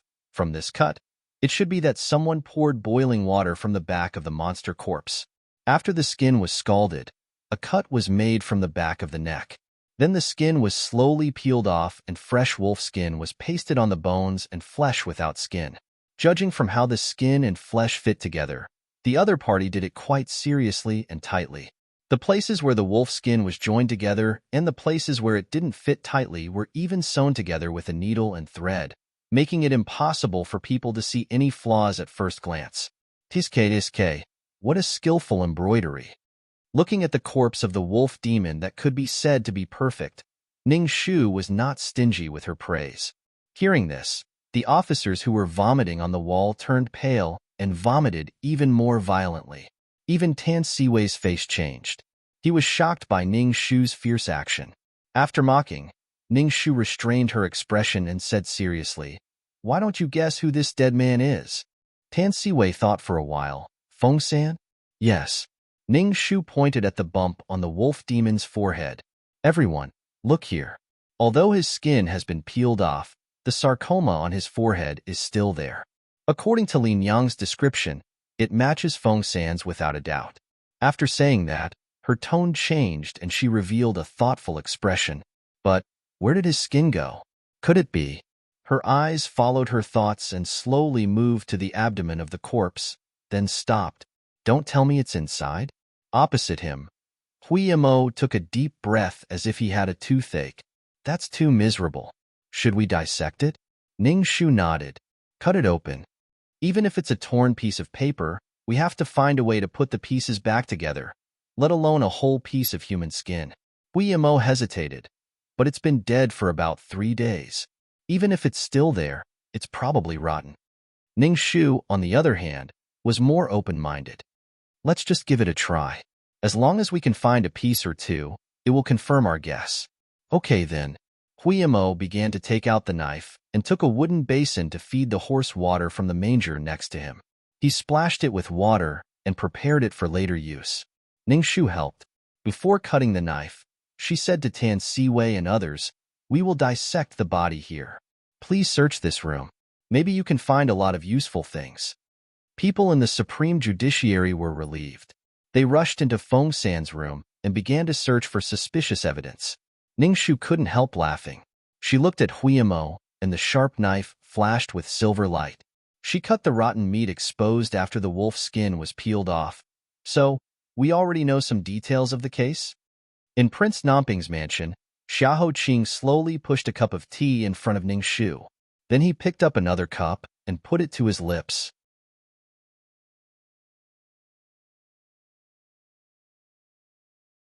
Chapter 187. Ning Shu silently watched him leisurely sip his tea. She then looked at the wooden basin filled with indescribable things that she had placed not too far away. She thought to herself, the people from the Supreme Court are secretly saying that I'm a freak. That's because they haven't seen Xiahou Qing yet. Even if his sense of smell failed and his eyes couldn't see, he clearly knew that the wooden basin filled with Feng San's things was right next to him. Not only did he not feel uncomfortable in his heart, he could still elegantly drink his tea. Just this kind of willpower alone was above hers. At the very least, she couldn't eat anything right now. She would have to wait until she calmed down. Quietly pushing the cup of tea and refreshments to the side, Ning Shu said, "I think the motive for the crime has already been revealed. If my guess is correct, the head of that vaudeville troupe should have already been decapitated." Not long after, Juicy came in with the information he had just found out. That troop leader's surnamed son had indeed died 6 years ago. The reason for his death was recorded in the records was that he had been bitten to death by a wild beast. His death was also exceptionally tragic. Ning Shu's guess was confirmed. Xiahou Qing put down his teacup and gently tapped his finger on the table a few times. He slowly said, "So you're saying that this is a case of revenge spanning many years? Whether it's that troop leader's surnamed son, Feng San, or Qi Zhuanyu, they were all targets of the other party's revenge." Ning Shu took a deep breath. Many images flashed through her mind. There was Feng San covered in wolf skin, the deranged Qi Zhuanyu, and the little wolf demon who had been dragged to death by a carriage several years ago. For a moment, she didn't know whether to feel more indignant or more sorrowful. She only felt her entire body turn cold, as if she was in the middle of winter. She softly opened her mouth and said, "Yes." She took out a booklet that looked like an account book from her sleeve. After opening it, she saw that the handwriting was crooked and full of mistakes. Lin Yang confirmed that it was Feng San's writing. Several dozen thin pieces of account book were thrown onto the road. Most passers-by would find the words ugly and smelly and refuse to pick them up. However, it recorded an event that made people's souls tremble. Ning Shu's soft voice slowly read the words recorded in the booklet. At this moment, because of the content she was reading, her voice condensed into a layer of chilling ice. Even the few tender yellow sparrows on the flower shelf silently stopped chirping. Year 13 of Heaven's Selection, 17th of May. What bad luck. This time, we met with robbers again. They didn't even leave behind a single piece of skin for me. This trip was for nothing, and I even lost my capital. Tomorrow, I will definitely kill the whole family of these robbers. The 14th year of Heaven's Selection, the 10th day of the 12th month. Counting this year, I've earned a total of 75 taels of silver. Not bad. I'm not young anymore. It's time for me to find a wife to play with. I heard that the Su family's daughter in the neighboring alley is quite pretty, hee hee. In the 14th year of Heaven's selection, on the 23rd of December, matchmaker Zhang came over and said that when Miss Su heard that I was proposing marriage, she cried so hard that she wanted to hang herself. Son of a bitch. Isn't it because I'm ugly and poor? I'm going to throw a dead dog into their house tonight. Silvers, silvers, silvers. I'm going to earn a lot of silvers. When the day comes that my family is rich, I'm going to make those girls cry and beg me. In the 15th year of Heaven's selection, on the 24th day of the 7th month, the price of everything in this year except for my wallet. Fuck his grandmother. I ruthlessly beat up Lin Yang from the magnificent tower. When that whore was begging for mercy, she said that her life was bitter. Her father gambled and sold her to a brothel. Huh. You don't say. If one is sold for 50 taels of silver, then wouldn't 10 be worth 500 taels of silver? If I sell 100 of them, wouldn't I be rich? Interesting. In the 15th year of Heaven's selection, on the 7th day of the 9th month, I used a piece of candy to coax that little fatty from the long-gone alley. That brat foolishly followed me. I pinched him until he fainted and sold his head. I got 20 taels of silver. I have an idea. In the 15th year of Heaven's selection, on the 15th day of the 10th month, I bought a few horses as a cover. Horses, you better obediently wait for me to sell you for money. If you're not obedient, I can only skin you and sell you as meat. Hee hee. In the 16th year of Heaven's selection, on the 19th day of the 2nd month, when I was transporting people out of the city with Hedgehog, I was almost discovered by the officials. I was scared to death. Hedgehog said that there have been too many missing children in the capital recently. The officials are investigating very closely, so he doesn't dare to act rashly. He told me to do as I see fit. That son of a bitch. He wants to quit, but I still have a dozen little bastards tied up in my cellar. What should I do? In the 16th year of Heaven's selection, on the 27th day of the 2nd month, a dozen little bastards. Feeding them every day cost me 1 tael of silver. Fuck, fuck, fuck. If this goes on, I'm going to lose money again. Should I just kill them? In the 16th year of Heaven's selection, on the 6th day of the 3rd month, I have an idea. When I was selling leather goods to southern Yin country, I happened to hear about something called a human bear.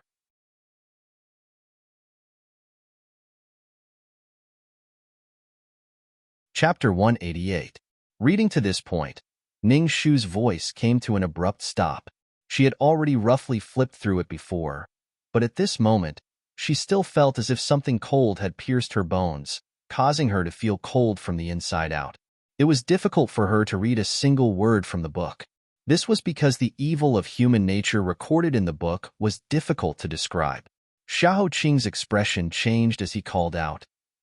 He signaled for Ju Si to bring the book over and read it for Ning Shu, but she refused. No need. I can do it. Xiao Qing frowned and disagreed. Why are you blindly showing off? Are you trying to show off your bravery? Ning Shu said in a low voice, I'm not showing off. It's just that if I'm afraid of these few lines, then I don't need to continue working on this case. It had to be known that what really happened in this case was 10 times more terrifying than what was recorded in the book. She persisted like a thin bamboo that had just broken out of the ground not long ago. It was obvious that she could be broken by the strong wind and rain at any time, but she still stubbornly refused to bow down to anyone or anything. Her soft voice startled Xiao Qing, as if the first cicada in early summer had stirred his heart.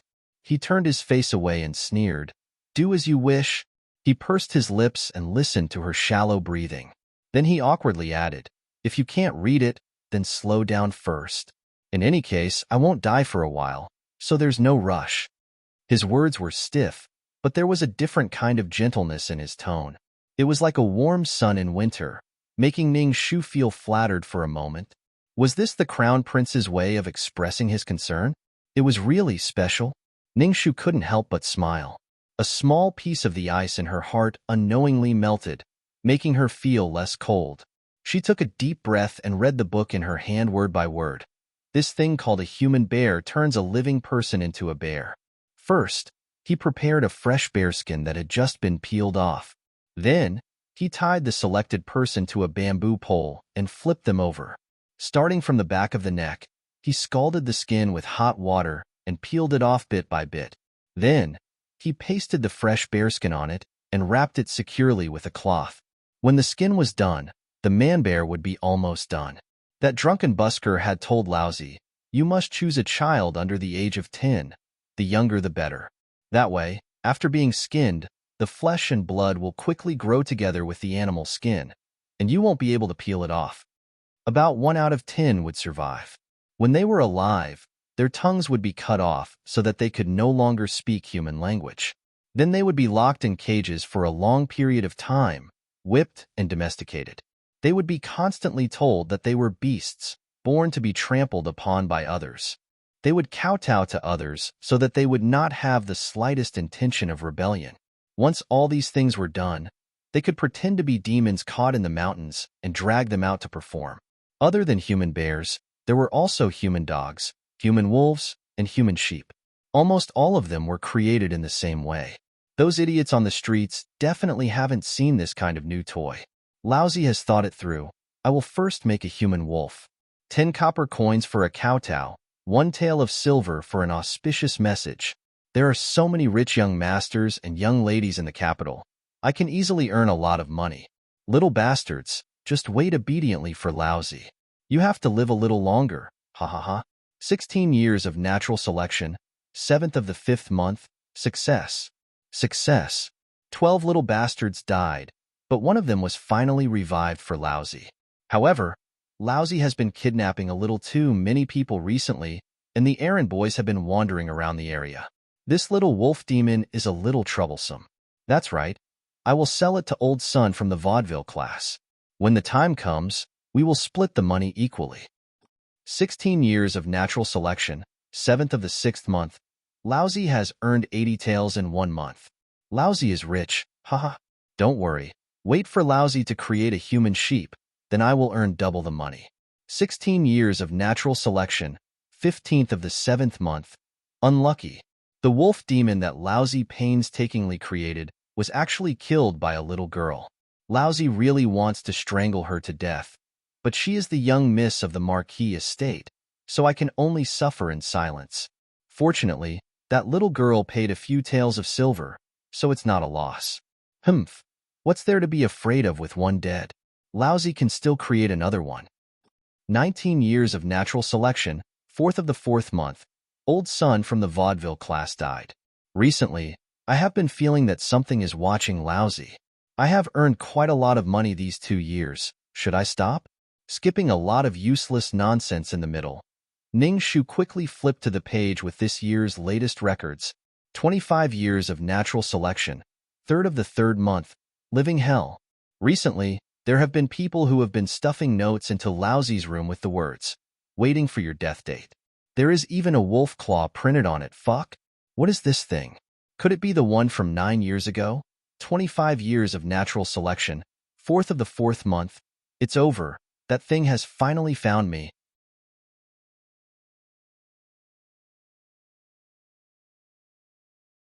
Chapter 189. In the thin booklet, the stench and filth of human nature were undoubtedly revealed. Every word seemed to be dripping blood, which made the listeners feel uncomfortable and nauseous. Huimo's hands trembled as he listened. He gritted his teeth and said, "This beast? No, this thing is worse than a pig or a dog. He can't even be regarded as a beast. It's too easy for him to die so easily. He should be dismembered into pieces." Finally, after reading the important parts of the booklet, Ning Shu closed the booklet. She only felt a cluster of fire burning in her heart. She couldn't wait to drag Feng San, who stretched out his evil hands to the children, back from hell and pay him back 10 times or 100 times what he had done. She exhaled a long breath and forcibly suppressed the cluster of fire in her heart. She analyzed. According to the records of this booklet and the known clues, we can roughly infer this part of the case. Feng San first made a living by selling leather goods. Because of his ugly appearance and mediocre family background, he was disliked by others. He was resentful at first, evil at second, and greedy at second. He began to abduct children. But gradually, simply selling children could no longer satisfy his greed. So, from 9 years ago, Feng San made the children into wolf monsters and bear monsters. He cooperated with the leader of the juggling class to make money. Then, the child was accidentally killed by Qi Zhuanyu as an animal. In addition to that child, the number of children who were killed by him may be hundreds. At present, Feng San is dead. Leader's son was also killed 6 years ago. Qi Zhuanyu became crazy. From the experience of these 3 people, I suspect that this series of cases was done by the relatives of the child who was killed that year. The purpose is very simple: revenge. A few days ago, after Qi Zhuanyu disappeared in the fragrant hall, it is very likely that she was taken to Feng San's residence and trapped. Qi Zhuanyu's strange behavior of kowtowing and saying auspicious words, as well as the words "give me back my skin" in her mouth, all have an explanation. Because she saw with her own eyes that Feng San was skinned alive, and then she saw the other party forcefully shove the skin peeled off from Feng San's body into his stomach. Just thinking about that scene made her scalp tingle. Even the other party may have threatened Qi Zhuanyu to use the same method to deal with her. It would be strange if Qi Zhuanyu was not scared out of her wits. How can there be such an evil person like Feng San? And that leader's son, he deserved to die. Including that Miss Qi, she thought they were livestock, so she wantonly killed them. What is the reason? Huimo's face was full of anger and confusion. The murderer we are looking for is obviously doing justice for heaven. If we really find him, according to the law, that person will definitely be severely punished. His life might even be in danger. Are we really doing the right thing? Ning Shu sighed. I also hate people like Feng San. I feel that he deserves to be punished, but the people who execute him shouldn't be anyone else, but the government. If everyone acted according to their own personal grievances, then the result would only be civil unrest. Everyone would be in danger, and order would be lost. How could the common people live a stable life then? Therefore, we can sympathize with the murderer, but we have to catch him. We have no other choice. Seeing that Huimo was still not convinced, Ning Shu said again, Do you know why the murderer killed Feng San and leader's son, but only let Qi Zhuanyu go? She was scared out of her wits and was released? Huimo guessed. Maybe it was because Qi Zhuanyu was young and ignorant at that time. Did she really think that the child was a monster and didn't deserve to die? Uncle Ning didn't express his opinion. Maybe, but maybe he had other plans. Huimo was puzzled. What plans? He hated Qi Zhuanyu so much that he didn't want to kill her so quickly. So he wanted to do it slowly, just like a big cat that caught a mouse. He didn't rush to eat it, but held it in his palm and tortured it slowly. He had tasted loss, sadness, and despair. Now, he wanted to let Qi Zhuanyu's relatives taste it one by one. So he let Qi Zhuanyu go first, so that the Qi family would have hope. Then he killed Qi Zhuanyu in front of the Qi family, turning the hope into 100 times more despair in an instant. Huimo was stunned. Then the whole Qi family would go crazy.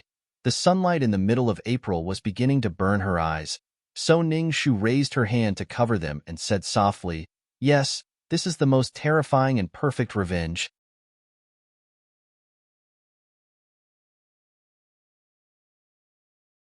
Chapter 190. Huimo still tried to insist, This is just your guess. The next revenge may not happen. Maybe the murderer has already stopped. Don't forget the sign. Crazy, and violent death. Xiahou Qing, who had been listening to Ning Shu quietly under the west window, opened his mouth slowly and shattered Huimo's pure extravagance. Killing people can sometimes be addictive. He killed leader's son and Feng San with his own hands. When he killed the devil, he slowly turned himself into a devil. Isn't that thing the proof? Xiahou Qing casually tossed the pair of jade chopsticks he had prepared for tea and snacks into the wooden basin not far away that contained Feng San's stomach. Huimo opened his mouth and lowered his head. He couldn't exonerate the murderer. Xiahou Qing asked, Besides this book, did you find any other clues or evidence? Ning Shu answered honestly, There were a few notes which were mentioned by Feng San. Since last month, they have been stuffed in his door. The handwriting on them was deliberately crooked, so it was difficult to tell who wrote them. The murderer was really a meticulous person. Now Child Tan is leading the officers of the Supreme Court to ask if they have seen any suspicious people in the Inma Alley recently. I hope he can find something. Although the hope might be a little slim, Ning Shu couldn't help but smile bitterly in her heart. However, Xiahou Qing suddenly frowned. Child Tan? Are you familiar with him? Ning Shu was stunned for a moment and said, Not very familiar. Since you are not familiar with him, don't you think it is too careless to call an official of the imperial court so casually? He looked very indifferent. Except for the slight frown just now, there was no unusual emotion on his face. However, Ning Shu still felt that he was faintly unhappy. After a moment of speechlessness, Ning Shu hurriedly said, It's my fault for breaking the law. Your Highness, you are right. I will keep it in mind. She thought her attitude was sincere enough, but she didn't expect that Xiahou Qing's face was even darker after hearing it. She sighed in her heart. She didn't know what she did to make this master unhappy. She had to tactfully shut her mouth and stop talking, so as not to add fuel to the fire. No sound could be heard from the other side of the tea table. Only her light, wind-like breathing could be heard. Xiahou Qing could almost imagine that the girl sitting opposite him under the west window must have a very innocent expression on her face, pretending to be obedient. Perhaps she was thinking that he was too unreasonable and too difficult to please. She had known him for more than a month and still politely called him Your Highness, but she could already affectionately call Tan Siwei, whom she had only known for 3 or 4 days, young Master Tan. There really was a difference between being close and distant. According to Tianwen's report, a few days ago, Princess He Xian paid a special visit to Prime Minister Tan's residence. In the end, she and the Prime Minister's wife affectionately went to the West Market to buy brocade jewelry. Xiahou Qing's lips curved up slightly. It was a smile that wasn't a smile, but it made Ning Shu feel like she was sitting on pins and needles. She silently reflected. Could it be that her efficiency was too low, and she still hadn't solved the case, which made him dissatisfied? Just as she was reflecting, Xiahou Qing, who had been silent for a long time, finally spoke. Where do you plan to start investigating next? Ning Shu, who had been tense the entire time, finally let out a sigh of relief. After a moment of silence, she said, Feng San is dead. We have no way of knowing which children he kidnapped and who their relatives are. However, I feel that Qi Zhuanyu's disappearance that night has a lot to do with the people around her. So I want to investigate first. Among the 6 maids and maids, I want to see if any of their relatives were kidnapped. You're tuning in to the Romance Rendezvous YouTube channel. We're so grateful for your support, and don't forget to subscribe to join us on this incredible journey through captivating stories. Your generosity through donations truly makes a world of difference, as it's the primary source of revenue that allows me to expand and enhance this channel for you. Thank you from the bottom of my heart for being a part of this adventure.